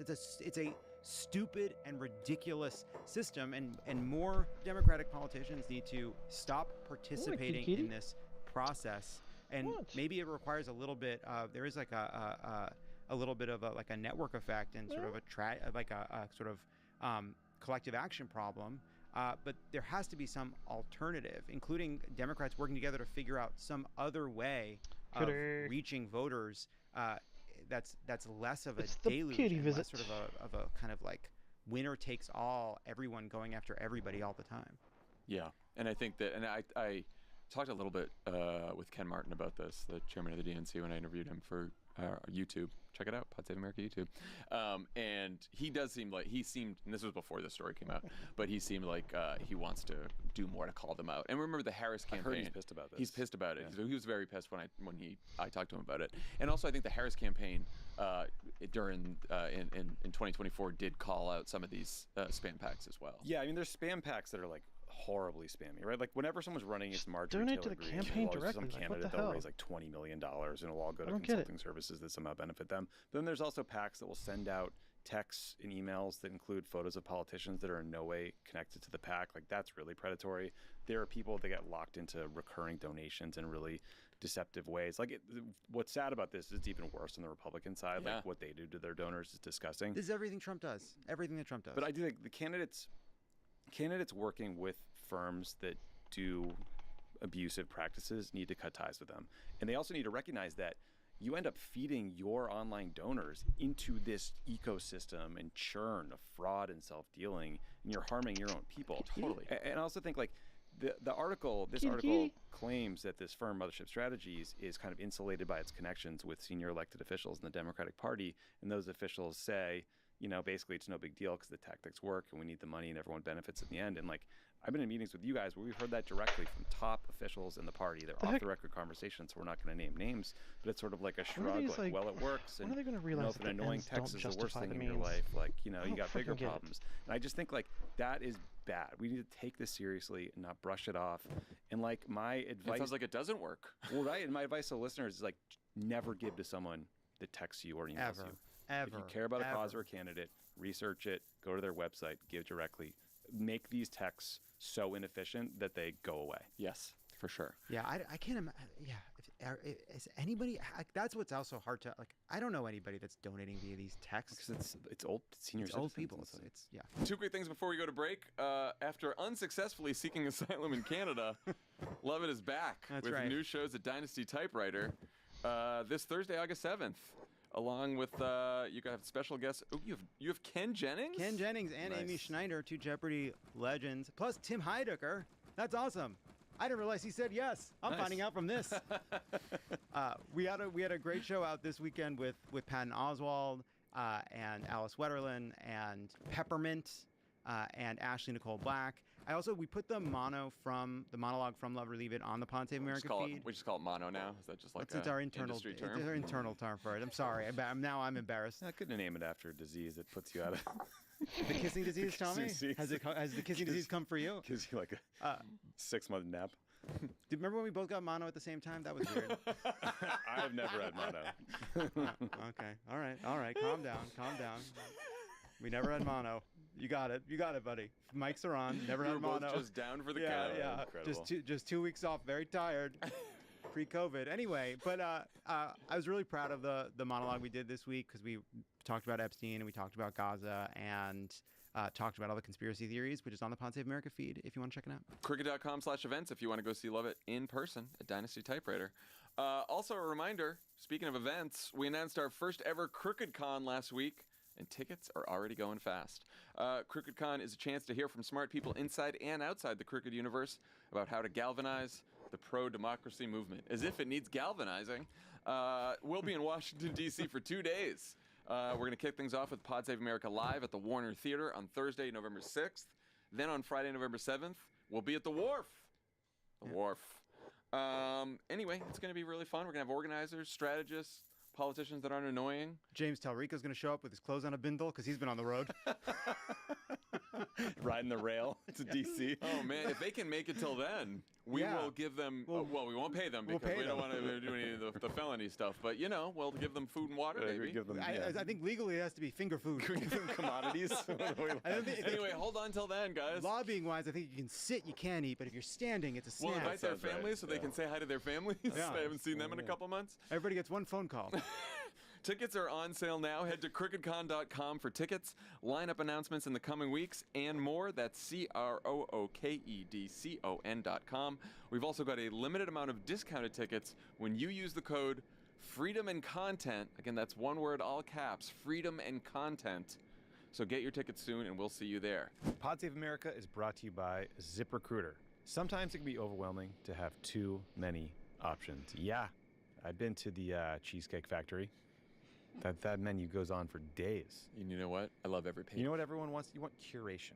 You know what I mean? So we don't have enough of that today. I don't want 100 things. I want 5 of the best options, and then I pick one. And the same applies if you're a business owner who's hiring. It can be overwhelming to have too many candidates to sort through, but you're in luck. ZipRecruiter now gives you the power to proactively find and connect with the best ones quickly. How? Through their innovative resume database. And right now you can try it for free at ZipRecruiter.com/crooked. ZipRecruiter's resume database quickly identifies top candidates for your roles through advanced filtering.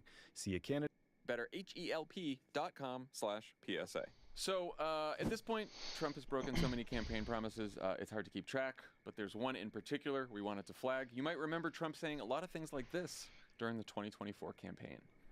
I'm announcing today in a major statement that under the Trump administration, your government will pay for, or your insurance company will be mandated to pay for, all costs associated with IVF treatment, fertilization for women. We are going to be paying for that treatment. So we are paying for that treatment. No, you're not. Or we're Americans going, who want it? for all Americans that get it. No, you're not. All Americans that need it. Oh, I want to talk about IVF. I'm the father. You don't hear that every day. I'm the father of IVF, so I want to hear this question. What? That was always so weird. So the father of strange. IVF thing. I remember that. Any sense. So on Sunday, the Washington Post reported that the Trump administration does perspective, if they're not under plan to 18. require health insurance to cover fertility treatments and IVF, nor have it mandated in Obamacare, nor provide government subsidies to make the procedures more affordable. A White House spokesperson told the Post that the Trump administration is, quote, committed like none before it to using its authorities to deliver on this pledge. So one survey from last year, 1 in 8 women or their partner said they needed some form of fertility treatments in order to get pregnant, but only 1 in 10 had received it. And about 2% of all babies born in the U.S. are a result of IVF specifically. You think Trump ignores this promise at his own peril? Yeah, I do. Yeah, I think because a lot it of helps care people. deeply about this, and I think the political cost is cumulative. Like, there's a critical mass of lies like this. And just for those who don't know, IVF is insanely expensive. The average cost of a cycle is $14,000 to $25,000, depending on where you live in this country. Many patients have to do multiple cycles, so you could be talking $30,000, $50,000, $75,000. And that is just way out of reach for a lot of people. But it's not a small thing you're trying to get, right? Like, this is about having a child, right? This is like deeply painful and important to people. And I think a lot of folks in the political world were skeptical of this promise because of the timing and how cynical it was and how expensive it was. But for a lot of people, like a lot of voters, heard this, and this was their only hope of ever being able to afford IVF and potentially having a baby. And this is a life-changing, massive, broken promise that is not a small thing. It's not something you'll forget.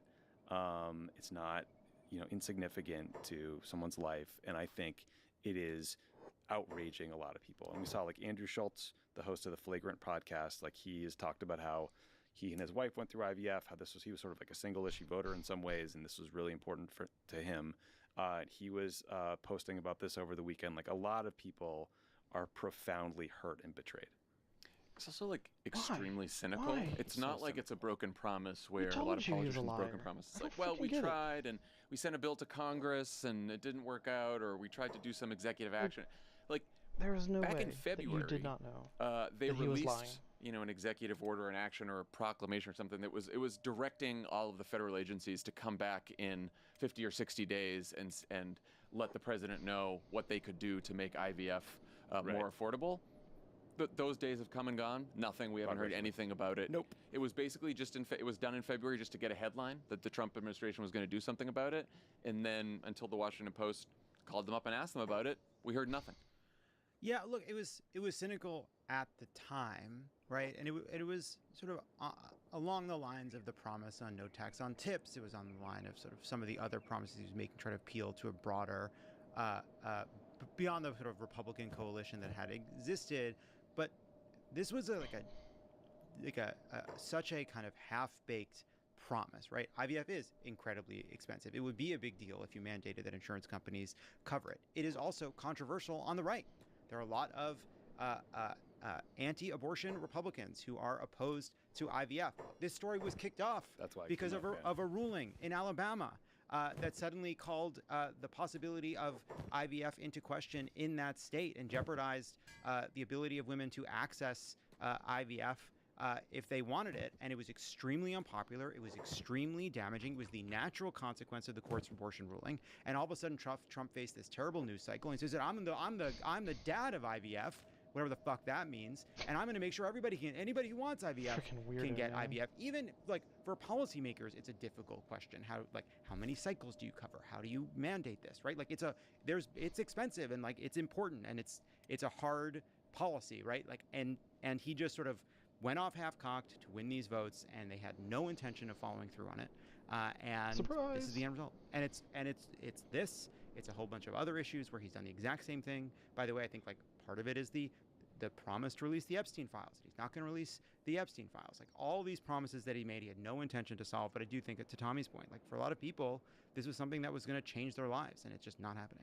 In that last clip we played, I remember watching that. It was a Fox News town hall in Georgia. They built it as like a women's town hall. You could hear Harris Faulkner, I think her name there, just like so unbelievably credulous. Everyone knew that announcement was bullshit. The math didn't add up. There's no way they could afford to pay for it. It was not part of any of his plans. Calling himself the father of the IVF. It's just like, it just was a reminder of how terribly Fox News treats its own viewers and voters. They just treat them like idiots. What do you guys think is going to happen if he gets the question on this? Do you think he's going to say, we're looking into it, couple more weeks? Yeah, we're going to have a plan on that in 2 weeks. Fake news. Why are you asking me that question? How dare you? That's a terrible question. That's a hateful question. Yeah, maybe he won't get the question because, it's just all Marjorie Taylor Greene's boyfriend. Yeah, by the way, you're talking about the next head of Bureau of Labor Statistics. Speaking of Trump's broken promises, the one that's been getting the most attention these last few weeks was his promise to release the Epstein files. Instead, Trump's DOJ has just released Epstein's convicted co-conspirator, Ghislaine Maxwell, from a federal prison in Florida to a minimum security facility in Texas known as Club Fed. Sounds nice. According to Bureau of Prisons regulations, sex offenders like Maxwell are supposed to be held in facilities like the one in Florida, not the minimum security camp in Texas. Naturally, when Trump took questions for the first time since the transfer was announced, he got some probing questions on the controversy that everyone's talking about. Actress Sydney Sweeney came out this weekend that she was a registered Republican. Nobody cares. Any thoughts on that? That who was? Sydney Sweeney. She's like a very hot actress right now. She's a registered Republican? Yes. Oh, now I love her ad. If Sydney Sweeney is a registered Republican, I think her ad is fantastic. Okay, thank you very much, everybody. Great question. Great shouted question. Glad we got him on the record there. No Ghislaine Maxwell question. Trump followed that up with a Monday morning post praising Sweeney, attacking the car company Jaguar for a new supposedly woke ad. Wasn't that like a year ago? I have no idea. I didn't even look into that one. Yeah. It was a while ago. That a while ago. Yeah. And he also claimed once again that Taylor Swift has stopped being popular since she endorsed Kamala. She did a $2 billion grossing tour. It changed the economy of Sweden.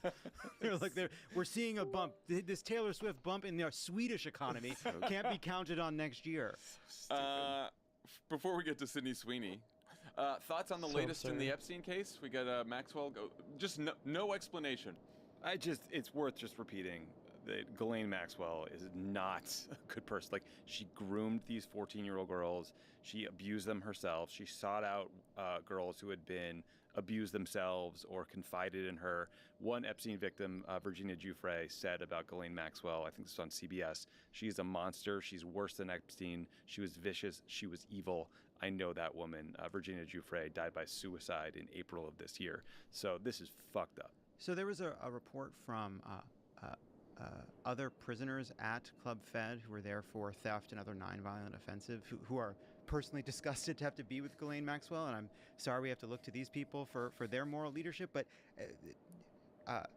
Ghislaine Maxwell is not a nonviolent offender because she participated in sexual abuse. That is a violent act. She is a violent offender. She should not be in a place for white-collar criminals. Just because it was a rich person and took place on a fancy island doesn't make it a white-collar crime. She is a violent criminal offender. And where we're at now is, we know Trump was in the Epstein files. That's what his attorney general told him. We know that he dispatched his former personal attorney to meet with Ghislaine Maxwell for, 8.5 hours? Over 2 days. Over 2 days. We know that Trump has been asked about whether he will pardon Ghislaine Maxwell. He won't say he won't. He won't address it. And then we find out without explanation she's being transferred from a less pleasant facility to what's known as Club Fed. A previous controversy years ago was when Trump said that he wished Ghislaine Maxwell well, right? And so what conclusion are you meant to draw other than Donald Trump's lawyers are currying favor with Ghislaine Maxwell, dangling a pardon in the hopes that she'll absolve him of any culpability, given that his name appears in the files and he had a long-term relationship with Jeffrey Epstein. Again, we're recording this Monday afternoon. We got this news on Friday about the transfer, and no responses from the administration on this, from the DOJ, from the Bureau of Prisons, from the White House. We have no idea why she was transferred. We have no idea what Todd Blanche talked to Ghislaine Maxwell about over the course of 2 days.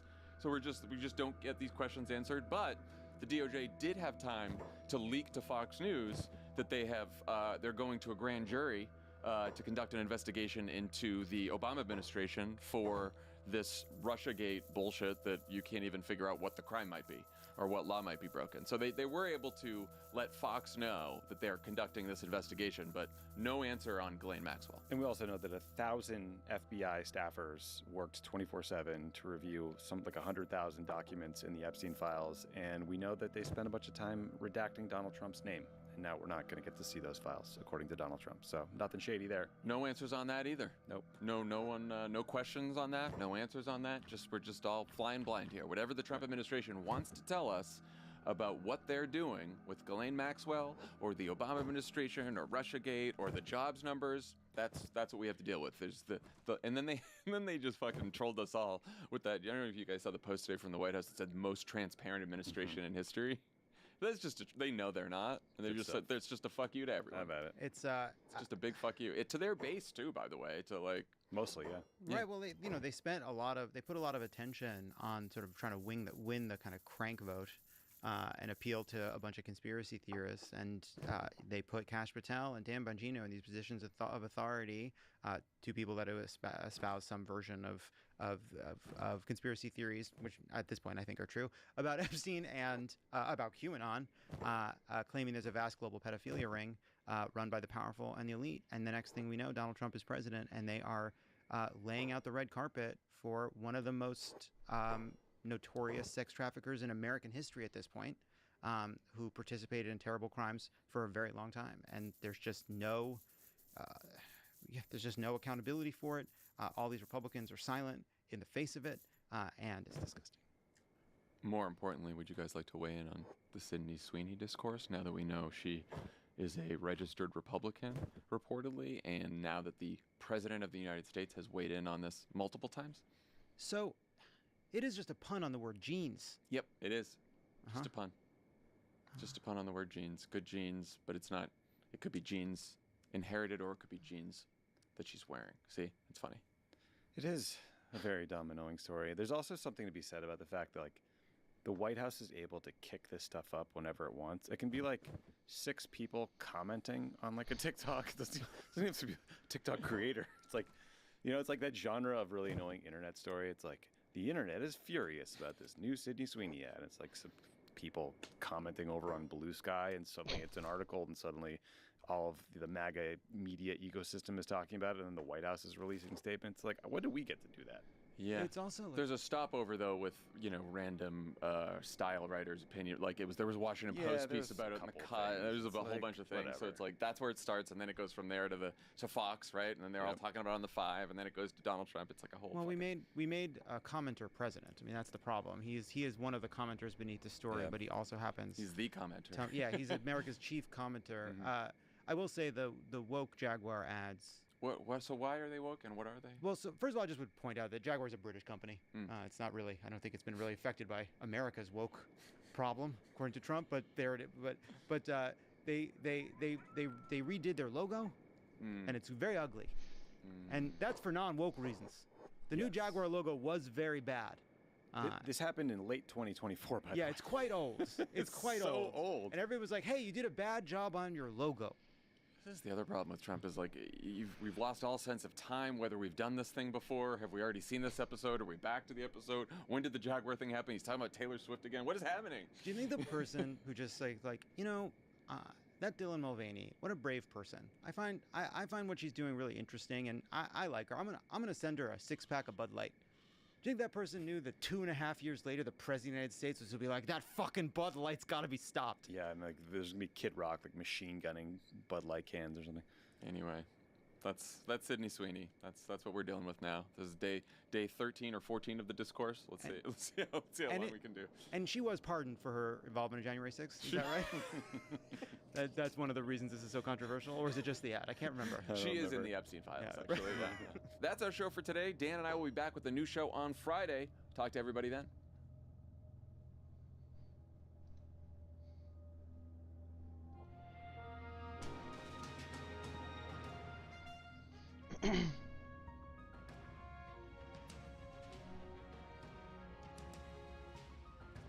Welcome to Uncovered. It's Wednesday. I'm Anthony. He's Ron.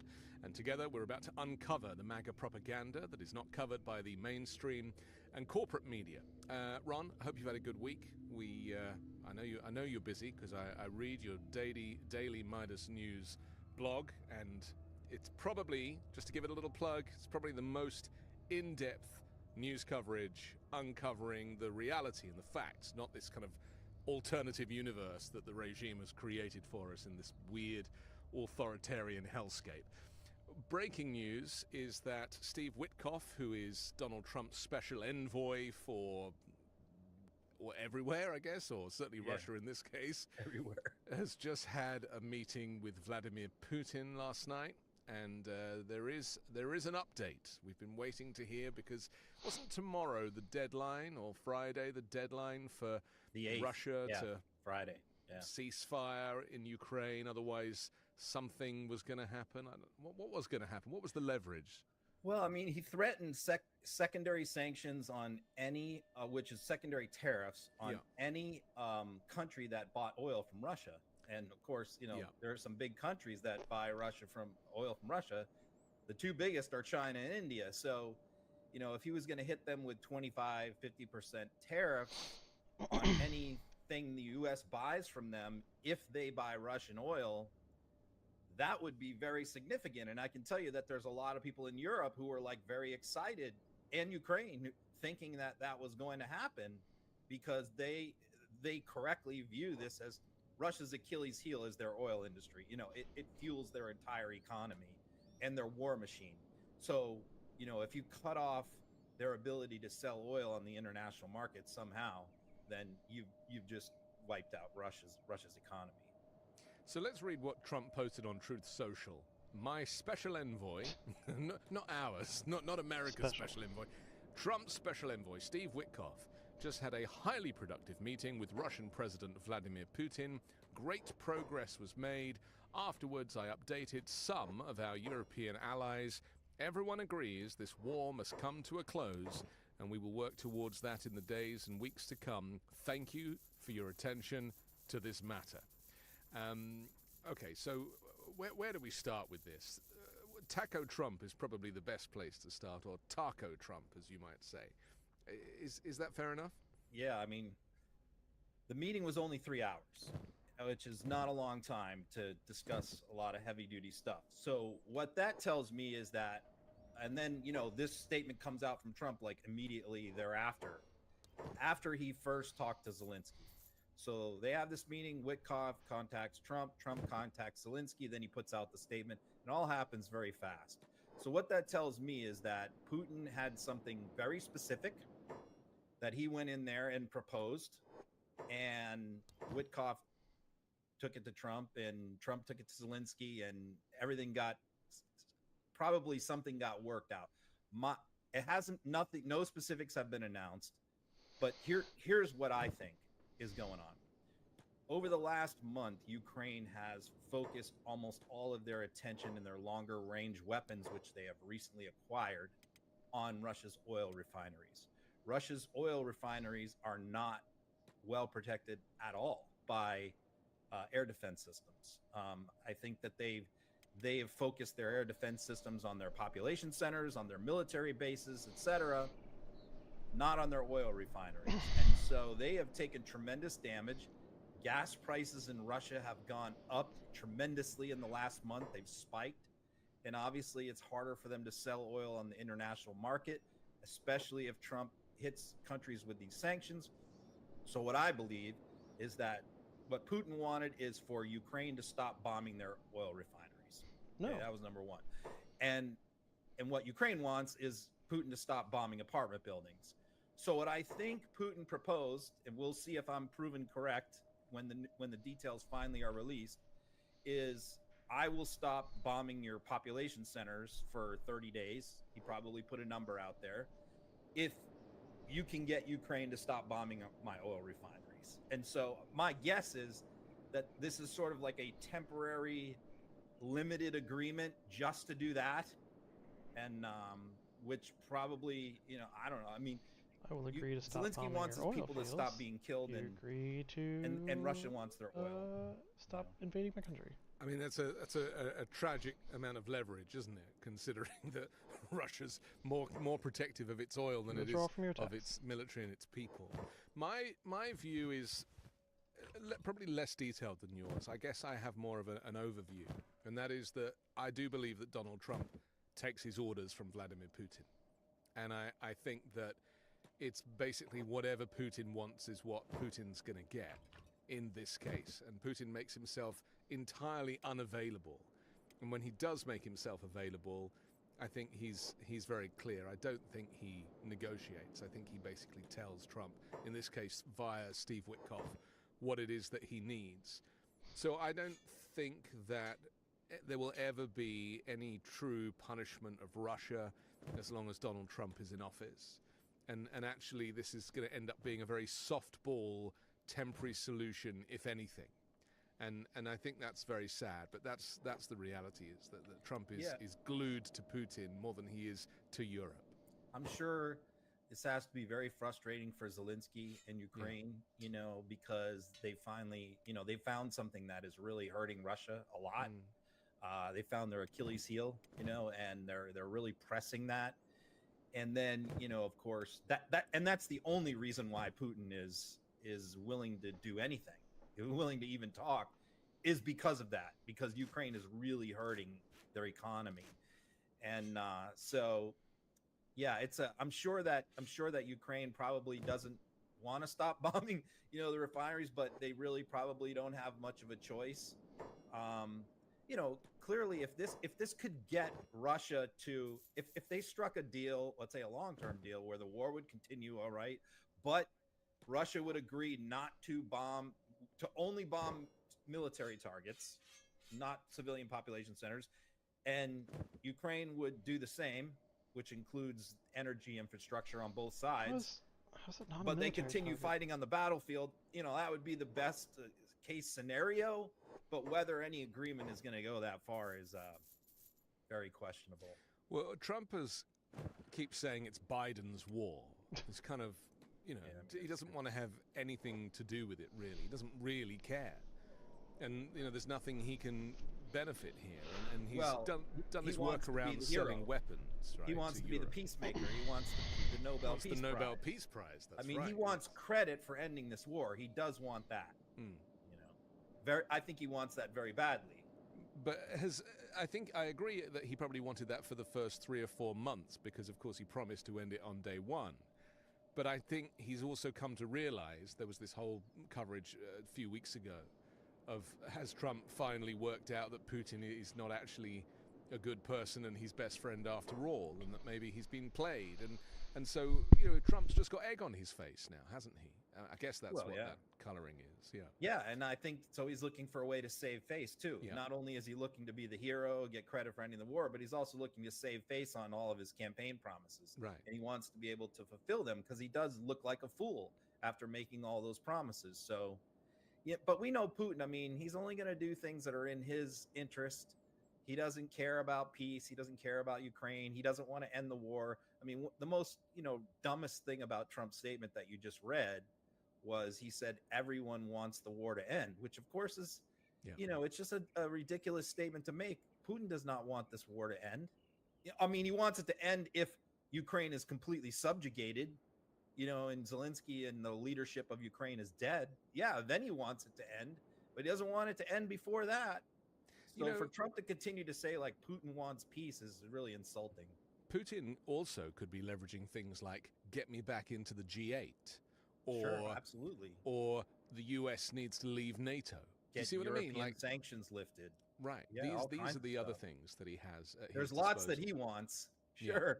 Yeah. Right. I mean, and the only thing he's been willing to. I mean, he hasn't been willing to do anything. So my thing is like, I think he escalated the bombings of the population centers over the last 60 days, specifically for this day, so that he wanted to make it as painful as possible. And they just bombed a maternity hospital 2 days ago. Yeah. And then so that he could extract as many concessions as possible to get him to stop doing that.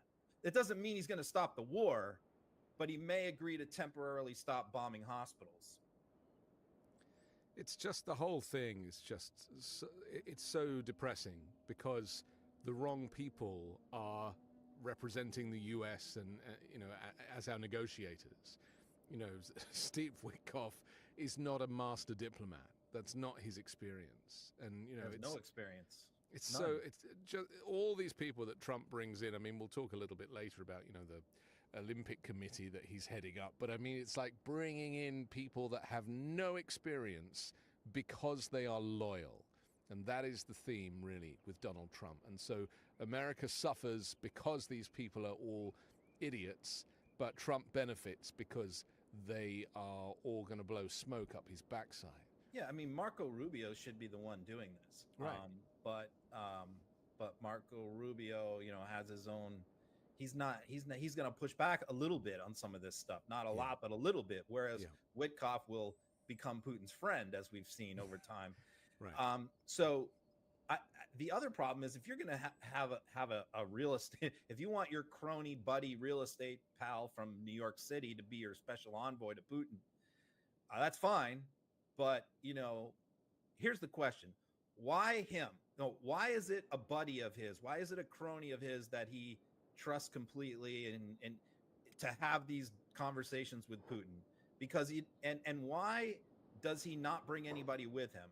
He doesn't even bring his own interpreter. He doesn't bring anyone from the State Department. Same as Helsinki. No diplomats. Because he doesn't want anyone in the room to know what's being said between Putin and Trump as he relays things back and forth. He doesn't want anyone else in that room, which is a dangerous proposition for the world, really.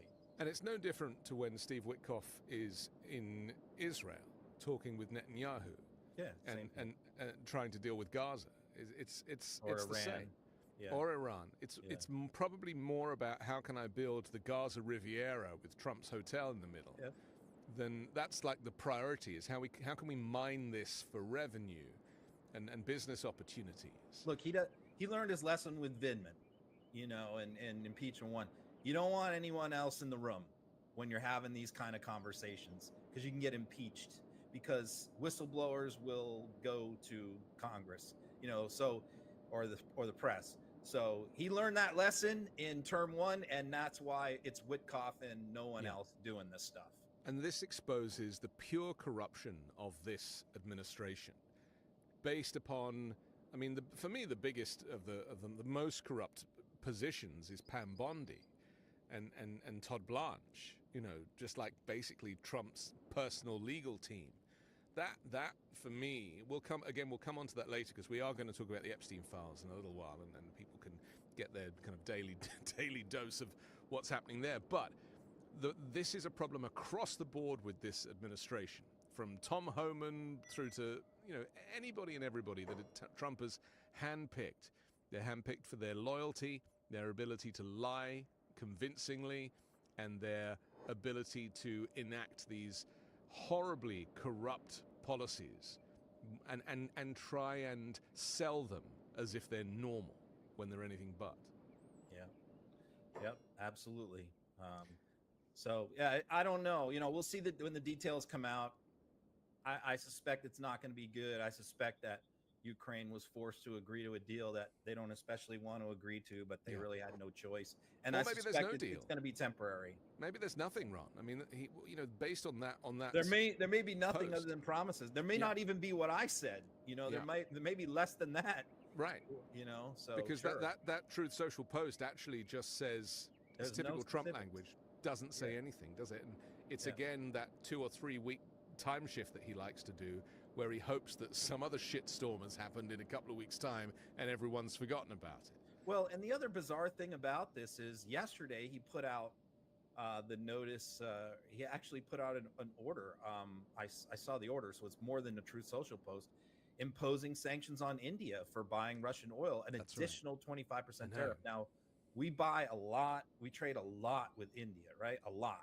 And we already had a 25% tariff. So this is an additional. So now we're talking about 50% tariffs on India, which is just a massive tariff on a huge trading partner. So this is very bizarre because he hasn't taken this back yet. So he went ahead and imposed the secondary sanctions, the secondary tariffs on India for buying Russian oil, but did not do the same with China, who buys even more Russian oil than India or Brazil or any other country that buys Russian oil. He didn't do this. He specifically targeted India, and then he didn't take it back, at least not yet.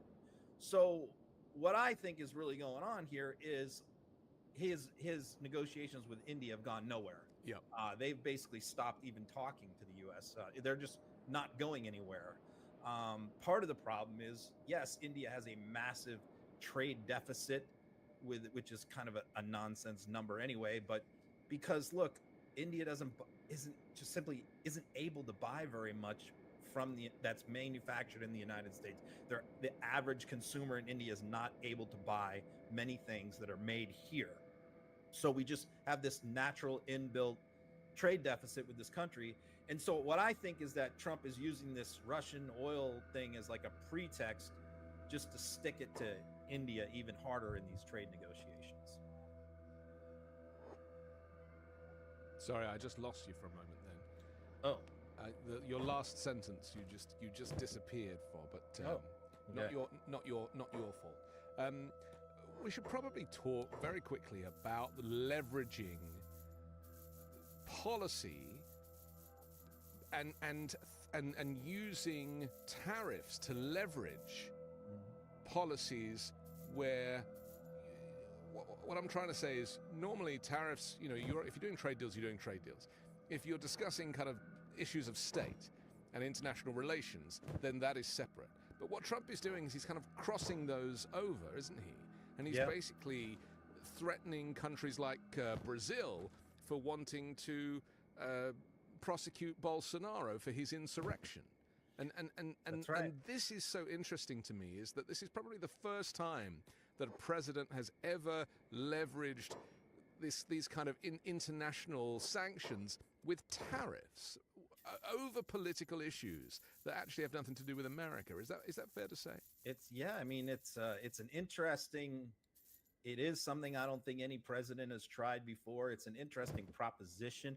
Well, here's part of the problem. If you're just thinking about it from like a real politic, a president can do whatever he wants, and think at it from that level, like he's an authoritarian ruler, using the U.S. market as leverage, excluding people from the U.S. market as leverage to accomplish other foreign policy goals, is an interesting idea. I suppose it could be. U.S. is in a unique position in that so many countries around the world have companies in their countries that are very dependent on the U.S. market and selling to the U.S. market. So I suppose as a matter of just real politics, sure, any president the use of tariffs to accomplish other foreign policy goals is an interesting thought. Certainly not something that would ever be taught in like an international relations class or at the State Department, but a novel idea and one that's not, I wouldn't completely dismiss it if it was in the hands of somebody who was like intelligent. Okay. But okay, his justification for imposing, first of all, Congress is allowed to impose tariffs in the Constitution, not the president. So in other words, like the president using these tariffs, he's only allowed to do it under the law that was passed by Congress under like emergency war powers, right? That's the justification. So it's like an emergency power. And that is being litigated. That's in front of the Supreme Court. We're being attacked by Venezuelan gangs, remember, Ron? So, yeah, I mean, so he's invoked this for, so many different things. Yeah. Which is the Supreme Court. So the Supreme Court ultimately is going to have to decide, does the president really have this power, a power to use tariffs to basically sanction foreign governments? Because like you said, the legal underpinnings of tariffs under our Constitution is it's supposed to be economic related. Right. These are two separate lanes. They're separate things. But the reason he's doing it, it's interesting that you say, could it be a smart move? And my view is that he doesn't know how to do international relations. He doesn't know. He's a real estate guy, right? So if India is buying oil from Russia, Trump doesn't know any other thing other than to hit them with a tariff. It's the simplest thing. Tariffs is his language. He's been talking about them for 30 years.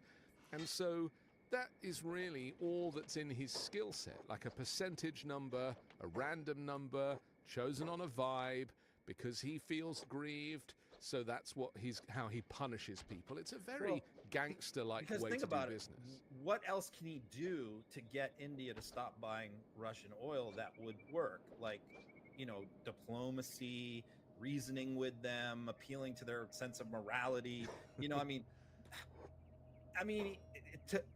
It's probably correct that like nothing else could work. But that's what diplomatic channels our are for. Market. But is that legal? Is that constitutional in our system? Yeah.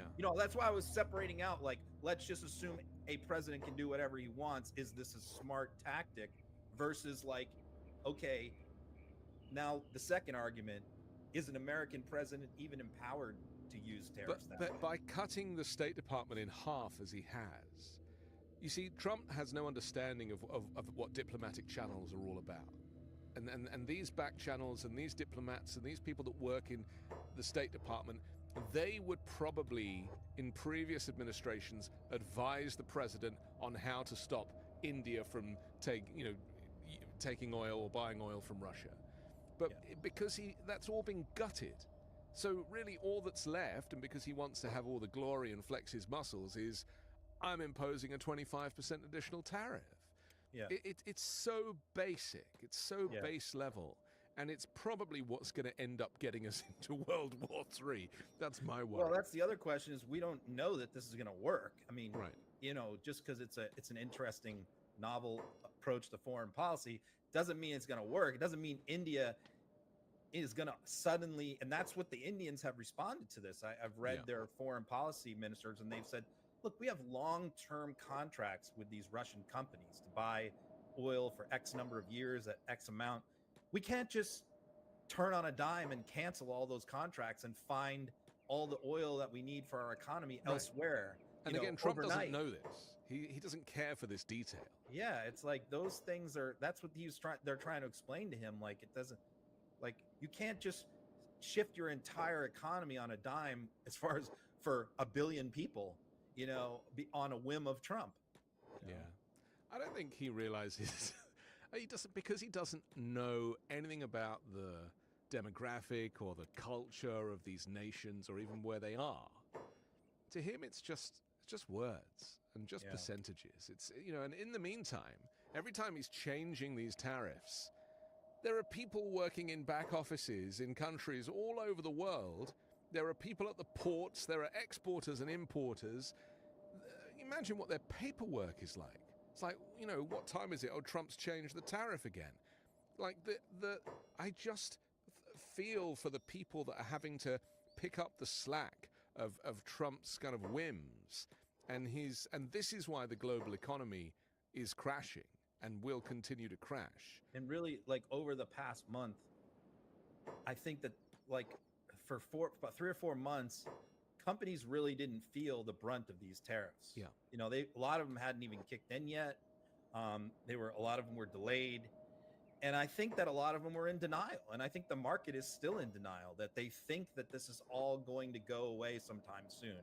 But when you read a lot of the financial analysts, the economists, the industry analysts, as I do every single day, what they're saying is the reality is now sinking in with a lot of CEOs. Yes. That these tariffs are here to stay, and they may be here to stay for the next 3 years. And they're now sort of dealing with the reality of that. Whereas I think they have been eating the tariffs. They have been stockpiling on inventory as a short-term solution to deal with this. But all of that has now come to an end. And now they're dealing with the reality that, like, he's not going to back down on all of this like we thought. He's, like, legitimately, seriously going to do this. So I think the economic pain is really starting to be felt, like, from this point forward. And remember, Trump is going to lie about the data when we get to that point. And because he's already telling us that the tariffs are doing wonderful, and he's lying about all the deals that have been done and claiming that, oh, why did you change your mind, sir? Oh, well, they're giving us all this money. We'll There's one thing about the tariffs that he does tell the truth about, and that is how much money it's bringing into the government. I mean, the government the last 2 months has taken in a tremendous amount of money in tariffs from the American consumers. And it's come partially from companies eating the tariffs, cutting into their profit margin, and partially from the consumers. But as every economist and CEO says, over the next few months, these companies are not going to eat anything. Right. It's all going to be passed on to the consumer once they realize these are not going away. And once they realize, or once we all realize, hopefully, that Trump is lying about the leverage that he has and the deals that he's done. That announcement about Europe where they're giving us $600 billion and I can do whatever I want with it. Let's take a look at that clip. Mr. President, what kind of teeth, though, are in those investments? What kind of teeth are in those investments, meaning that would force the EU to make those investments? If they don't make those investments, what happens on the other side? Well, then they pay tariffs of 35%. No, they brought down their tariffs. So they paid $600 billion, and because of that, I reduced their tariffs from 30% down to 15%. And a couple of countries came, how come EU is paying less than us? And I said, well, because they gave me $600 billion. And that's a gift. That's not like, a loan, by the way. That's not a loan that, 3 years comes up, we have to pay it back. There's nothing to pay back. They gave us $600 billion that we can invest in anything we want. The deal that you and nobody knows it, Becky. Nobody knows it because they don't know. No, we have been trying to figure out the details on that, Mr. President. So well, there are no the details. Clarity on the that. details are $600 billion to invest in anything I want. Anything. Okay. I can do anything I want with it. And the purpose was they've been, ripping us for so many years that it's time that they pay up, and they have to pay up. We couldn't afford to have the deficits. Look, I did something with Switzerland the other day. I spoke to their prime minister. The woman was nice, but she didn't want to listen. And they paid essentially no tariffs. And I said, we have a $41 billion deficit with you, madam. I didn't know her. I said, we have a $41 billion deficit, and you want to pay 1% tariffs. You wanted 1%. I said, you're not going to pay 1%.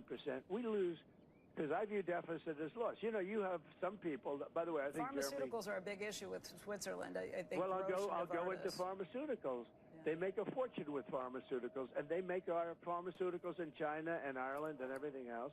And within the next week or so, we're going to be announcing tariffs on, specifically, this is this is a separate class than the 15% tariffs on sort of everything.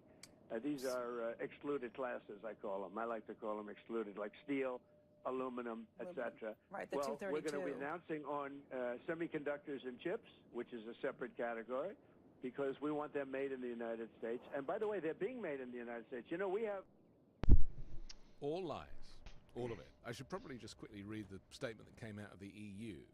Two senior European Commission officials clarified that this money would come exclusively from private European companies, with public investment contributing nothing. They said it's not something the EU as a public authority can guarantee. It's something that's based on the intentions of the private companies. This is the $600 billion that Trump is talking about. Yeah, exactly right. I mean, I've been saying this for weeks, right? So I didn't need that statement. I mean, because I saw the outline of the agreement. Yeah. What Trump is saying on a financial network, on CNBC, where the hosts all know better. I mean, this isn't him going on Fox or even NBC or CNN, where like you got some paid person who's paid to read a teleprompter asking the questions. He's on CNBC. These people know what they're talking about. And he's saying something that is complete fiction. And I watched that whole interview because it was absolutely bonkers. Yeah. And they were at times like exasperated, shaking their head, laughing. Like it's like they didn't know what to do with him. It was just, there were so many lies. Every statement was just a fire hose of obvious lies. And, you know, they tried to push back sometimes. And then eventually I think they just kind of threw up their hands. And as you saw with that one, where she knows what he's saying is a lie, but she's just like, you know, trying to humor him and get him to stop so they can ask the next question, you know, whatever. But there's no stopping him once he gets going. But look, how Trump is selling this is that the EU, to the American people, he's saying the EU is giving him $600 billion, what he just said, as a gift for him to then invest in America. Whatever he wants, yeah. Right. When the reality is there's no money, zero. The EU is not giving us a penny. Trump is not investing anything. What the EU has pledged to do in order to get the tariff deal that they got, they promised that companies in Europe will spend $600 billion over the next several years in the United States. Where did they arrive at that number? I read a lot of European reporting. How did they come up with that number? They came up with that number because that's what they were planning on spending anyway. Just on oil and weapons. $600 billion over the next several years. So they just took what they were already their member nations were already planning on spending in oil and weapons and promised that to Trump, so he can then go lie about what the agreement is. So they kind of get what they want, you know, and this was sold in Europe as this great disaster for Europe and stuff. Look, I mean, you know, a lot of this is smoke and mirrors. You know, if you believe Trump, sure, the deal was terrible for Europe, but that's not, I think they're just acting like the deal was bad for them to kind of pretend like they're giving Trump a win. I 100% agree. I think, you know, Ursula von der Leyen is very smart. As we said last week, she's totally played him. I think all of these nations now know that you have to give Trump a win. You have to give him something to announce. It doesn't matter if it's not going to be followed through with, because he don't really care either. He just likes the kind of public face of this. It's a little bit like, you know, I was watching this clip with him and Bibi Netanyahu in the White House, and he had just made this reference, very quick line. He said, yes, I was just talking to Bibi about this backstage. Stage, huh? Yeah. Backstage. Yeah. It's all a show. This is just a TV show to him. And as long as what's happening on the studio floor is good for the cameras, then that's all that matters. Let's talk about... In that same interview, by the way, yeah, he told the interview that his approval rating was 71%. I mean, and the guy was like, Joe Kernan is a Trump supporter. I mean, he's the lead host of CNBC. He's their number one guy, right? He's their Jake Tapper, right? Right. So, he's like, no. He's like, I've seen some polls in the high 30s. He's like, no. He's like, what you're talking about is your approval in the Republican Party. And Trump was like, oh, no, that's 94%. It's like, Kernan is just like, all right, man, whatever. Like, but the whole world is having to deal with... That's what you're going to get, The whole world is having to deal with Trump's random number game, whether it be on his polling, whether it be on tariffs, whether it be on foreign gifts that he says they've given me. They haven't given the U.S., they've given me, including a plane from Qatar worth $400 lies about that million, right? That's not going to cost us anything, I mean, they've hidden the cost of that in some budget that is never going to be discovered, and then it's going to end up with his foundation, and before you know it, it's not going to be... They shifted the money away that was allocated to modernize our nuclear weapons. That's right. Our ground-based nuclear weapons. That's they right. shifted it over to the plane. Yeah.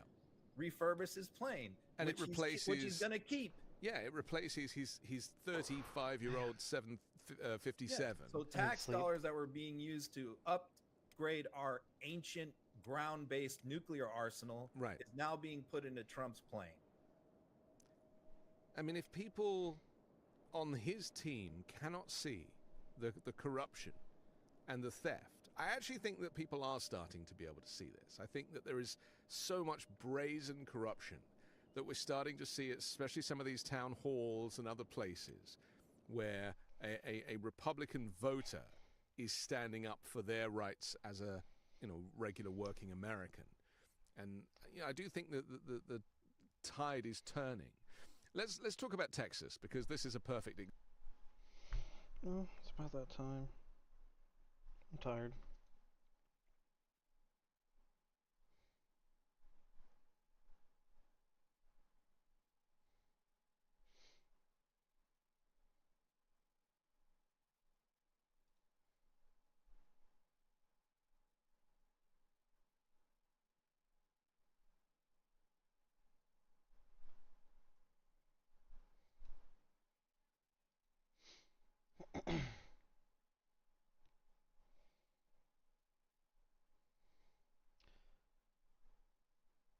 Until next time, my Zero Watchers. Nooses.